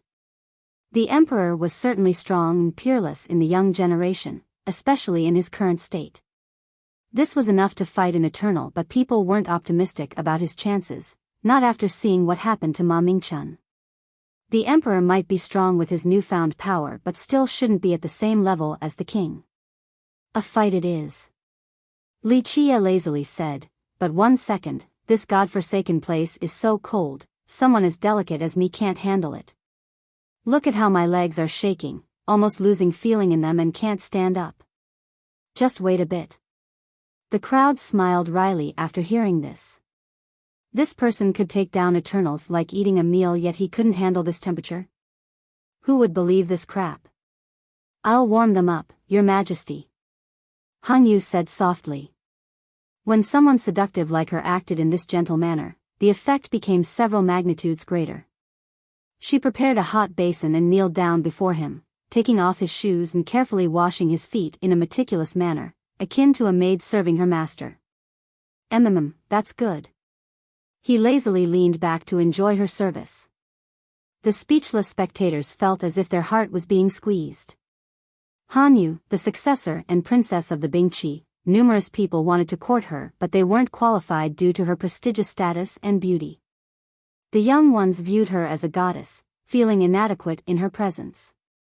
Now, she was kneeling and washing Li Qia's feet while being as careful as possible. This naturally shocked the crowd. That's why some of the youths had trouble breathing. Some even became heartbroken. A few started stealing glances at the emperor since she was his fiancée. This was truly humiliating, impossible to accept. Nevertheless, he stood there with a cold expression. No one could read his emotions. Let me warm you up. Han Yu took her time to finish the task, then dried his feet. Next, she lifted his feet and covered them with her outer garment, sandwiching them inside her deep valley. Her collar has been unbuttoned, revealing her well-rounded and snow-white breasts. His feet were inside now as she lifted up her breasts, doing her best to snuggle his feet with them. Eyes widened at this sight. This prestigious princess was lowering her status to this level? The crowd became frozen. Just what kind of man could conquer this proud woman and make her willingly serve him like this? The king's domineering style seemed to have conquered her completely.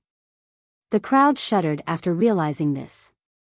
The experts knew that conquering a talented and prideful girl like Han Yu wasn't that easy.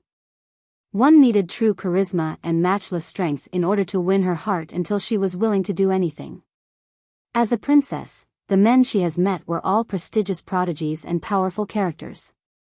Only the strongest could actually win her over like this.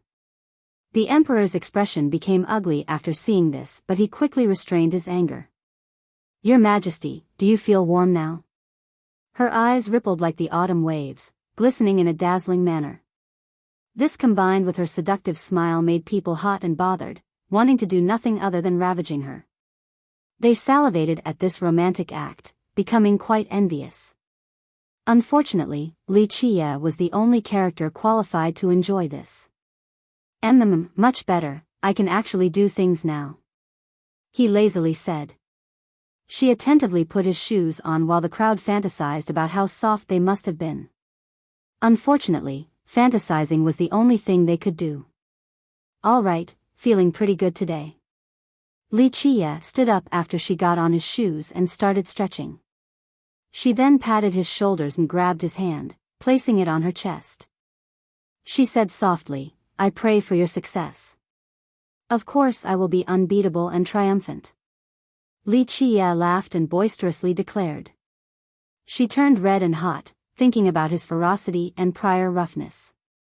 This made her go weak and inadvertently wet. She became embarrassed and retreated to the back, keeping her head lowered. The spectators had nothing to say while looking at the lazy Li Qia, tasting different emotions inside, bitterness, sour, and spiciness. All in all, it wasn't a good feeling. Prior to this, many looked down on the king for various reasons, especially the young geniuses. They thought that he only relied on riding Lucidity King's coattail. This was a stark contrast compared to Bingqi Han Yu with plenty of suitors. People toiled and worked just to win a smile from her. Unfortunately, even the king or young lord of a sect still couldn't obtain reciprocation. But now, this princess acted as a servant before the once useless king, willing to do and suffer anything for him. This was a tough blow for the spectators. The male geniuses shuddered, feeling as if their heart has been stabbed by a sharp knife. This was extremely painful and virtually unforgivable. Because of this, the crowd glanced over at 8 Formation True Emperor. They themselves were very disturbed and pained right now. He should be much worse. No man could accept their fiancé acting like this before the rest of the world.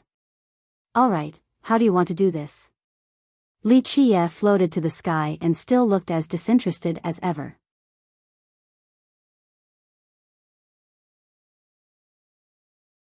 Chapter 25-29. The Emperor had a chilling expression and determined gaze flashing with fatal intent just like blades. Some were actually admiring him right now. Anyone else suffering this humiliating event would have crumbled already and wouldn't want to stay here any longer. The Emperor, on the other hand, stood there still eager to fight, seemingly unperturbed. Anyone else would have their morale plummeting, if not a total collapse. Their will to fight would lessen as a result as well, but not the Emperor. This was indeed a rare, admirable trait. There was a reason why he became a true emperor. He earned a lot of sympathy from the crowd because of Bingqi Hanyu. His fiancée has left him for the king. This was an embarrassing matter, a great blow for any man. Some of the older experts gently sighed. The fight has become even more inevitable. The king was still as ridiculous as before with the exception of his immense strength. There was nothing he wouldn't do.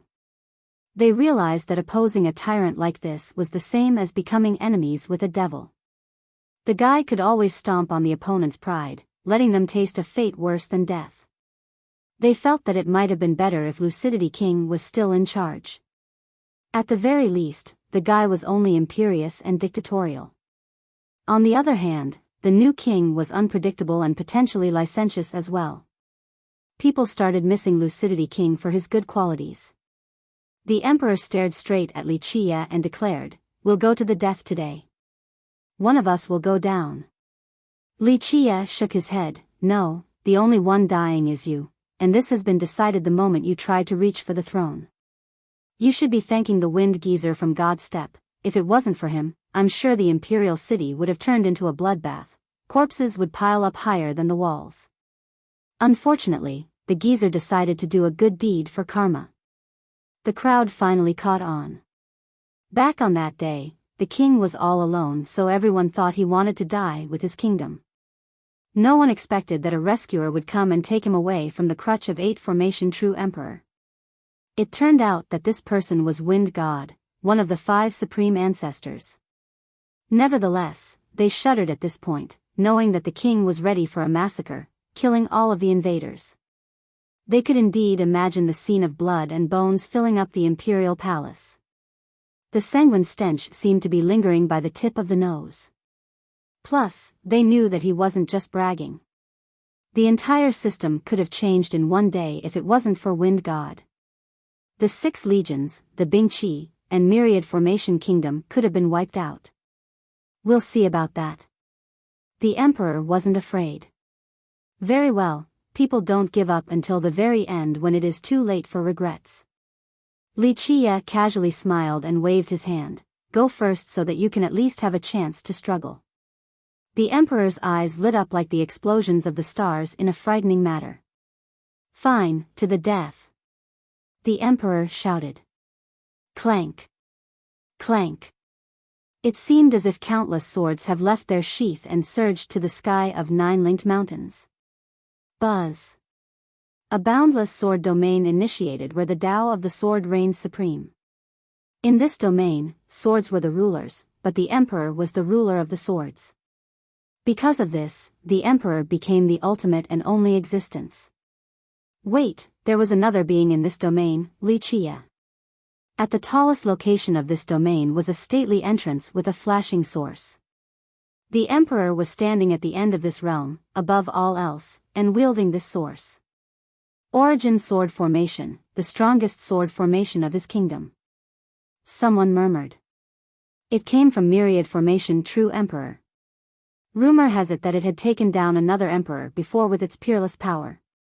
Clank! Curtains of swords appeared, eventually lining up into walls. This culminated into the thickest layer of swords spanning for millions of miles in this domain in front of the emperor. One would need to spend great effort in order to break one layer of this formation. Taking the entire thing down would be prohibitively difficult. At the same time, the spatial area around him became ethereal. The Emperor seemed to have left this dimension and entered the great entrance above this domain. Nevertheless, the formation was still as strong as ever. This meant that while inside this domain, one wouldn't be able to find the Emperor, yet he could still wield its awesome and destructive power. How do you beat this? The crowd had no idea on how to defeat this formation. There was no escaping for the opponent, yet they couldn't target the Emperor either. What must we do to break this origin sword formation? A young genius became puzzled and asked quietly. I don't know. His senior shook his head and put on a serious expression. I heard it has killed a true emperor before. Breaking it will be hard, very hard. It's not impossible. Breaking the eye of the formation will break the whole thing. The controller serves as the eye, just find that person and it'll be there. An ancestor jumped in. This made the group exchange glances at each other. 8 Formation True Emperor has disappeared from the formation. How was anyone going to find him? The variations and transformations of this formation are too profound. Breaking it completely is harder than reaching heaven itself. I think it's wiser to try and force one's way out. Another expert stated his opinion. All eyes were on Wuxia now. They wanted to see what this mighty king would do to deal with this formation. Die. The Emperor's voice sounded from above the sky vault. He resembled the supreme ruler of this area now. Clank. Rains of swords poured down from above, more than enough to make mincemeat out of anyone inside in the blink of an eye. People shuddered at this sight. If they were in this formation, they might instantly fall to this first wave. Calling this little art a formation is shameful. The smiling Wuxia had no intention of dodging as he watched the barrages of swords heading straight for him.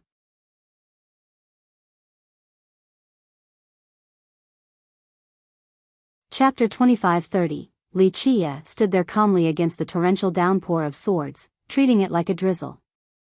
Clank. The swords aimed at him in an orderly fashion, wishing to blow him into smithereens. They were inches from him, yet he still wore a smile on his face.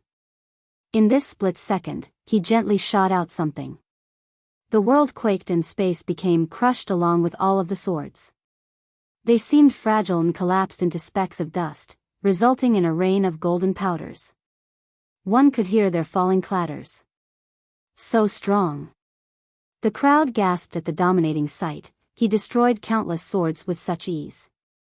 They glanced at each other, thinking that the king's power had no worldly bounds, far superior to any other affinity. Clank.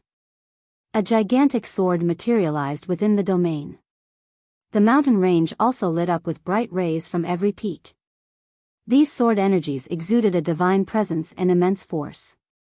The rays eventually gathered on the great sword. It didn't take long before what seems to be all the lights in the world has accumulated on its blade in a blinding manner. The sword itself seemed to be giving birth to a world. Clank. A world-tearing resonation crossed the air. The ground started cracking in multiple places, the spatial area nearby shattered as well. This resonation alone could instantly turn a true god into nothingness. Its powerful sword energy could take down devils and fiends, quite an incredible power. Clank. Another resonation resounded. The sound turned into a murderous vertical slash with an unstoppable sharpness. It had locked onto Wuxia and would find him even if he was a billion miles away. There was no escaping. It was sharp enough to cut through the firmest defensive line in this world. Stars to pieces, the earth lacerated, yin-yang and the 5 elements were severed, karma and cycles faced destruction. The gods would tremble before this murderous and bloodthirsty slash. One could easily imagine the gods being decapitated, their heads flying in the air. The spectators naturally shuddered, scared out of their mind. Weak. Wuxia smirked and casually raised his hand to stop the slash. This naturally astounded the crowd, since not even the toughest defense might be able to block it. The strongest treasure of an ascender would still be cut into 2 halves. Wuxia's frivolity stunned the crowd. Was he tired of living? Stopping this slash with one's bare hand was suicidal. Everyone could see the outcome. blood would gush from his severed arm. Even his body might be separated. Clank. Unfortunately, nothing of that sort occurred. Li Qia's hand firmly stopped the gigantic sword. It seemed to be the toughest metal in existence, untouched by the sharp blade. Only sparks came out of the impact point. What more could the crowd say? This person came out unscathed before a direct strike. His flesh seemed to be tougher than metal. They gasped in response. Not to mention Ascenders, 8 Formation True Emperor himself wouldn't try to stop that slash with his flesh. Doing so would result in dismemberment. The spectators couldn't believe their own eyes. They wondered what his flesh was made of. I told you that I was only playing around with everyone earlier. To actually think that you can hurt me. Li Qia shook his head and twisted his hand. Crack. The gigantic sword got snapped like a dried branch despite wielding the power of 9 linked mountains. That slash just now consisted of 8 Formation True Emperor's power, the force of the entire formation, and even a part of 9 secret systems' power. Alas, Li Qia still shocked the crowd by defeating it. My turn. He smiled, slowly making a fist. As the fist started forming, the crowd felt an intense pressure. Though it didn't carry a shocking or immense power, they still froze as if he had their heart in his grasp. The clearer the shape of the fist, the more people stopped breathing as if there was an invisible hand seizing their throat. Opening their mouth wide didn't get them any air either. They had the illusion that he had the entire world in his palm. It couldn't handle a single blow from him. Boom! He finally unleashed his apocalyptic punch. All back to dust, the only words that the crowd could use to describe this incredible technique. Go! The voice of the Emperor resounded. Clank! 81 great swords emerged instantly. They turned into the origin and slashed down in unison, creating a net of sword energy. This would last forever since they have created an independent cycle. They carried a supreme intent seemed to be that of nature itself, the power of a true ruler. No one could withstand this force while being inside this domain. Origin first strike, the formation's real moves are coming. A member of the crowd shouted with horror. Boom! Alas, this supreme power and ruler's intent still couldn't do anything before Li Qia's punch. Rumble. The 81 swords instantly collapsed along with their origin force. They only appeared to be supreme on the outside, not possessing real force and couldn't reach the apex. The first continued to break through space in an unrelenting manner. It pierced through the entire sword domain and reached the deepest location. The moment it made its way to the entrance in the sky, numerous layers of swords appeared to build the most resilient defense in the world, virtually impossible to penetrate.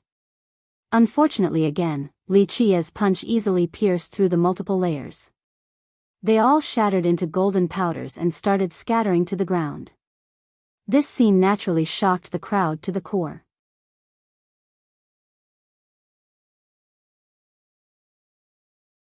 Chapter 25-31. The sword layers were inordinately thick and tough since it carried the power of the Emperor and the entire formation, resulting in a majestic force. Even an Eternal would require a powerful offensive artifact to break the layers, not like Li Qia with a single punch.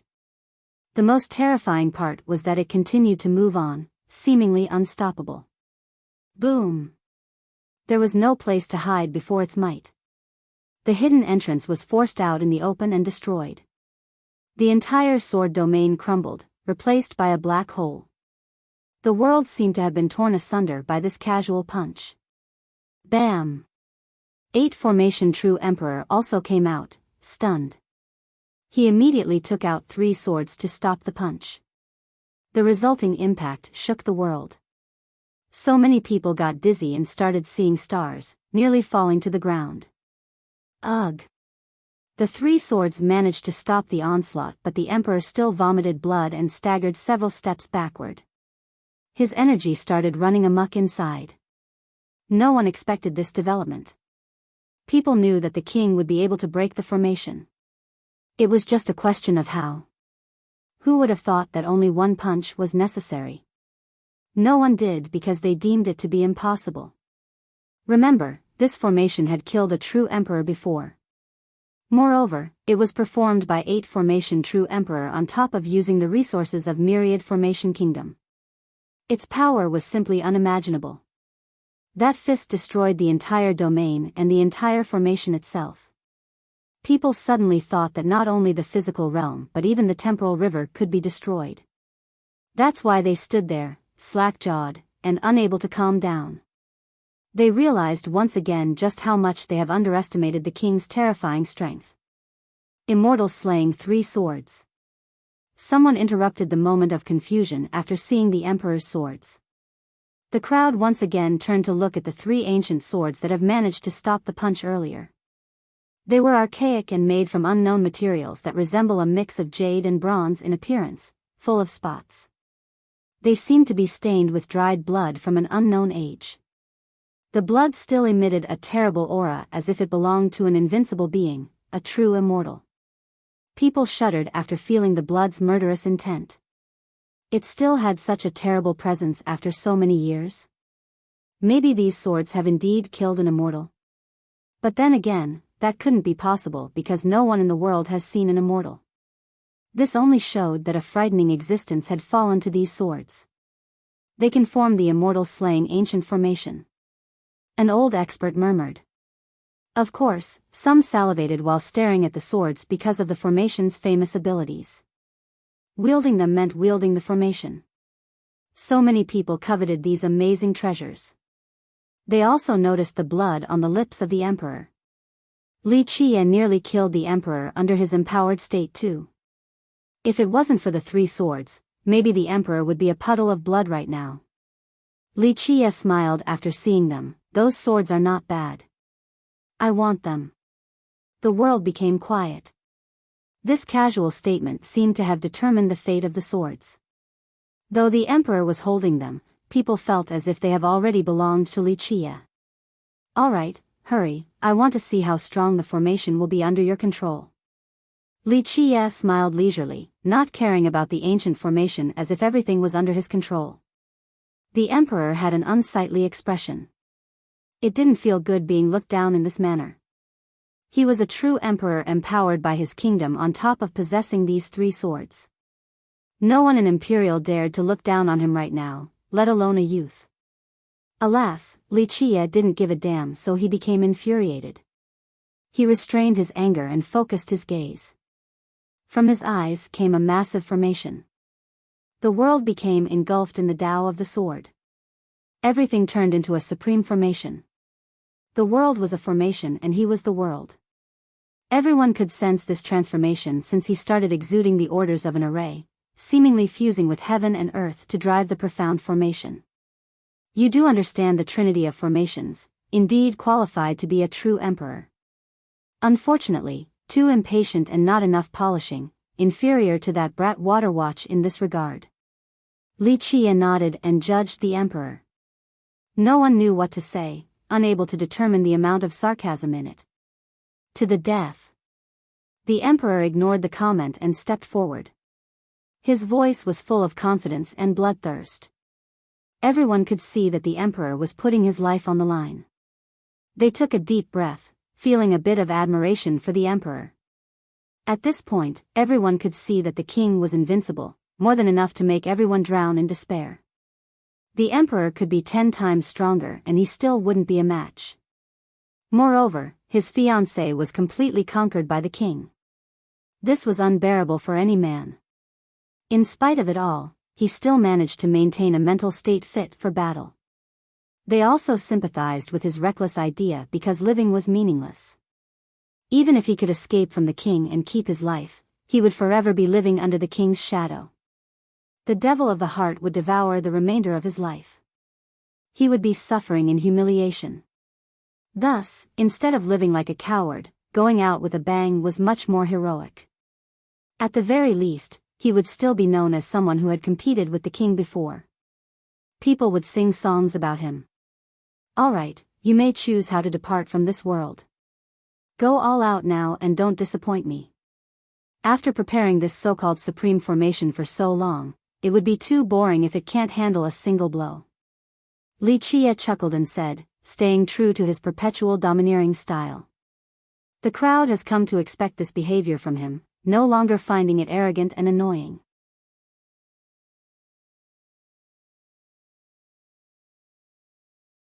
Chapter 25-32. The Emperor's eyes turned cold with a blinding radiance, capable of shining even the 9 levels of hell. Don't be so confident. His thunderous roar was intimidating. He stood there like a supreme sovereign, robbing everyone of their breath. The 3 swords in front of him had a cold glint, causing everyone to shudder. Their flashing glimmers pricked harshly down to the bones. The crowd could already sense a murderous intent before an attack, as if the swords were next to their neck. Decapitation could be next. Go, I'm waiting to see your comprehension. Li Chia nonchalantly said. Very well. The Emperor said. Clank. The 3 swords resonated at the same time. Everyone could hear their hymn and felt their hair standing on end because the sound went straight for their heart, seemingly originating from there. This was akin to a direct assault on the heart, creating a penetrating pain. Many staggered backward from this unpleasant feeling. Buzz. Space fluctuated, seemingly being cut apart. The 3 swords began to rotate around the Emperor. At the same time, runes were surging out of the Emperor. In this blink of an eye, he seemed to have endless runes as they slowly covered him. These runes were ancient and profound, each wielding considerable power. This was no different from the emergence of 3,000 worlds. Clank. The 3 swords have opened an ancient world filled with lights. It immediately stabilized and locked onto the runes around him, resulting in a massive formation. It instantly trapped Li Chia within. This domain had its own sun and moon with blood flowing everywhere. The stench was horrifying, same with the murderous pressure. People didn't only shudder but would become nauseated as well. Strange sizzles could be heard. It seemed that if any existence in this world were to let down their guard even a little bit, the pressure could instantly turn them to blood. This was quite frightening. Just the atmosphere of the formation alone was extremely fatal. Boom! After the formation took form, the Emperor gathered his vitality and became resplendent. Rumble.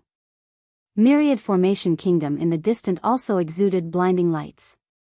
With the kingdom in the center, rays of light traveled to different places in 9 secrets and started sucking out power. These various forces from the system became pulsing rays and headed for the Emperor. The rays eventually converged into a single pulse and shot straight for the Emperor. He opened his fate palaces and absorbed the incoming energy in full. An inferno rushed out of his body and ravaged the sky. He turned into a sacred deity, pulsing with a blinding radiance, no longer belonging to the mortal world. He was no different from a being from above, wielding an ancient sword to deliver judgments. His battle abilities soared even greater than before. Just a wave had an apocalyptic might. The crowd took a deep breath. This heightened form of his was truly strong. Not many ancestors in 9 secrets could take him on now. Boom! He then jumped into the ancient formation and split into 3 copies. There were 3 of him now inside Immortal Slaying Ancient Formation. They were identical and had the same radiance. The split didn't make any of them weaker than the original. Which one is real? The spectators were confused to see 3 of him.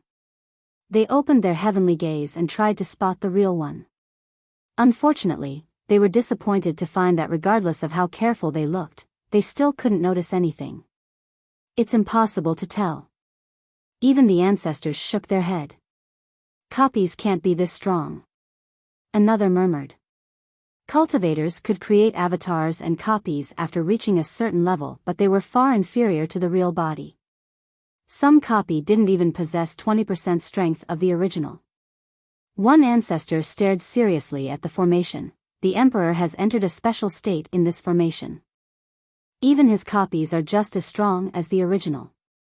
So now, there are 3 of him, and they're all empowered too. This formation is incredible then. Another took a deep breath. This meant that the Emperor's power had tripled. This combined with the murderous atmosphere in the formation made him much stronger than normal. Don't be surprised. An ancestor said, this formation has an amazing origin. Few in the history of Myriad Formation Kingdom have been able to learn it. Clank. The three emperors each had one sword. They raised it in front of them in an offensive stance, ready to attack. The swords exuded a flowing golden brilliance that spread to the emperors. They looked like three golden immortals with a transcending aura, a stark contrast to the murderous aura emanating from the swords. Die. The emperor roared and finally made his move, slashing vertically with his swords. Clank. The entire formation activated with a merciless sharpness, enough to kill an immortal. The spectators felt a sharp sting on their neck as if they were the ones being decapitated. Come. Li Qie laughed and casually punched again. The destructive punch was as unstoppable as before, destroying everything in its path. There was no taking back after releasing. Boom. It aimed straight for the three swords. The crowd watched with bated breath. This wasn't the first time the king used his bare hands against weapons. The result was the swords being blown to the air. The emperor staggered several steps backward.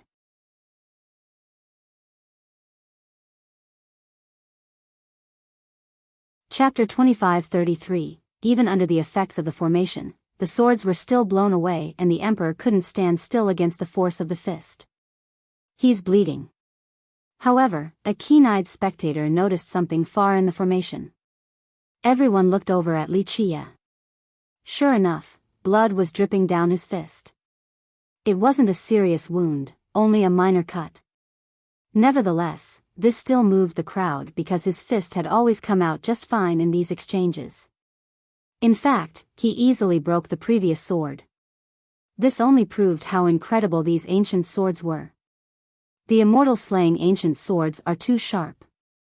Someone became startled and said, "No, His Majesty's fist is the impressive thing here." An ancestor gently shook his head and put on a solemn expression. Rumor has it that normal imperial weapons can't withstand this formation and will be severed. However, he used his flesh yet only a faint wound was left behind. It shows that his body is tougher than imperial weapons. People shuddered after hearing this. These ancient swords could cut steel like mud yet failed to do significant damage to the king after a direct confrontation. Again. The second emperor attacked after the successful repel by Li Qie. The second slash aimed horizontally for his back, wanting to separate him into two halves. This all happened in the blink of an eye after the first impact. The second slash was almost there. These emperors worked quite well together and had no openings. Li Qie didn't bother turning around and casually unleashed a backward palm strike, simple without any variation. Nevertheless, it was extremely effective. The horizontal slash was instantly suppressed and fell to the ground. He took another step forward and released an explosive punch straight for the first emperor. There was no doubt that he had figured out the real body. Of course, due to the sheer speed of the events, the first emperor was still in the midst of being pushed back from the first punch and has yet to stabilize his stance. Boom! The punch broke the space in front as well as the emperor's chest plate. Keep in mind that the punch itself hasn't made contact just yet. Clank! The third emperor joined in with a massive wave of energy straight at the second punch. Its light was capable of illuminating the 9 realms. The wave was boundless, impossible to cross by any living existence. Drowning would be their fate. The punch actually seemed minuscule compared to the sword wave, almost like a drop of water in the ocean. Rumble. Unfortunately, this great ocean still couldn't stop the punch. It created a massive tsunami and flipped the ocean over. All of the sword lights instantly shattered, then the ocean itself. The third emperor also staggered backward, unable to withstand the annihilative fist. Everyone took a deep breath after seeing this. 8 Formation True Emperor was still the underdog despite being inside his formation, unable to go on the offensive. From start to finish, the king hasn't used a weapon yet he still had the upper hand. That's quite terrifying. Die. The first emperor calmed down and soared to the sky, unleashing the profundity from his sword. Suddenly, there were 1,000 emperors appearing above. Their swords clanked continuously and created an inescapable net. Kill him. The second and third emperor also split into countless copies and began the same onslaught. 3,000 emperors and their sword derived the mysteries of the Grand Tao. The invincible sword arts of the formation came down, instantly surrounding Wuxia. Sword waves came from the left and right, up and down. Wuxia simply raised his hand and created a bright formation of his own and instantly stopped the onslaught. Sword energies from all directions came slashing with rippling intents, more than enough to take down the celestials above. Just 3 were frightening enough, but 3,000 emperors? This was a sight to behold.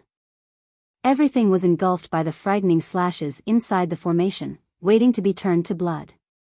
Damn, a few spectators murmured after seeing the inescapable sword energies. No, His Majesty is still the more impressive one. An expert said, 3,000 emperors still can't move him, that's insane. Everyone looked over towards Wuxia inside his barrier. Sure enough, the rampaging slashes couldn't break down his defense. If this is all you can do, it's time for death. Wuxia chuckled. Activate. The emperor roared after seeing the stalemate. 3,000 emperors fused together into one again. Clank. The 3 ancient swords also fused into just one. It became larger with an intensified murderous aura, resembling a scaffold ready to decapitate immortals. Boom! His vitality surged to the sky like a soaring dragon. It then coiled around him in a dazzling manner. The kingdom also became radiant. All of the light became one with the emperor. He grew larger. One step could annihilate the myriad Tao and the reincarnation cycles. Everyone could see his holiness. Behind him was a faint figure accompanied by an invincible aura belonging to an ancient progenitor. It filled the world and traveled across the river of time. The gods and emperors needed to retreat, all other beings would be suppressed. A progenitor. The crowd screamed after sensing this terrible aura. A progenitor is here? People dropped to the ground, trembling with fear. That's not possible, this is just the power of Nine's secret system. A solemn ancestor explained. You're going down. The emperor delivered a vertical slash.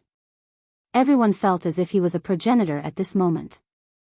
The power of a progenitor, people shuddered. The weak members of the crowd twitched on the ground, losing control of their body.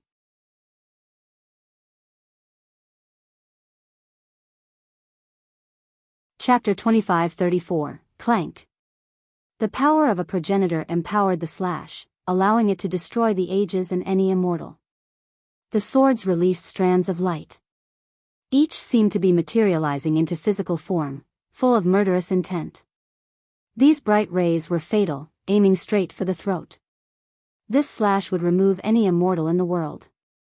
The sword has finally revealed its true form and terrifying power. This primordial beast has shown its real fangs. The emperor didn't exert its true power earlier. He needed to be at this level before being capable of delivering this slash. The crowd's expression darkened, petrified by this murderous aura. Some dropped straight to the ground. Good. Wuxia smiled and casually raised his right hand in retaliation. Clank. Another sword could be heard. It wasn't as sharp and clear as the one from the immortal slaying sword, but rather forceful with a deeper pitch similar to a large bell. A bronze sword appeared. It was as massive as a mountain, lying horizontally in the sky and crushing the stars above. Its size actually didn't matter, only its incalculable weight, surely the heaviest item in existence. Whoosh! It flew out and slashed at the other sword with pure strength. There was no murderous aura nor technique, just an immaculate power that could crush everything. Because of its unimaginable weight, the moment it took action, the spatial area nearby got crushed and became a terrible void after loud cracking noises. Perhaps it weighed 1,000 times more than 3 immortals. Just imagine the force behind such weight. The most amazing slash wouldn't amount to much when facing its might. Bam! A contest of a peerless formation versus a heavy sword. Unfortunately, the formation seemed feeble in comparison, like an ant being crushed by a mountain. Fiery sparks scattered before the immortal slaying sword was blown flying. Even the figure behind the emperor suffered the same fate. The heavy sword didn't stop there, its shockwaves still continued forward through everything. Boom! The weight of the strike seemed to be on the back end and has just now reached the front to hit 8 formation true emperor. Ah! He bellowed miserably before turning into a mist of blood. Since the start with his ultimate slash till his death only took the blink of an eye. The spectators didn't even have the time to breathe before everything ended. Boom! The formation collapsed, leaving behind the 3 floating swords. Just a while ago, the emperor had the immortal slaying formation on top of blessings from his kingdom and the power of 9 secrets. Alas, just a single slash still took him down. The guy didn't even have the chance to try and run. The spectators regained their wits and trembled in fear. The king didn't need to use any invincible art, just this bronze sword alone could make him invincible. One slash from it could take down a kingdom or lineage. 1,000,000 miles of land would sink to the core. Hidden powers and resources? Ancestors? True gods? All to ashes. The 3 immortal swords were still floating, unharmed by the contact earlier with the bronze one. They were clearly precious treasures. Not bad at all, mine. Li Qie smiled and reached for them. Clank. Clank. The swords resisted his suppression since they already had a master, not wanting to submit. Unfortunately, his great palm didn't allow for resistance. They were instantly suppressed and fell into his possession.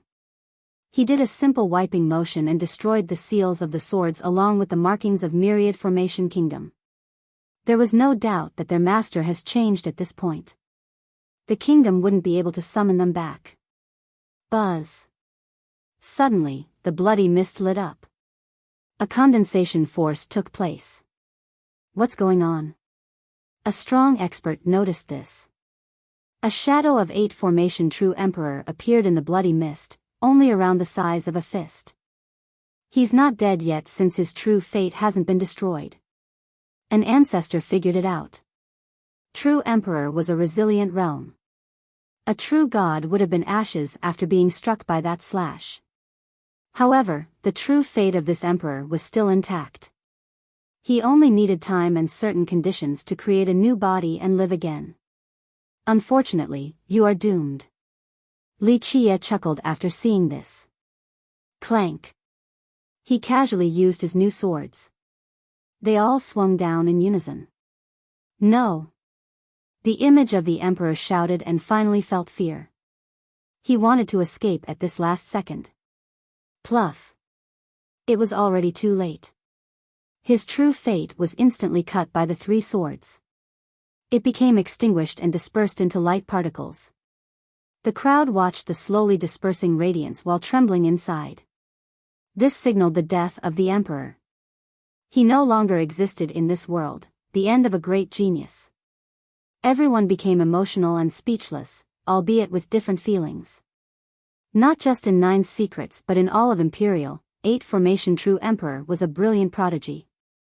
Becoming an emperor at such a young age meant that he had limitless potential. Some considered him to be number 1 in 9 secrets.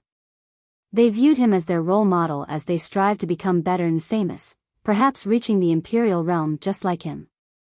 Alas, they watched his death today after suffering an utter defeat to the hand of the king, someone they have looked down upon.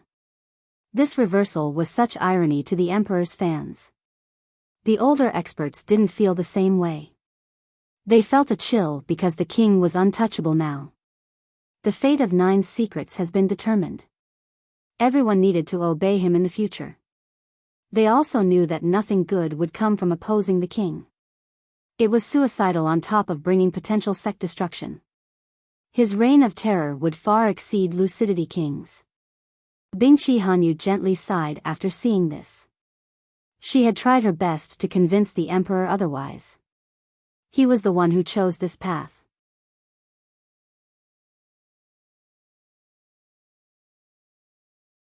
Chapter 25-35. Silence reared its head again in Nine-Linked Mountains in a dreadful and suffocating manner. Ma Mingxuan's death didn't carry the same weight as the emperor's. Many were certainly shocked and became afraid of the king after Mingxuan's demise, but 8 Formation True Emperor was a rising star. He had so much potential and would reach a higher realm in the future. Mingxuan was a settling sun, standing at his apex. That's why his death wasn't as shocking. The end of a genius, an expert bitterly smiled. In fact, some didn't know how to feel. Ever since his birth, 8 Formation True Emperor was destined for greatness due to his excellent bloodline and incredible talents. Moreover, his characters and personalities were top-notch, a dragon among men. Everyone knew about how hard he had trained in the Tao, so his current accomplishments were expected. So in a sense, they believed that he had superior genes and would become as bright as the sun, the symbol of the young generation. On the other hand, the king was an illegitimate son, hidden away by Lucidity King. Moreover, he became a tyrant after inheriting the throne. So it was a case of a prodigy versus a prodigal tyrant. Unfortunately, the hero of the story lost today. Reality was often cruel and ironic. Nevertheless, all they could do was stare at the king in fear, not daring to utter a word. Saying no to him right now was courting death and complete extermination. Li Qie recalled the 3 immortal swords and stared towards the direction of Myriad Formation Kingdom. Well, at least you are still acting like a proper ancestor. People also looked over at the kingdom after hearing this. They remembered that it also has one of the 5 supreme ancestors. Some believed that outside of Lucidity King, the 5 ancestors were the strongest in 9 secrets. However, this ancestor didn't interfere during the duel between the emperor and the king. No sneak attack either, unlike Ma Mingxuan. He still didn't take action to save the dying emperor. Why didn't that supreme ancestor help? A youth asked. His ancestor glared sternly at him and said, "Cultivators don't only focus on strength but also characters. A supreme ancestor represents his sect and the juniors, so one can't act in a despicable manner. It would reflect badly on his own forefathers and ruin the reputation of his sect." Indeed. A different ancestor agreed. After all, this was a fair duel between the emperor and his majesty. Plus, the emperor managed to maintain his prestige and reputation. Some recalled the ambushes from Tang Hexiang then Ma Mingxuan. Both of them were prestigious characters, an Imperial Guard commander and a Central Commander who was also an Eternal. Everyone was surprised when they decided to ambush Li Qie and looked down on them for doing so. Nevertheless, this had an adverse effect on young spectators. If these big shots could ambush others, then why shouldn't they do so as well?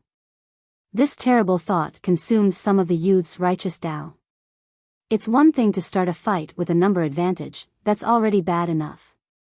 One ancestor firmly asserted, but a sneak attack is utterly contemptible. If everyone in the system is despicable to this level, the system will fall into ruins in due time. I agree. 8 Formation True Emperor did a great job. Though he had passed away, he still put up a just and honorable fight, a death befitting that of an emperor. The ancestor from Myriad Formation Kingdom at this crucial moment properly composed himself, not ambushing to save his sect's talent. Many ancestors agreed with this viewpoint. They were afraid that the bad examples set by Ma Mingxuan and Tang Hexiang might affect their young disciples. This was a good time for a lecture to fix their mentality. Boom! Endless light surged from Myriad Formation Kingdom, culminating in a fire burning in the wild blue yonder and illuminating the realms.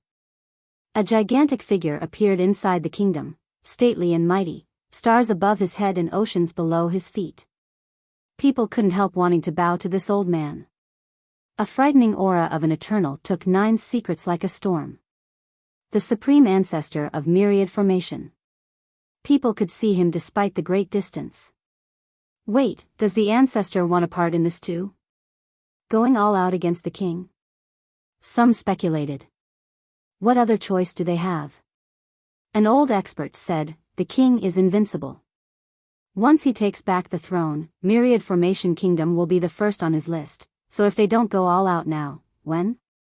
The crowd glanced at each other. This feud has indeed escalated beyond mediation. And to think I've just praised you. Losing your patience? Li Qie smiled at the massive figure. Boom! Another pillar of light erupted from the Bingqi clan. A sonorous clanking of a weapon resounded. Other weapons in the world resonated back with a hum as well. Another old man emerged with a weapon floating above him. It emitted endless imperial might, seemingly capable of suppressing every other artifact. Supreme ancestor of the Bingqi. Another shouted. That's all break. One ancestor recognized the weapon floating above his head. Weapon break, true emperor's artifact, all break. The experts became startled. All break was rumored to be the Bingqi's strongest weapon. Their patriarch, Weapon Break, was a peerless blacksmith and his masterpiece was all break. Some believed that it was on the same level as ancestral weapons. Is this really happening? People glanced at each other. No, Bingqi Hunyu's expression darkened. She didn't want her clan to be destroyed. Well, it's not surprising, they're allies. Another whispered. Ever since the siege, these two have formed a marriage alliance. They were on the same boat now and needed to act together against the common enemy. Boom! At the same time, another divine beam rushed to the air with a holy affinity. A man came out of the light, looking quite transcending. Calm Lotus Monastery's supreme ancestor, his appearance was more shocking than the other two. What is going on? Are the ancestors crazy? I told them that we can't oppose the king. It was Qin Jinyao's turn to be astounded.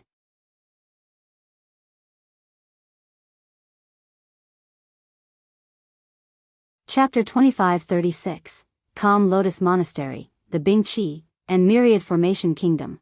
3 supreme ancestors from these sects have appeared and astonished the crowd. Only the 2 from Waterfront and God Step were missing. They have rarely shown themselves in the past since they represented the highest echelon in 9 secrets. Their appearance would mean something big was happening. Calm Lotus is here too. A surprised spectator murmured. It was one thing for the first 2 ancestors to come out, especially the one from the kingdom. After all, the emperor was killed just now. Moreover, they had no other choice either since they had an irreconcilable feud with the king. It was understandable for the Bingqi as well. They were on the same side as the kingdom, so they needed to work together. This wasn't the case for Calm Lotus. This particular sect had no big conflict with Li Qie.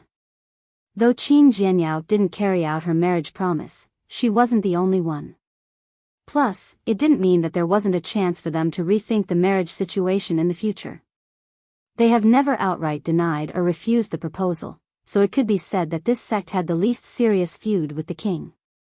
But now, their ancestor had appeared as well, contrary to everyone's expectation. Jianyao herself was shocked since she had sent back reports about the king to the sect. She recommended to never oppose the king. In fact, it was fine to submit in order to stay alive. She thought the ancestors would agree with her opinion. Who would have thought that their supreme ancestor would join up with his 2 peers?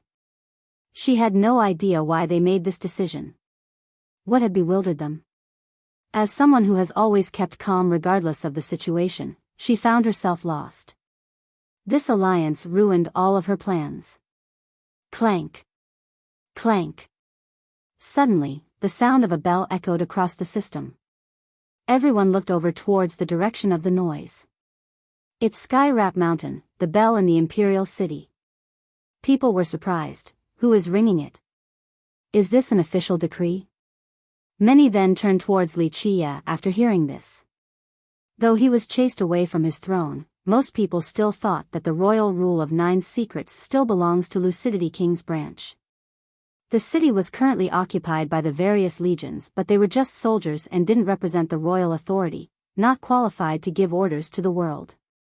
Who was ringing the bell right now? To have the courage to do so without permission from the king. It's not an official decree. An ancestor carefully listened to the bell and remembered, this is the regal bell. It hasn't been used for a long time. What's that? The young ones have never heard of this bell. It's the bell that represents authority.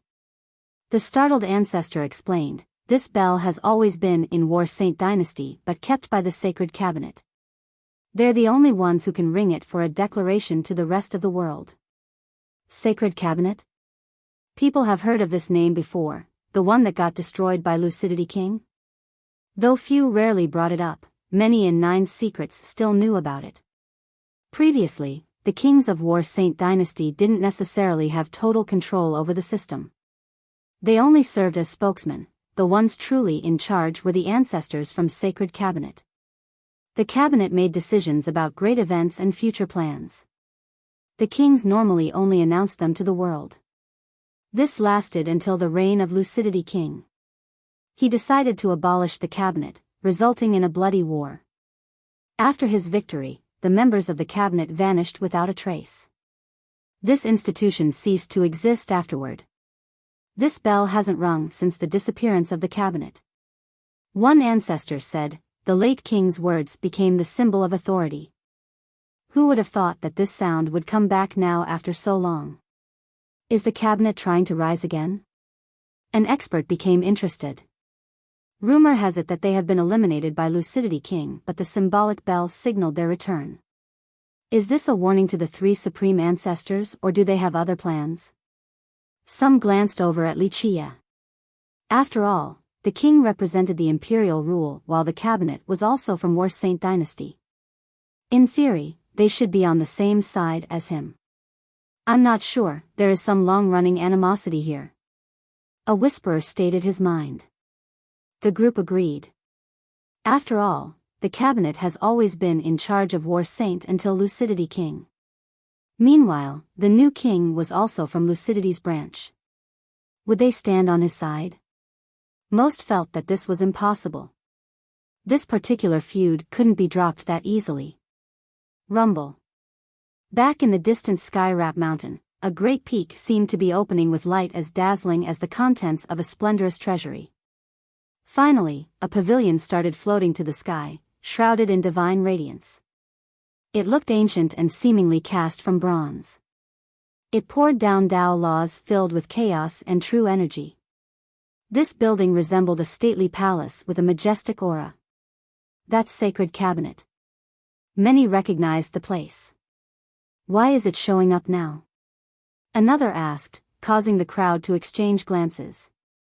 They didn't show up during the siege at the imperial palace nor when the king was chased away from his throne.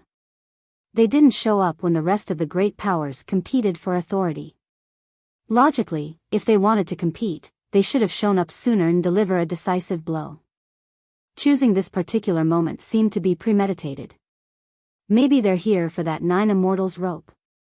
One ancestor pondered carefully before coming up with this. They felt that the cabinet wasn't here for political reasons. Only that one rope was worthy of their appearance. Rumble. The world quaked as the three ancestors and the cabinet started heading for 9 linked mountains. They each occupied a different cardinal direction, seemingly wanting to surround Wuxia. One step from the ancestors took them 10 million miles.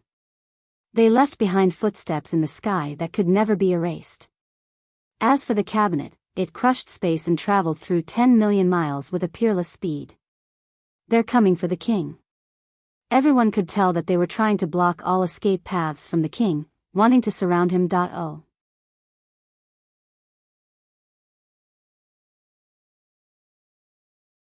Chapter 2537, Rumble. Continuous explosions resounded. Both the three ancestors and the cabinet were far removed from 9 linked mountains, but this distance was nothing to characters of their level. All eyes were on Wuxia since he was their target. Would he fight or not? This became the question on everyone's mind. There's no way he'll do it, right? One person tried his best to lower his voice, afraid that Wuxia would hear him. Wuxia's might was unquestionable after taking down one big shot after another. However, the supreme ancestors have terrorized the system for several generations, not to mention the unfathomable sacred cabinet. This alliance was impossible to gauge. Few in the world could actually oppose them. Their abilities were the reason why Lucidity King didn't destroy the 5 ancestors in the past. No, I still think the king is untouchable. One expert mused and said slowly, he's unfathomable and probably hasn't shown us his real strength. An all-out move from him will be unimaginable. But you can say the same about the 3 supreme ancestors and sacred cabinet. Their move is going to be earth-shattering too. Someone else quietly said. Just wait and see. Another ancestor said, the outcome will be clear soon. This battle will determine the directions and fate of 9 secrets. The crowd slightly jolted, realizing the significance of this upcoming fight. If the king were to lose, there would be a contest for supremacy between 3 sects, perhaps a stalemate. The opposite scenario would be a tyrant even more imperious than Lucidity King. Li Qie still had a smile on his face, seemingly unperturbed. As the storm approaches, the cave entrance beneath Great Desolate Mountain suddenly trembled ever so slightly. It became dimmed, on the verge of disappearing.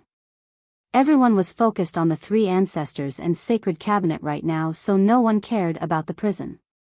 In fact, the change was too minuscule to be spotted in the first place. Never mind, I'm busy now, no time to play with you all. Li Qie's eyes turned towards the prison before he laughed and leaped into the sky. What is he doing? This stunned the crowd. Boom! A deafening blast quaked the entire mountain range as if a world barrier has just been broken. They saw Li Qie landing down and jumping into the great desolate heavenly prison. The entrance looked like the bloody jaw of a primal beast. He jumped into the darkness and was swallowed up. Careful dash, Lu Chuqing felt her heart hanging on a string because of this sudden development. Bingqi Hanyu hurriedly supported her while feeling the same astonishment. Everyone became stunned. Who could have expected this move from Li Qie? They all knew that there was no leaving this prison, regardless of how strong and mighty one was. It was eternal damnation, no coming back out, death without a grave. Lucidity King has thrown numerous powerful foes into this prison and they were never seen again. Remember, his foes were mighty, starting at least from the eternal level. Alas, these eternals still disappeared into this prison. These tales built up a grim scene for the prison. The issue here was that no one forced Li Qie to do so. This seemingly suicidal act made jaws drop to the ground. People stared towards the prison with their mouth wide open. Is he insane and suicidal? Why did he jump into Great Desolate Heavenly Prison? Someone stammered. Some didn't believe their own eyes. Everything was arguably fine, yet the king chose to enter the prison. Maybe he's afraid of the alliance? Another speculated. No way. An old expert shook his head. The guy kills without batting an eye, he's afraid of no one. Plus, if it stemmed from fear, why the hell would he jump into the prison? Everyone agreed with this logic. Even if he couldn't take on the 3 ancestors, he still probably could go all out and escape from them. However, jumping into the prison would end with nothing but his death. The crowd continued speculating, but no one could come up with an answer. At least dying in a battle or in another place would leave him with his corpse and potentially a grave, unlike suffering an unknown fate in the prison. I'm sure he has his reasons. A wise ancestor said. Reasons my ass. One shook his head. There is no way to justify suiciding like that. All of his plans and reasons are useless because he is going to die in there. The ancestor had no response since the guy made sense too. No one in history has managed to leave the prison. This is an impulsive choice indeed. He should have waited to see the development. He relented. Rumble. The 3 ancestors and the cabinet made it to 9 linked mountains a while after Li Qie's jump. They stared at the pitch-black entrance of the prison and became confused. They came prepared to fight to the death with Li Qie, but now, it looked as if their effort has gone to waste. They were sufficiently prepared, both mentally and strategically, yet the moment they got to the battlefield, their opponent instantly committed suicide. Losing this goal caught them off guard, not knowing how to proceed. The supreme ancestors looked at each other. Should they jump into the prison to follow him? Of course, they weren't that crazy. Unlike the rest of the crowd, they have personally seen the mighty existences who were thrown into the prison by Lucidity King. This prison left a deep impression on them. Wait for a bit. An ancient voice came from the cabinet. The three ancestors had no other option, decided to land on the ground, waiting. There was another pair of eyes observing the whole thing, South Peak Woodcutter. The smoke from his tobacco pipe shrouded his aged face. Nevertheless, his eyes were still as bright as ever. Maybe a miracle will happen. Does that prison really contain the secrets to immortality? He murmured as he puffed out rings of smoke. He watched without blinking once, really hoping for Li Chia to come back alive since he was curious about the prison's secrets as well.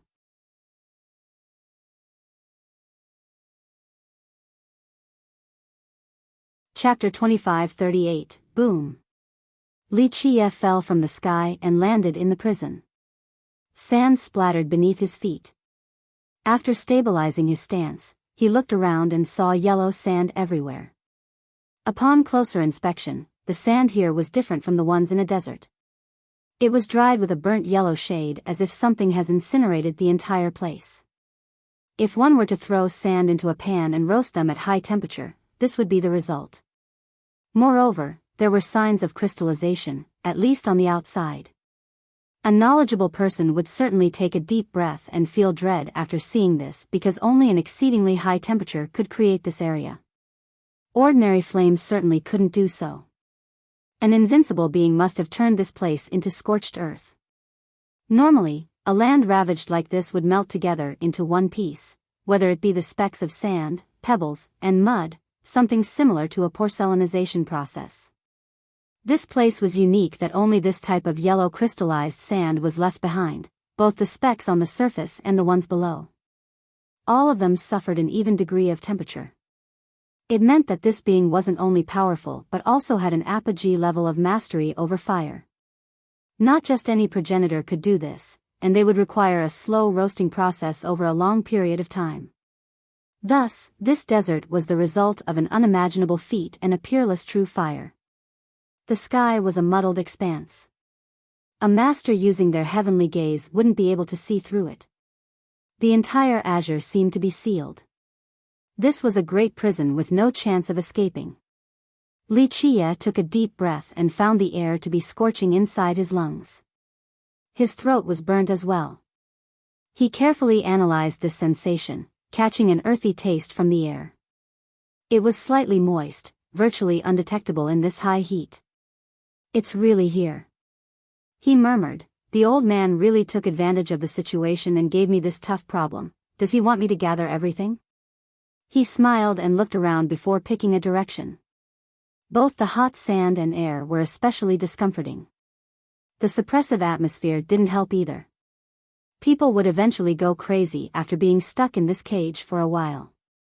Along the way, he found numerous skeletons of all shapes and forms buried in the sand.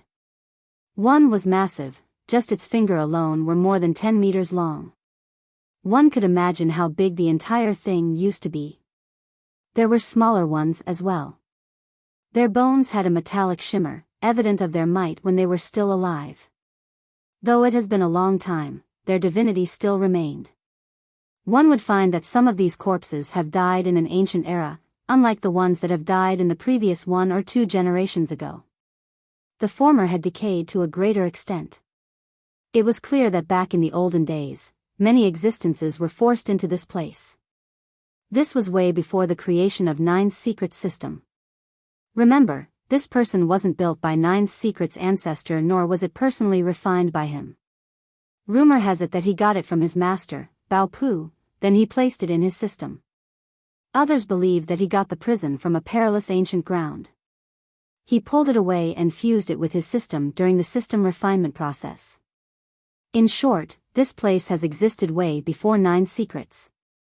Its true master and origin remained unknown. As Li Chia moved forward, he saw more remains from Nine's secret system. Many powerful prisoners were thrown here. So in the past, the leaders of this system have also thrown people into the prison. This practice eventually stopped until Lucidity King's generation. What was the goal behind this? Was this place really only a prison? No one knew the answer. Who knows how long Wuxia has been walking now? It was impossible to tell the flow of time in this desolate place. Ha ha ha. A living person? A burst of dark laughter resounded as a figure come out of the sand. It was an old man with 8 arms. He looked old with withering vitality, but his 8 arms were still muscular with a golden glow, seemingly cast from gold. His bulging muscles and veins looked like golden dragons coiling around his arms, quite a magnificent spectacle. Boom! The sand dune next to him also exploded and out came a bull's head. Its heavy figure landed on the sand like a mountain, causing sand specks to go everywhere. This was a strapping being who has the head of a bull and the body of a man. He had long and thick fur. When he shifted his body, the fur would move back and forth. He had long, large horns, black yet bright as if they had been polished. His weapon of choice was a stone hatchet brimming with violence. His lower half was covered by a loincloth that hasn't been changed in a long time, looking quite shabby. Ha ha ha. I haven't eaten meat in this godforsaken land for thousands of years now. This brat looks very soft, he's gonna taste good. The big-eyed bullman licked his lips, almost drooling. I agree. A different figure appeared, an old woman with gray hair and wrinkles. Nevertheless, she was definitely a beauty back then. Though she has been trapped in this sandy place for countless moons, her dress was still perfectly clean. Her eyes were especially bright. They fixated on Wuxia as she said slowly, yes, such tender meat, roasting is the right choice. His fat oil will burn to a nice crisp, so we get both textures. I think boiling is the better choice. The 8-armed old man said, so we can have a fragrant soup of pot too, now that's perfect. Alright, wild bull, 8-armed golden dragon, poison phoenix lady. Don't be scaring the newcomer, he just got here. A scholarly voice came about as a winged man approached. He was the youngest among them, resembling a middle-aged man with a red robe. He had a dark red feathered fan, looking like a plume of fiery clouds. When he got closer, the temperature instantly increased. People felt as if they were standing next to a cauldron. Please, Firefeather Scholar, you're a murderous villain, since when are you so nice? Maybe your murderous nature is done for after being trapped in this hellish place for so long. The man called Wild Bull laughed. His voice thundered like a bell, crisp and clear. No. The scholar shook his head, it's rare to have a newcomer, this is a very interesting event. I want to hear what's going on outside right now. The 3 of them glanced at each other and nodded in unison. They had been trapped for so long and didn't know what was happening outside. This youth could keep them up to date. Firefeather is right. Poison Phoenix Lady said, I want to know if that geezer Lucidity has croaked before us or not, oh.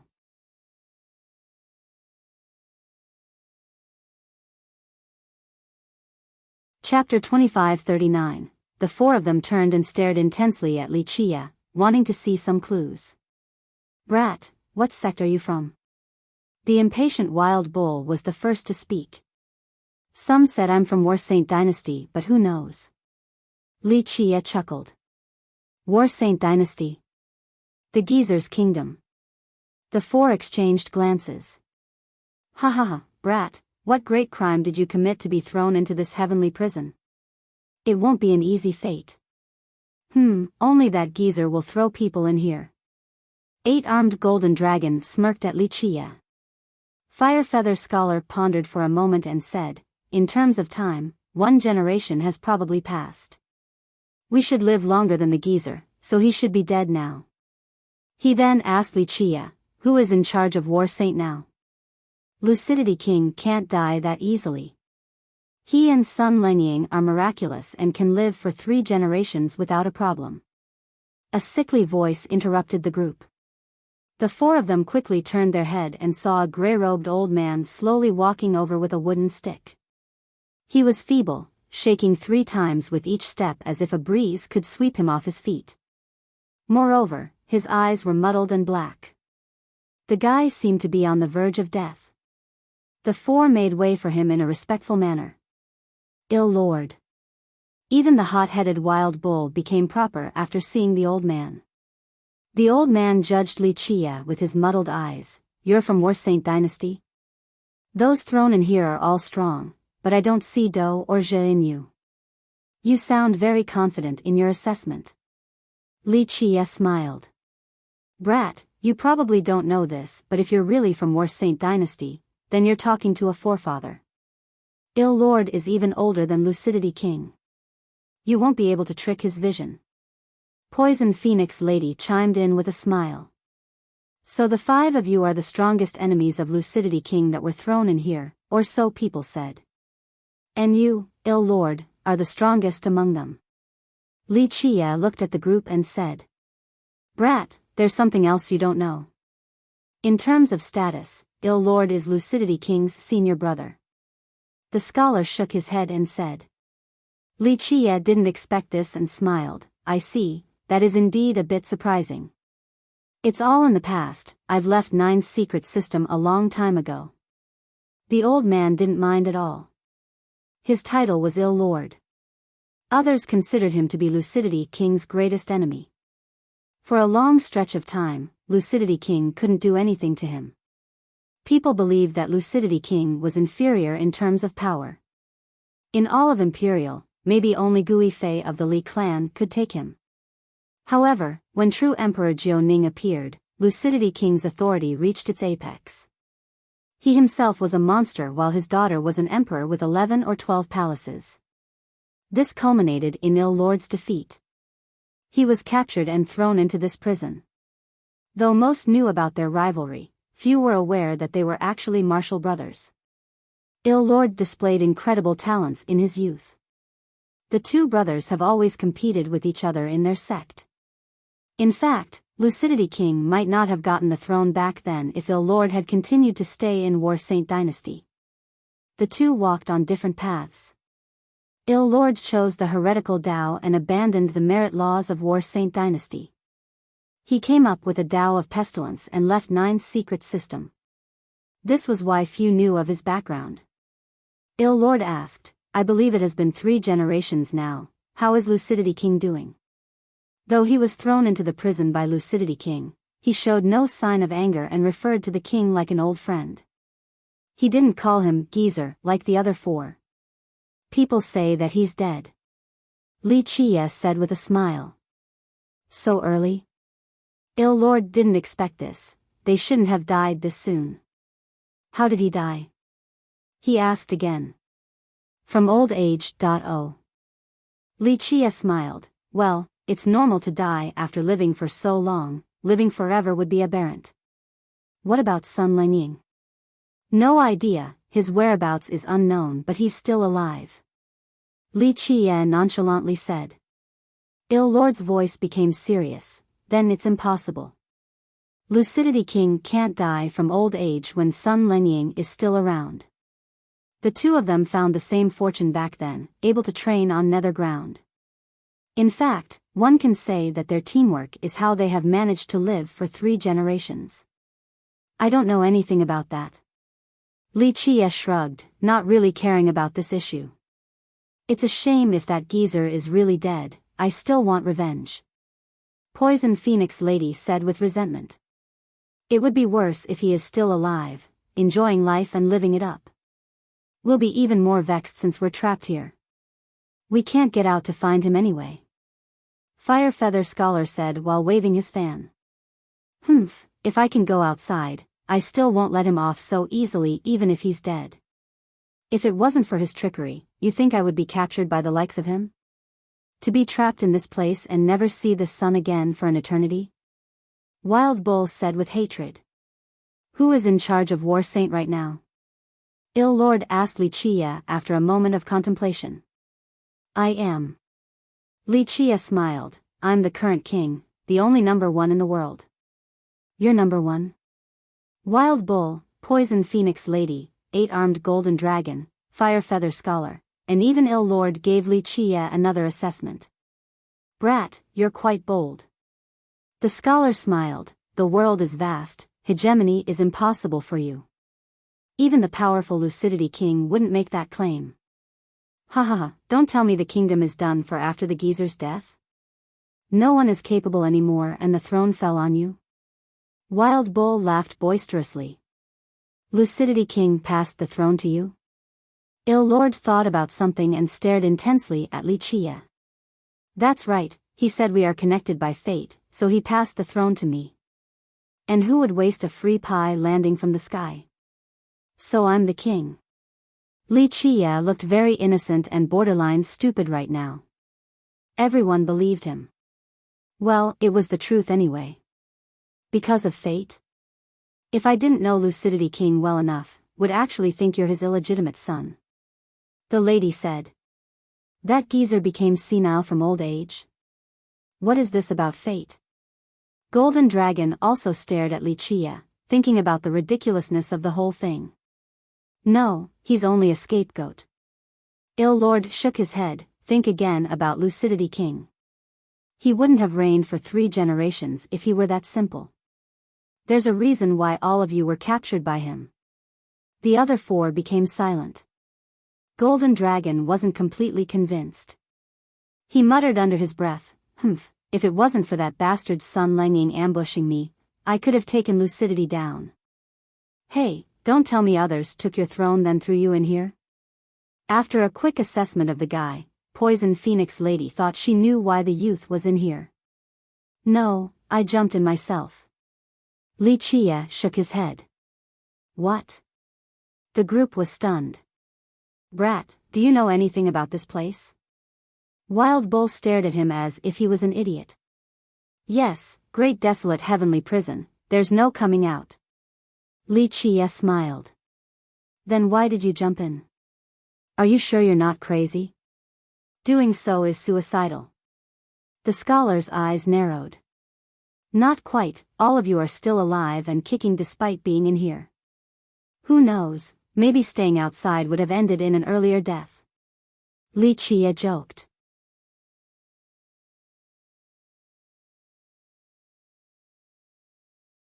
Chapter 2540. The group stopped talking as their eyes darted around. Why are you here? Ill Lord became serious and asked. You tell me. Li Chia grinned. This is a prison where the birds don't even to shit. Logically, people shouldn't live long in this place, so why are all of you still alive? Though the great powers all had long-living ancestors that could last for generations, they were sealed underground or in a location full of spirit energy. This hibernation process required great effort and consumed a copious amount of natural resources. These advantageous circumstances naturally didn't exist in this harsh prison. So, the prisoners here shouldn't live for that long, especially elders like Ill Lord. However, they look to be doing very well for themselves. Plenty have died. Golden Dragon smiled grimly. He was right. Lucidity King threw more of his enemies in here than just the 5 of them. However, they were the only ones left alive. You are here for that legendary item of immortality? Ill Lord concluded and asked. Ill Lord was Lucidity King's senior brother in War Saint, so he had a great understanding of Nine's secret system. Few in that place could match him right now in terms of knowledge about the system. And if I say yes? Li Chia didn't hide at all. Item of immortality. Wild Bull thunderously laughed. His bell-like eyes became aggressive. Brat, even if there is such an item here, it wouldn't be your turn. Not my turn? Then whose turn is it? Your turn. Li Chia was still as relaxed as ever. In terms of status, you are indeed our junior, so we should have it first. Wild Bull loudly said. Li Chia leisurely responded, unfortunately, the seniority argument won't work on me. Be smart and stay out of my way if you want to live. The 5 changed their expression. Each of them was infamous for being powerful. Their title used to instill fear into the listeners, and their fury could make the world tremble. Though they were thrown into this prison by Lucidity King, this didn't mean that they were weak. The king spent great effort to capture them alive. Now, a junior who just got here was acting so arrogant and didn't put them in his sight? They naturally couldn't take it sitting down. The scholar's eyes narrowed as he slowly said, "So you are confident in beating all 5 of us together?" "Only 5 people, just this hand is enough." Li Qie casually reached forward with one hand. Ill Lord was astounded. Even Lucidity King couldn't do anything to him in the past, but this guy wanted to take them on using one hand? This has reached the level of contempt.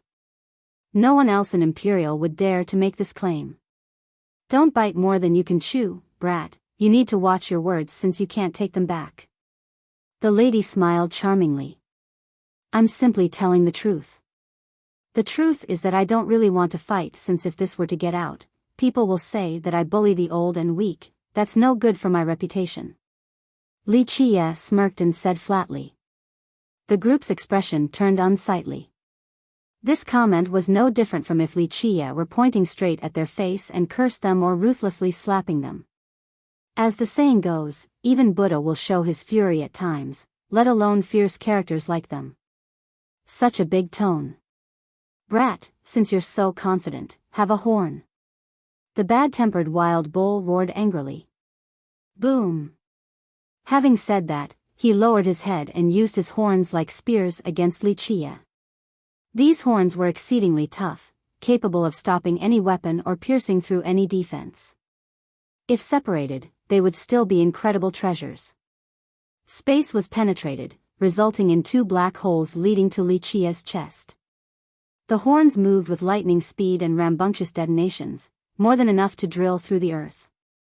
Boom! Li Qie used his palm to stop them.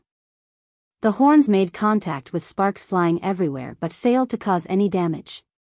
The rest of the group was shocked because they have fought against Wild Bull before and knew how tough these horns were. A direct confrontation might result in their weapons being broken, but this guy's bare hand could stop it. Crack! Before they could calm down, Li Qie casually twisted his hand and ripped out one of the horns. Blood went flying everywhere. Bam! He changed to a palm strike, hitting the bullman's head. The being's gigantic figure toppled backward like a mountain. He turned pale and started seeing stars, unable to get up. Wild Bull was evenly matched with them, Ill Lord being the only exception.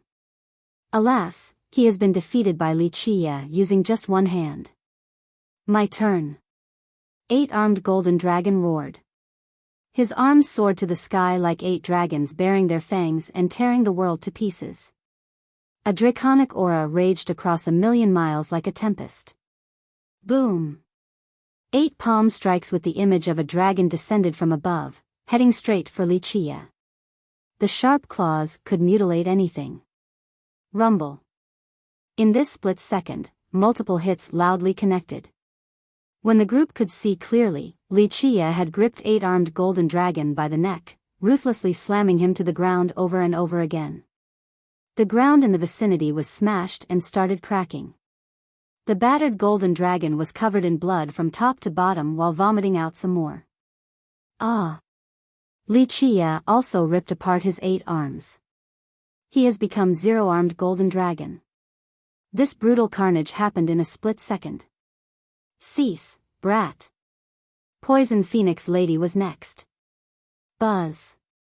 A blinding brilliance emerged behind her back. It was multicolored and spread out like the tail of a peacock blotting out the sky. Whoosh. Whoosh. Whoosh. This brilliance shot out countless black rays. They were as fatal as poisonous needles, lightning fast and virtually imperceptible. The sheer amount could turn the area into a sieve. Zzz, when the golden sand was struck by these rays, smoke appeared from corruption. Li Qie didn't bat an eye and still used the same hand, spreading it into a palm then quickly closing it. Pop! Space rippled. The black rays filling the sky instantly shattered, disappearing without a trace. The palm continued to press down, annihilating the brilliance emitted by the lady before she could even react.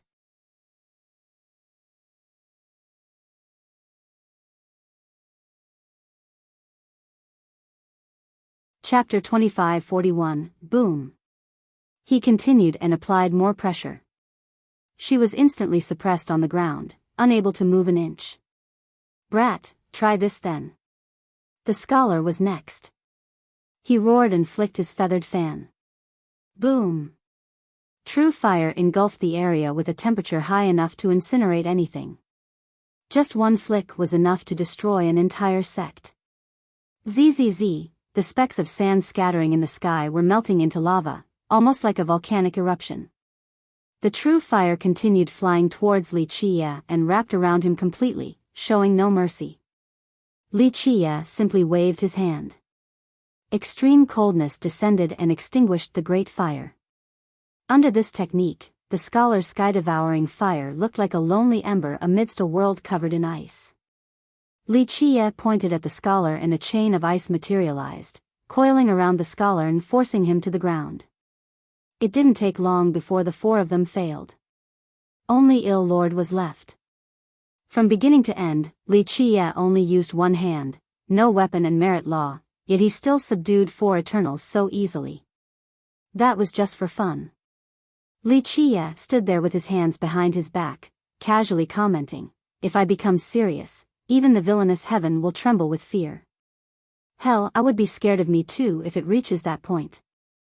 The four Eternals were speechless and white. There was no need to elaborate on their power, just the fact that they were Lucidity King's rivals spoke volume. However, they lost to Li Qie even though he was clearly going easy on them, not resorting to any technique. What horrifying level of power was this? They realized that they have met a monster whose power exceeded their understanding. "You want to try?" Li Qie looked at Ill Lord and nonchalantly asked. "It's clear that defeat is inevitable, but one must still try." Ill Lord sighed and instantly threw his walking stick after speaking. Though he was stronger than the four by a large margin, he couldn't defeat them so easily. No one in Imperial could do so. Boom! He became shrouded in gray fog, no longer looking as sickly as before. His aura became impressive, just like a supreme king looking down on the world. Though he still wore the same simple robe, he looked like a natural-born conqueror, the ruler of the myriad realms. This was his real form, not the sickly state.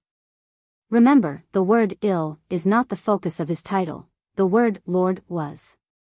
It meant that he would be above everyone. One could imagine how mighty he used to be in the past.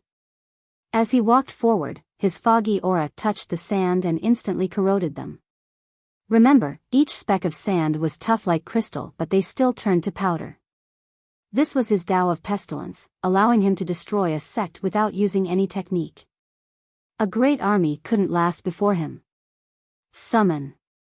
He roared and his gray fog soared to the sky. Even the stars would turn to powder by their corrosive property. The aura then soared downward for Li Qie, wanting to turn him to nothingness. Ill Lord became the ruler of death and destruction, instilling fear into the spectators. Pestilence? Li Qie chuckled at the tempestuous aura, "Only a minor art compared to my death." Having said that, he casually raised one finger. Buzz! A strand of death circled around his fingertip. It was weak, on the verge of extinguishing.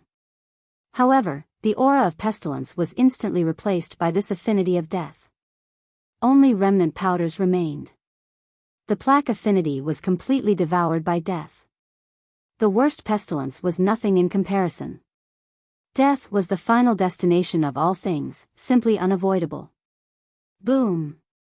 Ill Lord wanted to rush forward, but he paused in his tracks. His foot stomped down on the ground in order to stabilize. In this second, Li Qie's finger was before him. The aura of death loomed before his throat. If he took another step forward, it would invade his body. As a Tao creator, Ill Lord certainly knew that he would die the moment this aura of death enters his body. The greatest might and strongest merit law still couldn't stop death. He didn't dare to move or even swallowing his saliva, afraid that the slightest movement would trigger the aura. Boom! Li Qie flipped his hand and forced Ill Lord to the ground. All five have been subdued, a convincing, utter defeat. The other four were stunned and became hopeless at this sight. Il Lord was the strongest among them, he could even take all 4 of them on by himself. Alas, their only hope has been defeated. My horn, Wild Bull cried loudly while holding his broken horn. It's not easy for him to grow another one, unlike Golden Dragon and his arms. The horn would need to grow inch by inch, a full recreation wasn't possible. Who gives a shit about your horn, we're all about to die. Golden Dragon was in a bad mood and sarcastically said, as if you can leave it to your descendants. We do. Our clan has a tradition of passing down our horns, and mine is especially priceless. It would be the ultimate heirloom. Wild Bull was something else. He still answered seriously at this point. The group had nothing to say. They were powerless and could be killed at any moment, yet Wild Bull still cared about his horn. How boring, what should I do with you all? Li Qie yawned and glanced at his prisoners. Do what you want. I'm not afraid of death and will not beg for mercy. The tough bull retorted. I can only blame my lack of abilities. The scholar remained graceful, a stark contrast to the bull. It's only dying sooner, no big deal. Do it, faster death means faster reincarnation, no need to suffer any longer. The only lady here was straightforward as well. Do your worst, I won't bat an eye. Golden Dragon laughed, we're only awaiting death in this hellish prison anyway, we'll be waiting for you down in the Yellow River. Who says I will die? Li Qie was bored to death after hearing their responses. Huh, brat, this is great desolate heavenly prison, there's no escaping death here. This place will be your grave, don't ever think about leaving. Golden Dragon added.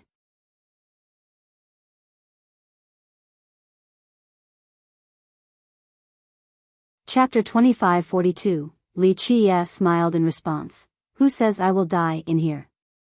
I'm afraid only your group will. You can actually leave? Poison Phoenix Lady blurted in disbelief. Nothing's hard about it. He chuckled, I mean, I can't be tired of living enough to come here and die. All of you were thrown here, but I came on my own volition. The group was shaken. The brief exchange earlier clearly demonstrated his might. They were captured and thrown here by Lucidity King, but this wasn't the case for him. Someone as powerful as him shouldn't be insane. Clearly knowing that there was no escape yet still coming inside. It should indicate that he could leave, or at the very least, he knew different methods to leave. That's why he took a great risk in coming. It wasn't quite suicidal. Impossible. Golden Dragon shouted, this is a prison of death, there's no way out. Skepticism was warranted since they had been stuck here for so long despite trying every method possible. Moreover, the rest of the prisoners were dead as well, so how could he believe Li Qie's claim? That's on you for not having a firm enough Dao heart. He smiled. The group wavered in their belief, albeit not completely. There was no door or exit here, only a land of death. Perhaps an exit didn't exist in the first place since they have been searching for so long. You all can believe whatever you want. Li Qie added. The strongest among them, Il Lord, became interested. According to the records of 9 secrets, no one has been able to leave the prison, death or alive. He was a great genius from War Saint and had read all the records pertinent to the prison, even those from the older eras of his kingdom. That's your problem. I won't kill you since you'll die here anyway. Li Qie answered before turning to leave. The group glanced at each other, not knowing what to do. Their experiments in the last generation have failed, so they could only wait for death. Because of this, their mental state was actually quite good. If death was inescapable, then struggling was futile, so why bother worrying about it? But now, Li Qie has broken this peace of mind. They could no longer stay calm after hearing that he had a way out. Even an ant wanted to live, let alone a person. These great beings wanted to leave this place in order to see the sun again, a chance for a second life. Hey, wait a bit. The scholar couldn't help but call out. Li Qie stopped and looked back. What now? I'm in a hurry. The group hesitated for a moment. In the end, the scholar was the one to speak. You can actually leave? Why should I lie to people whom I can crush easily like ants? Li Chia chuckled. The five froze and held their breath, still in awe that monstrous existences like them were considered as ants by Li Chia. Alas, they had to admit that the guy wouldn't have any difficulty in killing them. The disparity was too great. How about taking us out too? The scholar implored. Begging wasn't their forte, not something they have ever done before due to pride, but Li Chia was their only hope right now. There is no free lunch in this world, what's in it for me? He rubbed his chin and asked. The five naturally understood this logic from their own experiences in life. Li Chia didn't know them, so he wouldn't save them for no reason. What do you want? The lady asked. He shook his head and smiled. I'm afraid you can't give me what I want. Not necessarily. The hot-headed wild bull slapped his chest and said, I still have a secret treasury outside. My clan has several amazing items that will be yours if you take me out. He shook his head again. I'm not looking down on anyone here, but the truth is, your items won't fit my requirements. Even progenitorial items might not. The group became frozen, but they accepted this harsh truth since they have seen his abilities. Just how strong was this person? They started speculating, perhaps at the bare minimum, he would be at the level of a progenitor. Moreover, not at the myriad level. No, not even at the imperial level. This person must be at least as strong as an immortal level progenitor. Such a being would reign supreme, standing at the very apex, and wouldn't care about their items. What they considered to be divine artifacts would be nothing more than scrap metals in the eyes of the true masters. What are your conditions? We'll agree as long as we can do them. Golden Dragon blurted out. Nothing was more tempting than leaving this hell hole for them right now, akin to a thirsty man trapped in a desert. He would do anything for a sip of water. Everything was on the table. You're making this difficult for me since I don't really want anything for you. Li Chia rubbed his chin, contemplating. The arrogant group became silent, still not used to being treated this way. They were still imperious in front of Lucidity King, especially Ill Lord, who was even a level above. However, keeping their head high was an issue in front of Li Chia. The things they took pride in were insignificant to him. But it's within the realm of possibility. He added after a moment of rumination. The group's eyes lit up, for the fire of hope in their mind has been kindled. Really? Wild Bull eagerly asked. Li Chia responded, your treasures might be useless to me, but I can use a few lackeys and servants. I will leave positions open for you all, if you agree. The group glanced at each other, slightly jolted and confused by this role reversal. After all, Eternals like them viewed everyone else as weaklings. They were ancestors or big shots of their clans and sects, enjoying the worship and respect of the descendants in Imperial. Now, they needed to be his errand boys?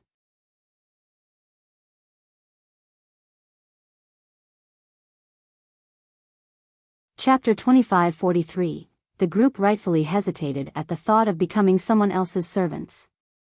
I agree. Ill Lord was the first to speak with a solemn expression. Ill Lord. The rest became startled since he was the strongest and most unreasonable among them. He was certainly not a coward either. Keep in mind that during Lucidity King's apex, he still opposed the king until the father-daughter duo overwhelmed him. Nevertheless, he put up a resilient fight. Despite his sickly appearance, he was a tough and unyielding man, never accepting inferiority. That's why the group felt shocked. There's nothing shameful about this. We've already lost and got no more face to lose. To work under a peerless supreme is another form of glory. Ill Lord sighed and said. The group quietly contemplated. From their own perspective, they were powerful Eternals. But as for Li Chia, this was a being at the progenitorial level. One wouldn't meet this level of power normally in Imperial. Even true emperors more powerful than they would need to lower their head before this monster. Like Ill Lord said, working under this man would be an honor. His strength lived up to his status. I agree as well. I'm nothing compared to Ill Lord, so there's no shame in this. Firefeather Scholar yielded. Then what are we waiting for? Let's agree. Eight-armed golden dragon looked over at Poison Phoenix Lady and Wild Bull. We agree to work under you, young noble. The three submitted. Very well. Wuxia nodded and raised his hand to release their suppression. He released a seal into their true fate and said, "Do your best now." When his seal fell in their true fate, it was the same as them taking an oath. They must obey their promise of loyalty. Nice to meet you, young noble. The group got up and bowed. Good, then let's go. He nodded. Where are you going, young noble? Ill Lord asked. The place with the densest murderous energy is where I want. Wuxia said. It would be Death Pit, is that where you want to go? The scholar took a deep breath. Indeed. He chuckled. We can't enter that place. Wild Bull hurriedly objected, it's too bizarre and frightening. Any intruder will go crazy if they're not killed by the energy there. You have tried? He looked at them. We can only be several steps near the edge. Golden Dragon bitterly smiled, the murderous energy alone is unbearable, let alone the various illusions. I couldn't get far before my arms are corroded to the bones. Ill Lord has gone the farthest out of us. The lady said. Ill Lord shook his head, I didn't get that far either, only a bit more than the four of you. I'm knowledgeable about this Tao so I can handle the murderous energy, but the disruptive illusions are too much, akin to a heart devil. I would have gone crazy by continuing. We've looked at every inch of this place already, but Death Pit is the only place that we can't research. Wild Bull said. You really wish to go in, young noble? Ill Lord asked. Why wouldn't I since I'm already here? Wuxia smiled nonchalantly. The group agreed, especially because he was far more powerful than them. They couldn't do it but this didn't apply to him. Could it be that this place really has an item for immortality, and it is hidden in Death Pit? Wild Bull became anxious. Immortality doesn't come that easily in this world, and it might not be stored here. Wuxia said. But logically, there should be something because people can live longer here than outside without the aid of natural treasures. The scholar pondered. It's only an increase in lifespan, far inferior compared to true everlasting life. Wuxia chuckled. Then what's inside the pit? Ill Lord also speculated, it would be strange to have a life item stored in a place full of murderous energy. Such an object shouldn't possess any murderous affinity. In my opinion, this energy is extremely evil, and so is the item it's originating from. But you can't deny that we've been living for a long time here. Golden Dragon said, I think that without any surprises, we can live for another generation without a problem. Even that geezer Lucidity King can't live longer than us. I agree with this point. The lady added, this place is a mystery. If we were outside, we would need to be sealed while consuming natural resources to live for another generation. But this harsh and hellish place is miraculous for extending our lifespan. When there's smoke, there's fire. That's why there are rumors about immortality in this place. Wild Bull laughed, isn't that why the geezer worked so hard to throw us in here? It certainly wasn't out of boredom. That geezer must be salivating for this item. The lady snorted. The old sages of 9 secrets have also experimented, albeit with no success. Lucidity King used us for more information since he wants to live longer because he and Sun Lengying won't last forever and will probably die of old age after this generation. Ill Lord concluded. Young noble, do you have any idea? The lady asked with curiosity. We'll find out once we get there. Wuxia smirked while staring at the horizon. I will lead the way for you. Wild Bull began walking. The group had enough common sense to know that he didn't wish to divulge any information, so they stopped asking. Is Lucidity King really dead? Ill Lord couldn't help but ask along the way. You'll need to ask him since I don't care enough to look for his corpse. Plus, I'm very respectful when it comes to the dead. Wuxia joked. Good people die early while the wicked lives forever. That geezer should have died a long time ago. What more does he want? Are 3 generations still not enough? Golden Dragon angrily said. They were relatively jealous. Among them, Ill Lord was even older than Lucidity King.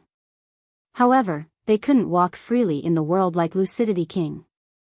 He spent 3 generations living normally while they were sealed underground or resting in special places.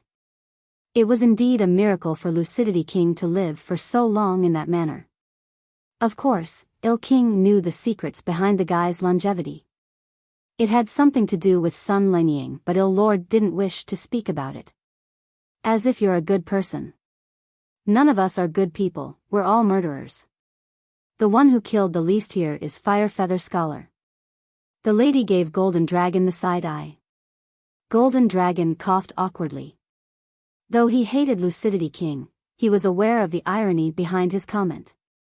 I don't want that geezer to die so early either. The scholar flicked his fan. I want to settle our scores. It's all in the past now. Ill Lord didn't hold a deep grudge. I just want to know if he's still alive or not. Feuds don't matter once we're dead. The group became quiet. They have grown from this imprisoning experience. It is nice to be alive. The scholar became slightly emotional. All in all, Lucidity King is as wily as a fox, always doing the unexpected. Ill Lord had a contemplative gaze towards the horizon. The group agreed with Ill Lord since he grew up with Lucidity King and understood the guy the most.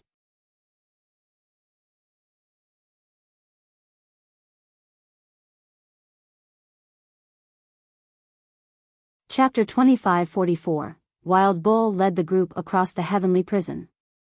Time seemed to be stagnating in this place. 1,000 years could pass in the blink of an eye, a myriad years were nothing but ephemeral. Who knows how long the group has traveled for? Young noble, it is ahead. Wild Bull eventually stopped and told Li Chia. Li Chia looked over and saw billowing murderous energy, almost like a raging tempest. Before them was a great abyss. Its murderous energy intended on tearing everything apart in this place. Any existence jumping in wouldn't survive for long since they would be turned to pieces. It seemed to be a natural entity. The gold sand common in the prison wasn't found here. The walls were made of shiny rocks, almost like crystals and jewels, very pleasing to the eye. Who would have thought that this murderous pit would be so beautiful inside? Li Chia took a deep breath to taste the air. He nodded, this is the right place. Yes, this is indeed the most mysterious location in this prison. The lady added, we have checked every other place here during our imprisonment and found nothing, with the exception of this place. Li Chia commented while looking at the pit, great desolate heavenly prison, true to its title. The heat starts from here. This beautiful, crystallized pit was the origination of the heat and the cause for the special specks of sand found everywhere. Perhaps the flame had raged on for so long here that a pit was created. The mud and stones were incinerated into crystals. If this continued, perhaps the pit would grow in size until nothing was left. Young noble, you mean this particular pit is meant to trap someone incredible in the past? Ill Lord noticed something from Li Chia's comment. He was stronger and more knowledgeable than the rest. He was aware that the entire prison has been incinerated before in order to have this current appearance. Well, let's say that this prison is meant to trap a tiger. You all are mosquitoes in comparison. Li Chia smiled. One would be hard-pressed to find stronger masters than them in Imperial, but they couldn't even get angry due to the great gap. Ill Lord stared at the pit and started becoming afraid. The thing imprisoned here must have been something else. He believed in Li Chia's comment, that the prison wasn't built for lowly characters like them. Stay here, I'll go take a look. Li Chia ordered before jumping into the pit. Boom! He emitted an absolute aura. The primordial tree appeared and poured down its Tao, granting him the protection of the world. He became an eternal lord, the gods were mere ants beneath his feet. With a single thought of his came an entire world and all creations. Just a wave of his hand could start the temporal flow of myriad ages. All bent their knees before his coming. The group was scared out of their mind and became frozen before his tyrannical presence. They shuddered and realized that Wuxia didn't go all out earlier in the slightest. This is definitely at the immortal progenitorial level, right? Poison Phoenix Lady gasped. Even someone as arrogant as her became speechless before this power. It can't be far off even if it's not at that level. The scholar forgot about playing with his fan this time around. No, you're mistaken, this is at least at the immortal level, or even superior. Ill Lord said seriously. But I thought an immortal progenitor is the highest level. There aren't that many of them in the history of our three worlds. Wild Bull was stunned to hear this. I'm sure you've heard of the three immortals. Ill Lord responded. That's only in the legends. Golden Dragon said, we can't take it as fact since there's no way to verify those stories. Don't be so sure. Ill Lord had a profound gaze. Just because we aren't aware doesn't mean something doesn't exist. The rumors and legends have to start somewhere, right? Ill Lord, are you saying that the young noble is in existence like the three immortals? The lady said with disbelief. I don't know. Ill Lord shook his head. Anyway, the young noble's power is unfathomable. We'll never be able to reach him. Offering our allegiance is a wise move, not an opportunity we can get under normal circumstances. Yes, the hidden dragons and crouching tigers are incredible. The scholar said, we once viewed Lucidity King as a great rival, but he is nothing, just another cultivator in the eyes of some existences, such as the progenitors in immortal lineage.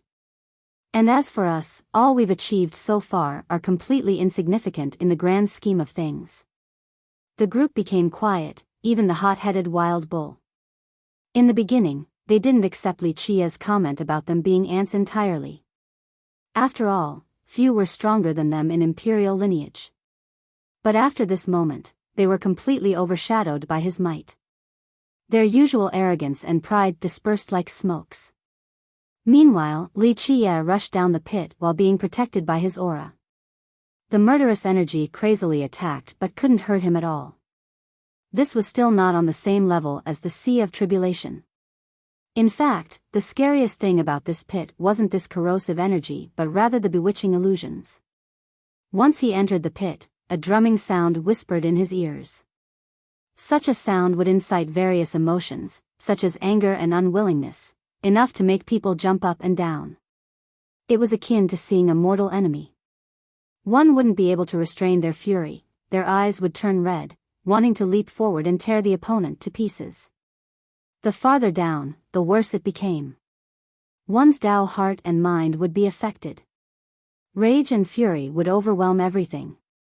Even the most unyielding would eventually go crazy. No wonder why the group warned him. This pit played to one's anger, causing people to lose control and rationality from past hatred and indignation. Alas, this mental attack didn't affect Wuxia at all. His Tao heart was as tough as steel, simply immovable.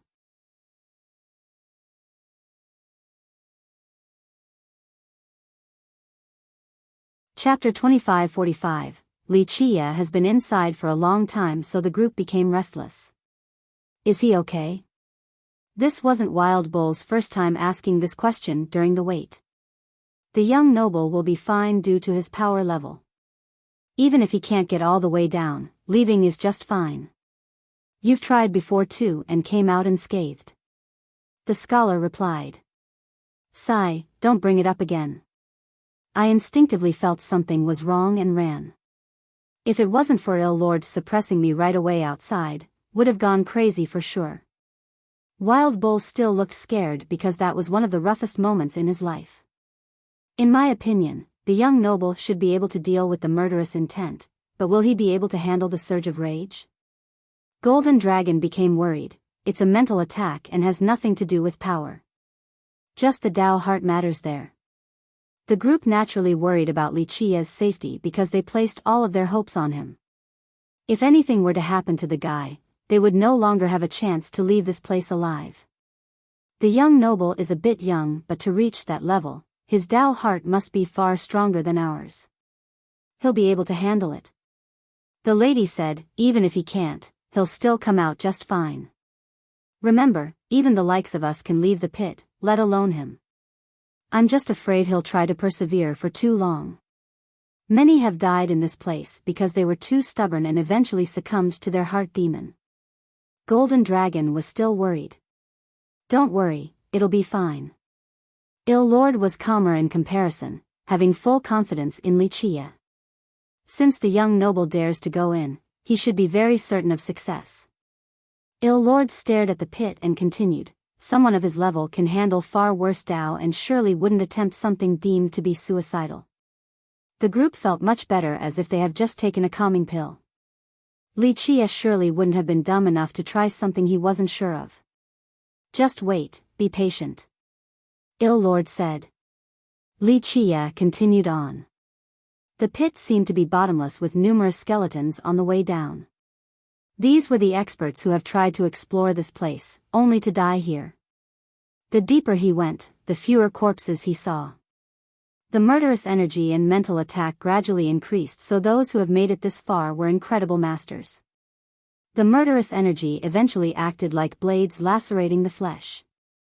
Even with powerful defensive treasures, one still couldn't handle its crushing power. One could be crushed to pieces at any moment. Only someone as strong as Li Chia could withstand its destructive might. He still walked normally without a problem. The mental attack became fiercer. After reaching a certain depth, people would start to feel the rage of this land that could erupt at any moment, endless howlings and screams of anger. He eventually made it to his destination and found another medium-sized pit within. Its depth far exceeded its radius. It has also been burned by a terrible true fire. Rumble. Continuous detonations occurred once he got close enough. The entire place shook as a result. This hole was the origin of rage and murderous intent, but Li Chia still jumped down without any hesitation. His ultimate defenses rendered him invulnerable to both of these offensive affinities. When his feet touched the ground, the first thing he saw was a skeleton. Judging by the skeleton, the person must have been tall and sturdy. The bones were yellow now from decaying. Li Chia finally found the two affinities exuding from this skeleton. Perhaps before death, this being was the embodiment of rage and madness. It unwillingly wanted to rush out of this place and tear the heaven and earth asunder. Unfortunately, escaping was impossible. His attention turned towards an iron chain of a crimson color. It seemed to be ravaged by the terrible fire millions of years ago, but the heat still remained. He got closer and saw that it was pinned to the ground, perhaps to the deepest crevices, and became one with the earth. The other part of the chain coiled around the skeleton with the end drilling through the heart. Li Chia nodded approvingly, quite capable, a body seal and a true fate seal. No, even the Tao heart is sealed. It's impossible to take off this chain unless the prisoner is an immortal being, capable of starting over after destroying everything. It's clear whoever inserted this chain was amazing. This method was simply heaven-defying. Of course, the victim here was also an incredible existence. Otherwise, one wouldn't spend so much effort on this sealing method. A weakling could be suppressed with simpler methods. It became clear to Li Chia how this pit came into form. The prisoner didn't wish to be locked here forever and used the most terrible fire to burn the iron chain. Unfortunately, years passed by and the chain won. The great pit was the result. The chain was connected to the ground, becoming one with this physical entity. It was virtually impossible to burn the other end of the chain. The prisoner eventually died from old age in this place. Li Chia squatted down for a closer look. This iron chain wasn't that special at first glance, but now, he could see the numerous laws intertwining to form the individual links. Embedded within the laws were the rarest immortal metals. Even one speck was priceless. Creating this iron chain must have taken tremendous effort. Clank. Li Chia held the chain and the end coiling around the skeleton immediately loosened. Clank. The other end that was one with the ground started shrinking backward, almost like a spirit serpent. It became a tiny chain that could sway to the wind, not quite heavy. Who would have thought that this iron chain had once sealed a terrifying existence until death in this place? Simply incredible. Li Qie praised. Only 2 or 3 people in the entire history of 3 immortals could have created this chain. He put it away without any hesitation since such a great item could be useful in the future. Finally, his eyes became profound. He started sweeping through the myriad realms of the 3 worlds, not allowing anything to hide from his gaze. After several full sweeps, he stopped on the skull of the skeleton and smiled. I see, excuse me then. Li Qie placed his palm on the skeleton. Pop! The skull started changing. Space and time started twisting in a chaotic manner. The physical contact allowed him to spy into a different world. Spatial ripples continued to spread. Li Qie's body and the area around him started bending in a strange manner in multiple places.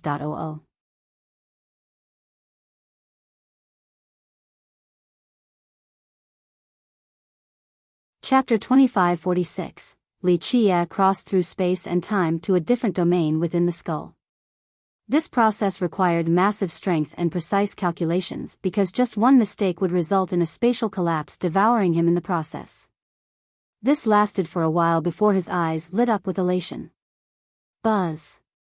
Space rippled again as if something has been taken out and time came to a halt. Pop. He withdrew his hand with something in his grasp. It was just a pile of soil, completely black in appearance like oil, seemingly very fertile. This soft soil, when thrown to the ground, should scatter everywhere. Strangely enough, it continued to stick together.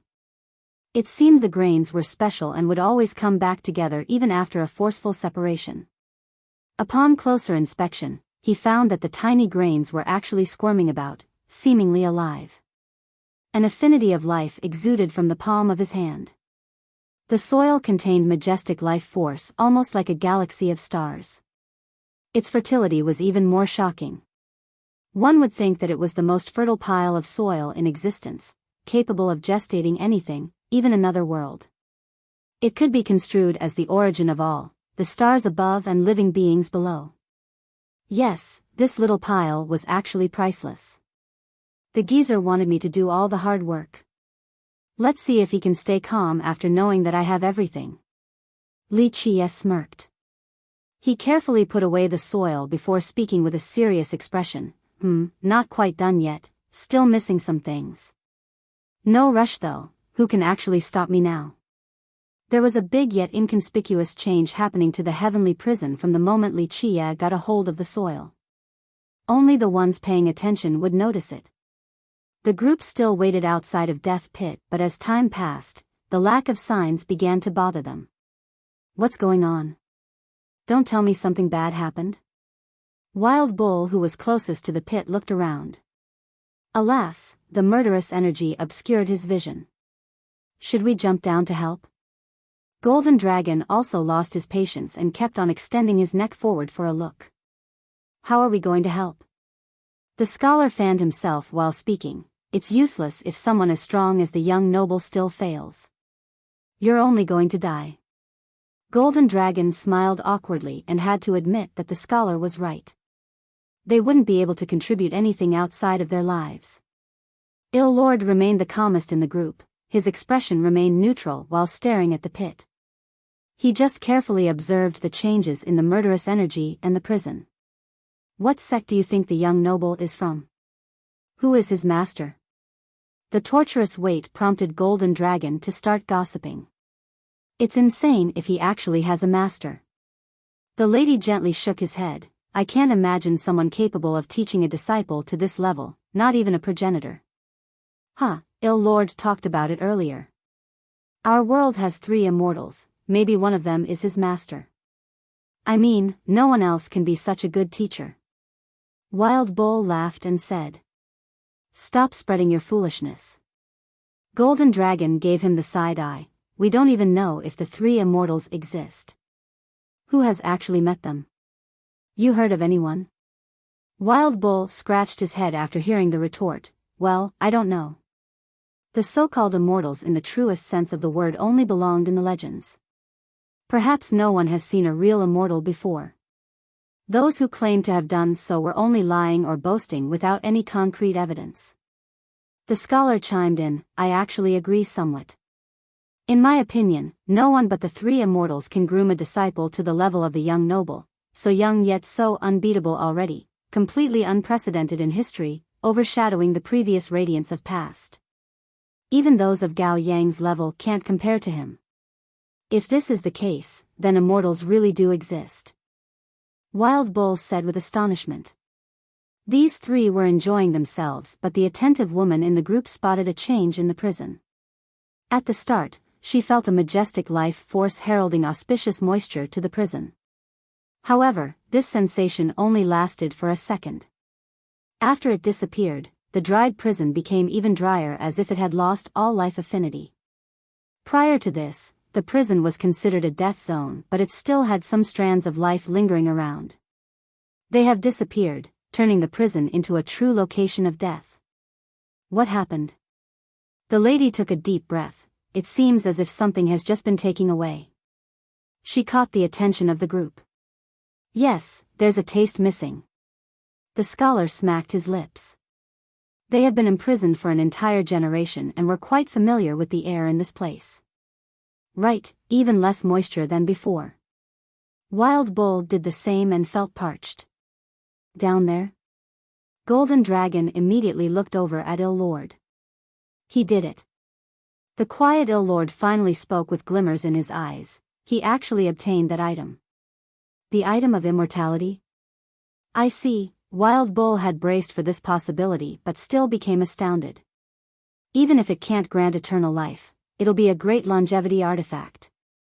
Ill Lord said with an austere expression, it is the reason why we've been living for so long in this place.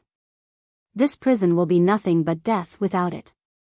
The scholar shrugged, so basically, we won't live for much longer if we can't leave this place because at our age, we should have died long ago. No one can last long here without the help of that item. The group glanced at each other after hearing this. They realized they needed Li Qie even more now. But really, it's terrifying how he managed to do it without causing a big commotion. That power is peerless. Golden Dragon stated with reverence. Yes, even Ill Lord, the strongest among us, didn't last for long down there. The scholar felt the same way. Li Qie has once again proven his abilities to the group. It was more than enough to make them truly submit. That's why we need to work harder. Being able to follow a master like him is an honor. Ill Lord has completely given in, aware of the gap between him and Li Qie. Alright, we're done here. A leisurely voice disrupted their conversation. Li Qie casually strolled out of the pit as if this dangerous place was nothing but his own garden.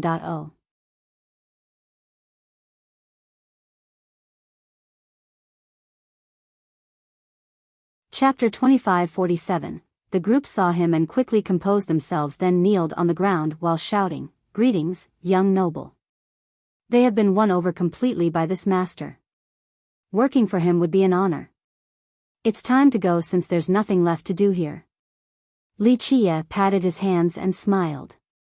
Young noble, you were successful? Wild Bull wasn't one to hold his tongue in the group. What did you get from there? Really an item for immortality? Want to take a look?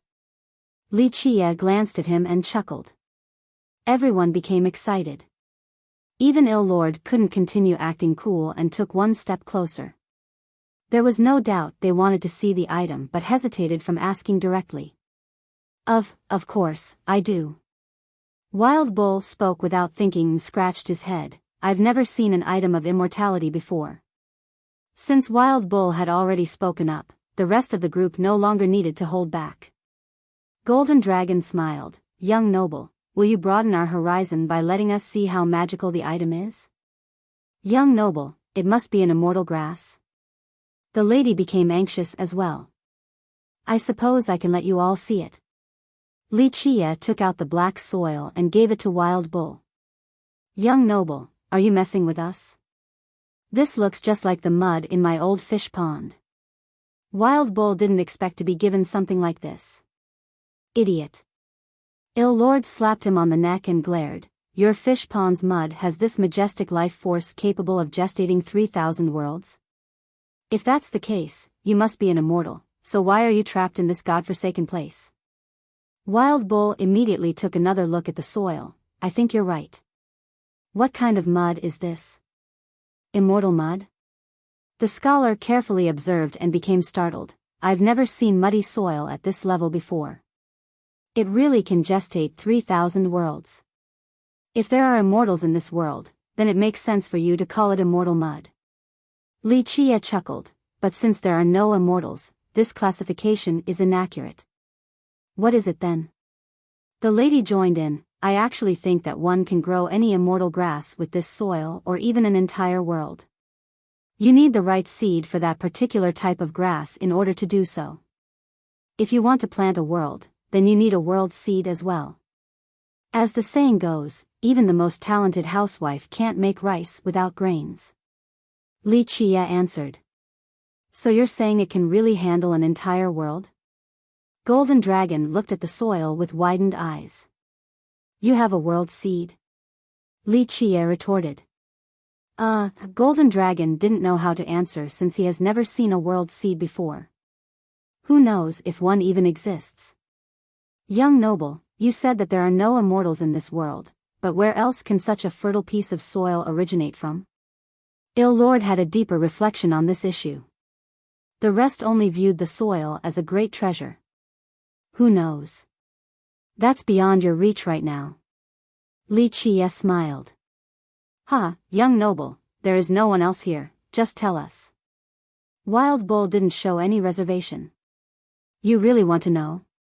Li Chia smiled and pointed at the land. Who do you think this prison is meant for? Your group? No. Look over at that pit. Inside is an incredible existence. This prison was built solely for this being. You're all just insignificant intruders. Now, look at the yellow sand here. The crystallization process seen in every speck started from the most terrible true fire employed by this being to burn the chains of captivity. This went on for long enough to give the sand its current texture. He went on, just imagine, this person was already imprisoned, so definitely not at their peak state. The true fire was only a tiny part of their power. From that, one could infer the being's original power. The group felt dread, even Ill Lord who has correctly predicted this already. But who can imprison such a great existence? Ill Lord murmured. That's the interesting part. Li Chia smiled. Do you think the imprisoned existence is an immortal or a devil? If he's an immortal, then his captor must have been a devil. If he's a devil, then the captor must be an immortal. This topic was very interesting yet daunting to the group. Ill Lord was the first one to speak again with his hair standing on end. But there are no immortals in the world. The terrors of this world are beyond your imagination. Li Chia said flatly. The group got cold sweat all over since Li Chia had broadened their horizons with knowledge about the world. A while ago, they were prideful and confident in their own abilities. They knew that they couldn't fight against progenitors, but they were still at the top of imperial lineage, capable of looking down on the rest of the world. Only progenitors were above them. This was especially true for Ill Lord. He didn't care for anyone below the progenitorial realm until now. They found the world was much bigger than expected. The real masters were something else. I guess we're really just ants. Ill Lord emotionally concluded. The rest didn't say anything because they were inferior to Ill Lord. This wasn't a conversation they could join in. The four of them together couldn't take him on, let alone someone even stronger. Time to leave this place since there's nothing else here. Li Chia said. We're leaving now. The scholar's eyes lit up with excitement. Really? Wild Bull was even more out of control. It's about time to leave this hellish place. It has trapped us for an entire generation. I was gonna go crazy pretty soon. Ill Lord was eager as well, wanting to move on from this chapter of his life. They used to think that they would follow the footsteps of those who have died here, eventually turning into bones. Being able to actually leave this place alive was a dream come true, so their excitement was understandable. Where do we leave from? The scholar asked. Wherever your heart is. Li Qie said, the prison's exit is not fixed since it doesn't have one in the first place. It doesn't? Then how do we leave without a path? Ill Lord became confused.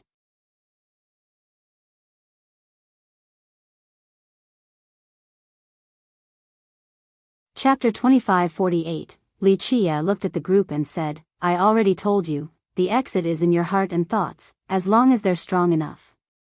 In the heart? The weaker members of the group didn't quite understand the meaning of his answer. Ill Lord started contemplating since he had a greater comprehension aptitude compared to the rest. We need to leave soon since I'm sure people are anxious outside.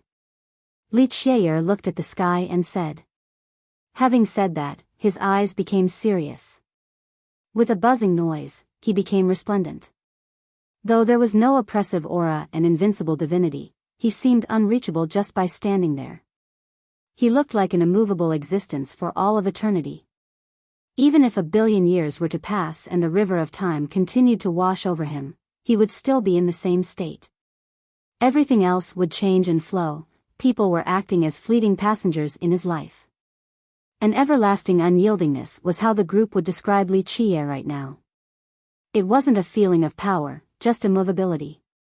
It had exceeded the boundaries of power, culminating in the most simple yet hardest thing to obtain, an immovable Tao heart. Not even time could take it down. The group gasped with shock. They were experienced Eternals who could appreciate the importance of the Tao heart. Unfortunately, when they got to their level with this realization, time no longer waited for them. It was too late for them to try and build an immovable Tao heart. They were already at their twilight with no time left, or that they had certain deficiencies that prevented them from polishing their Tao heart. In this split second, they could sense his tough Tao heart that could withstand the test of time. This ability of his wasn't something a true emperor or a progenitor can have. In this vision of the river of time, numerous existences eventually turned to smoke, but Li Qie remained standing. They realized that the power level was one thing, but his Tao heart propelled him to a new level versus them. Buzz. Ill Lord saw the light in the sky moving with spatial ripples. A door eventually opened in the sky. Look. It's a gate. We can leave from there. The group celebrated loudly. Even Ill Lord couldn't restrain his excitement and had a happy expression. We can finally leave. I never thought I could leave this hellish place alive. The lady's words were full of joy. Ha ha ha. We can see the sun again. I'll start a funeral for that geezer Lucidity King since we've outlived him. Wild Bull roared. It's actually that easy to open the door? The scholar was actually reflecting on the ease of this. They tried everything in the past and still couldn't come up with anything. They couldn't even find an exit, let alone open it. Who would have thought that Li Qie could do so in such a direct manner? Come on now, isn't this too simple? Wild Bull's hair was a mess since he kept scratching his head in confusion. Simple? You don't know the difficulty within. This is the hardest gate to open. Okay, for a pre-existing gate, no matter how perfect it will still have flaws. But this entrance to the heart has no openings. In order to open one, the first requirement is maintaining one's Tao heart without wavering. That's the only way to open this exit. It's a prison of the heart. Li Qie said, the chains alone couldn't restrain a being of that level. The only way was to lock the Tao heart as well. Otherwise, this prisoner could still escape even though the physical body and true fate were still sealed. As long as the Tao heart was around, the person's Tao wouldn't be destroyed. No wonder why we couldn't get out of this place. Our Tao heart can't open the gate to this heart prison. The scholar finally understood the mysteries of this place. I see. Even the simple-minded Wild Bull got the point and understood why they failed despite trying everything possible. Let's go. Li Qie chuckled and soared to the sky. The group quickly followed him. A mass formed outside the prison. Li Qie's sudden entry of the prison scared everyone. Many felt that he was insane since only a madman would jump into the heavenly prison, quite a suicidal endeavor. In the beginning, people were optimistic about his survival because of his mysterious and unfathomable nature. Perhaps he could concoct a miracle and get out. However, as the days passed by, the prison was still as black as ever with no noise coming out. The crowd became disappointed. It seemed that a miracle wouldn't be happening. Despite this general sentiment gaining traction, the supreme ancestors from the three great powers and sacred cabinet remained. They camped in 9-linked mountains, patiently waiting. The king was too reckless. An older expert stared at the black entrance and mourned, so many monsters have been thrown in there by 9 secrets in history, yet no one managed to come back out. I'm sure he's dead now, wasting his spring. He clearly could have brought a new golden age and glory for our system, but it's over now. Who will be king then? Another asked. No one could come up with an answer right away. Because of his meteoric rise, everyone thought the king would regain his throne. This seemed to be the natural and obvious flow of things. His death changed the entire course. Earlier, Tang Hexiang and 8 formation true emperors were the strongest candidates, but they were dead too now. All of the candidates for the throne were done for. Maybe Waterwatch Saber Saint? No one can match him in the young generation. Plus, the queen is also from Waterfront Pavilion, so he's naturally the most suitable candidate for a variety of reasons. The crowd glanced at each other and agreed that the Saber Saint was a great candidate. Back on Great Desolate Peak, Lu Chuqing has been watching the cave every day. She had full confidence in the beginning, but as time passed, this confidence also wavered like the rest of the crowd. Don't worry, Your Highness. His Majesty will come back safe and sound. Hanyu, on the other hand, had no doubts in her mind. She viewed him as a supreme existence after being conquered. There was nothing he couldn't do. Even this heavenly prison couldn't keep him. If he could enter, then he could also get out. A miracle was inevitable.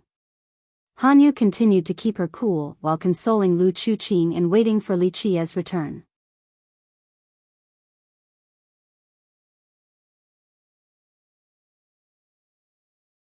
Chapter 2549. More time has passed. The prison's entrance remained black with no discernible activities. Looks like a miracle won't happen. A spectator murmured, yeah, the king is dead now. What a shame, he could have surpassed Lucidity King, yet he threw his life away so carelessly. You're right. People sighed and lamented at the loss of talent. Buzz. The disappointment in his death was interrupted by a light pulsing from the cavernous entrance of the prison. Strands of light took form, weaving together into a gate. Look over there, what's that? Some spectators finally noticed and shouted, garnering attention from the rest. He's really coming out. Lu Chuqing, who has been watching the entrance each day, murmured, ecstatic. Yes. Hanyu was happy as well, even though it was within her expectation due to her blind confidence in him. Whoosh. A figure rushed to the sky and landed on top of Great Desolate Peak. It's really the king. People finally got a good look at the person. Simply unbelievable, he broke a curse existing for millions of years. One ancestor said with disbelief. It's a miracle, he might be the only one who has left the prison alive in the history of 9 secrets. An old true god gasped, only believing this because he witnessed it with his own eyes. Unfathomable. South Peak Woodcutter dropped his pipe to the ground and murmured, my old eyes were still muddled.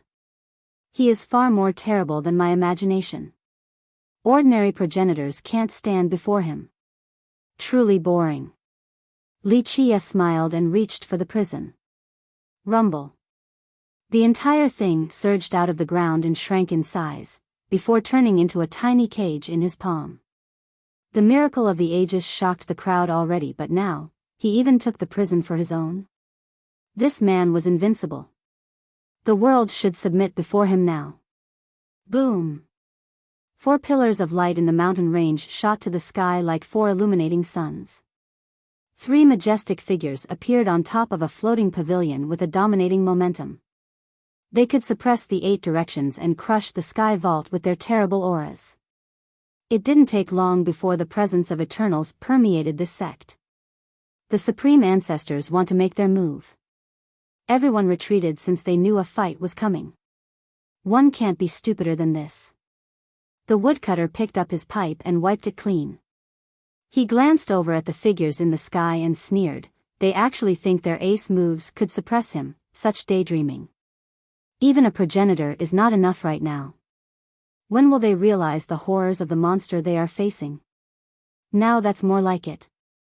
Li Qia looked at the opponents and smirked. Creak. The heavy gate made out of stone at the pavilion slowly opened, revealing a man sitting cross-legged. This is a burly old man in full armor. It emitted a majestic and fierce battle intent. Though his hair was white, he still looked vigorous and ready to fight just like a young combatant. His eyes were especially bright and intimidating. People couldn't help but shudder, feeling both dread and respect. War King. He's still alive. An ancestor became startled. The king from several generations ago. A few old men recognized the title. One murmured, after his abdication, he joined Sacred Cabinet and became one of its strongest ancestors. When Lucidity King took over, his fate was unknown. Everyone thought he got killed by Lucidity King. Who would have thought that they were just hiding? War King was quite famous and the dynasty also prospered under his reign, albeit not to the same level as Lucidity King's rule. He was a good king and a powerful eternal. Everyone assumed that someone like him would lead the cabinet and fight Lucidity King to the death, so his presence right now came as a surprise. Congratulations, Your Majesty. Your return from the heavenly prison is worth celebrating, a blessing for our system. The old man kowtowed towards Li Qia with a smile. This respectful act surprised the crowd once more. Just a while ago, these characters showed up with fierce momentum. The spectators thought that they were coming for the king in order to capture him. What? They're not attacking the king? Someone blurted out. Everyone started exchanging glances of bewilderment. Indeed. Li Qia calmly accepted the congratulatory remark. The great land of 9 secrets still requires your rule. We are here to welcome you back to the dynasty and your throne. May you direct the world once more. War King smiled and slowly said. Your Majesty, the citizens are blessed to have a brilliant and talented ruler like you. Everyone believes that your reign is mandated by the heavens. The Supreme Ancestor from Calm Lotus added. This particular ancestor looked quite young, at least among his peers. He looked educated and gentle like a scholar. The crowd thought that they were completely wrong before. These people didn't come to take down the king but to welcome him back instead? No. Someone disagreed. Myriad Formation Kingdom shouldn't be up for this. It was one thing for War King and Calm Lotus Monastery to support him. Calm Lotus had no prior conflicts with him, and War King was from War Saint Dynasty anyway, so his support made even more sense. On the other hand, Myriad Formation Kingdom had an irreconcilable feud with the king. There was no way they would welcome him back. And? Li Qia looked at them and said flatly. It is in accordance with customs to have an offering ceremony for the heavens. This event will herald prosperity to our system, so such a great event requires a supreme artifact as the offering. Your Majesty, please take out the 9 Immortals rope to start the ceremony for an age of opulence. Oh. So much blabbering, should have just gotten straight to the point. You want the 9 Immortals rope? Li Qia smiled and said. Hand over the rope and everything will be easy. The Supreme Ancestor from Myriad Formation Kingdom finally spoke. He snorted, Humph, you will still be the king of 9 secrets with full authority, a lord who can order the rest of the world. This ancestor was straightforward, unlike the other members of his group. In fact, it wasn't easy for him to use this slightly neutral tone towards his sworn enemy since he wanted nothing more than to tear Li Qia to pieces right now. 9 Immortals rope. Everyone finally understood the purpose of these great powers. So they came for the king's artifact.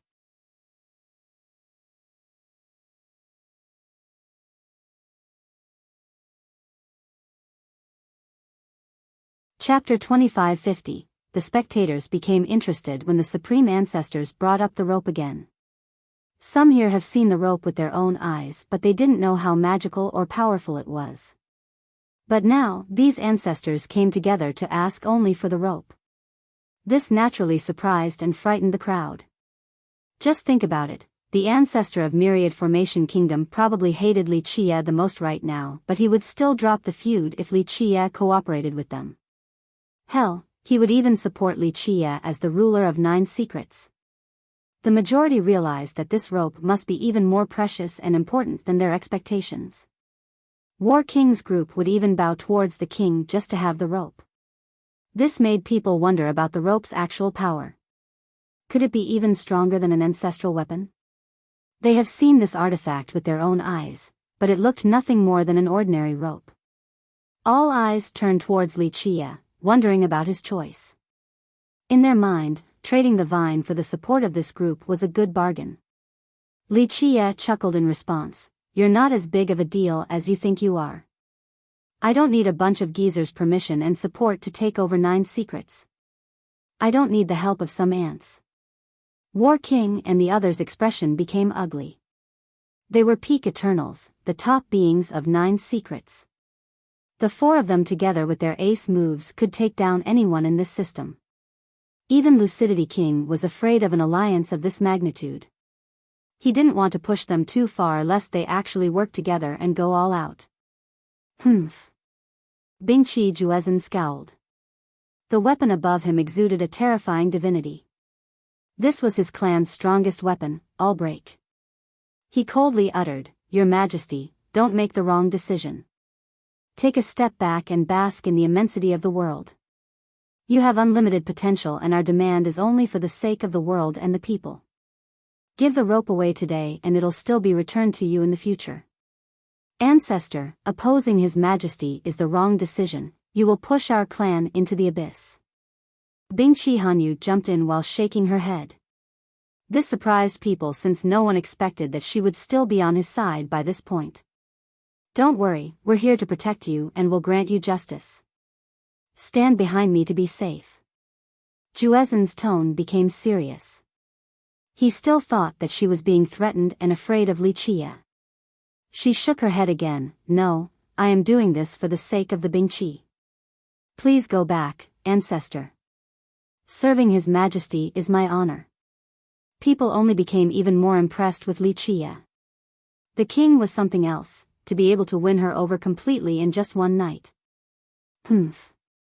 Juezhen scowled again since he didn't expect Hanyu disobeying him.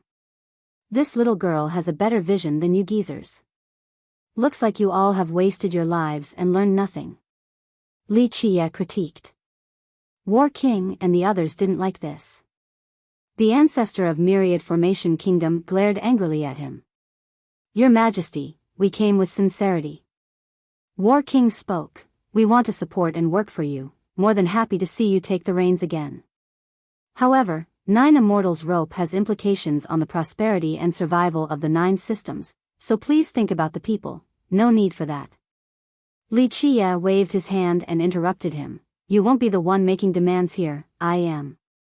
2 choices, either kneel and submit or I will make chamber pots out of your heads. Or maybe not, your head isn't qualified to be the chamber pot for someone of my status. Your Majesty, you are forcing us to take action with your aggressive tone." The ancestor from Calm Lotus joined the conversation. "Ancestor, this is definitely the wrong decision." A clear voice answered him as an immortal-like girl appeared. Fairy Qin. The crowd was surprised to see her and her disagreement with her own ancestor. Bingqi Hanyu first and now Qin Jianyao too. Remember, these supreme ancestors had the highest status in their sect. Even the top prodigies wouldn't dare to go against them since it was very unfilial and disrespectful, a taboo in any sect. "Jianyao, don't be nonsensical, come behind me." Her supreme ancestor didn't appreciate her comment. She reasserted, "Ancestor, His Majesty is the king, the ruler of our system. Our sect should submit instead of going against him. It is not too late to turn around for the sake of the sect." She was making it very difficult for her supreme ancestor with this public act of insubordination. Even though she was the best genius in Calm Lotus, she was still a junior and didn't participate in the decision-making process at the highest level. Even the seniors in the sect can't protect her from this. Expulsion might be a possibility. Jianyao, your punishment is solitary confinement for self-reflection. The ancestor shouted with an ugly expression. This punishment was as light as can be. This showed just how much the seniors in the sect dote on her. Anyone else would have been expelled or even have their cultivation crippled. No. Jianyao had a determined stare. Ancestor, I am doing this for our sect and the people. We need to follow His Majesty and obey all of his orders. Otherwise, we will become mere rebels. You're the one rebelling. The ancestor laughed from being so angry. You think you can make decisions now that your wings are hardened? Very well, I'll see how much you have learned. Ancestor, if you continue to be so stubborn, I will have no choice but to overestimate myself and stop you, though my blood may spill. Qin Jianyao spoke resoundingly. Jianyao had made up her mind. She tried to convince her ancestors in the sect, but this ended with failure.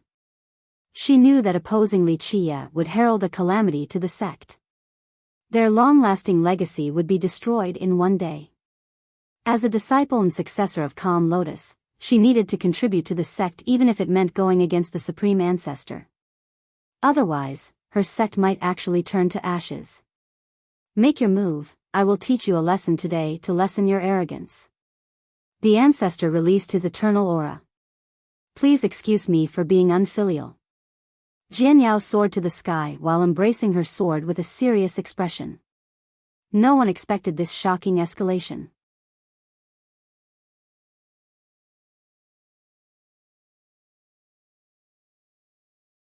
Chapter 2551. Both the young and old couldn't stay calm. The young ones viewed a supreme ancestor as an untouchable character. Their words were unquestionable. Who would dare to go against their own ancestors like this? That's akin to ruining their future. As for the old, they were in charge of their sect and had full authority. They naturally didn't want their juniors acting disrespectful and challenging them. Jinyao's decision was certainly taboo and heavily unwanted in any sect. Alas, she still stood by it.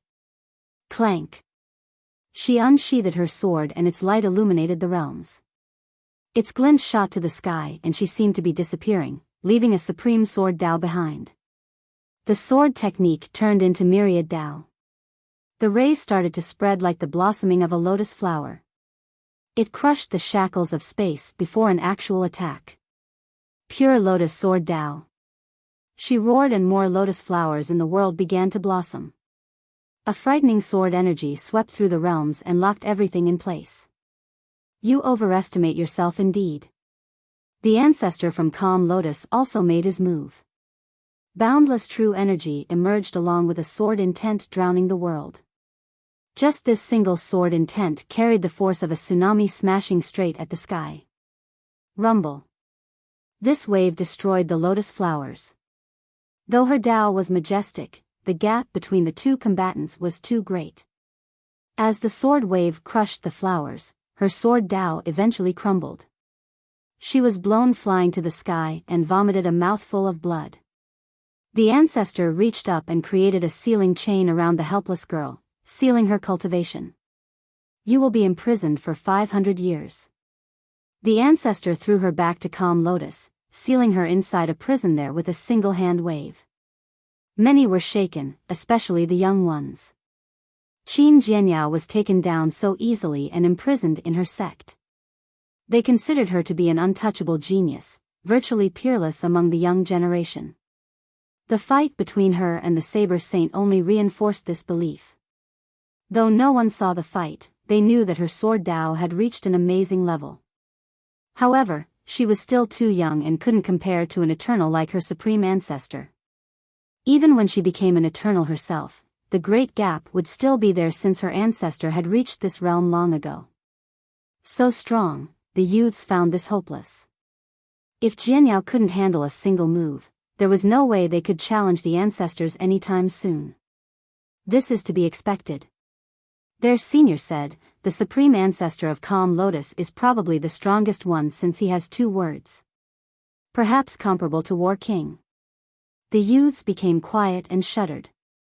An ancestor training with 2 secret words was definitely powerful. They needed to think carefully before attempting what Jianyao did.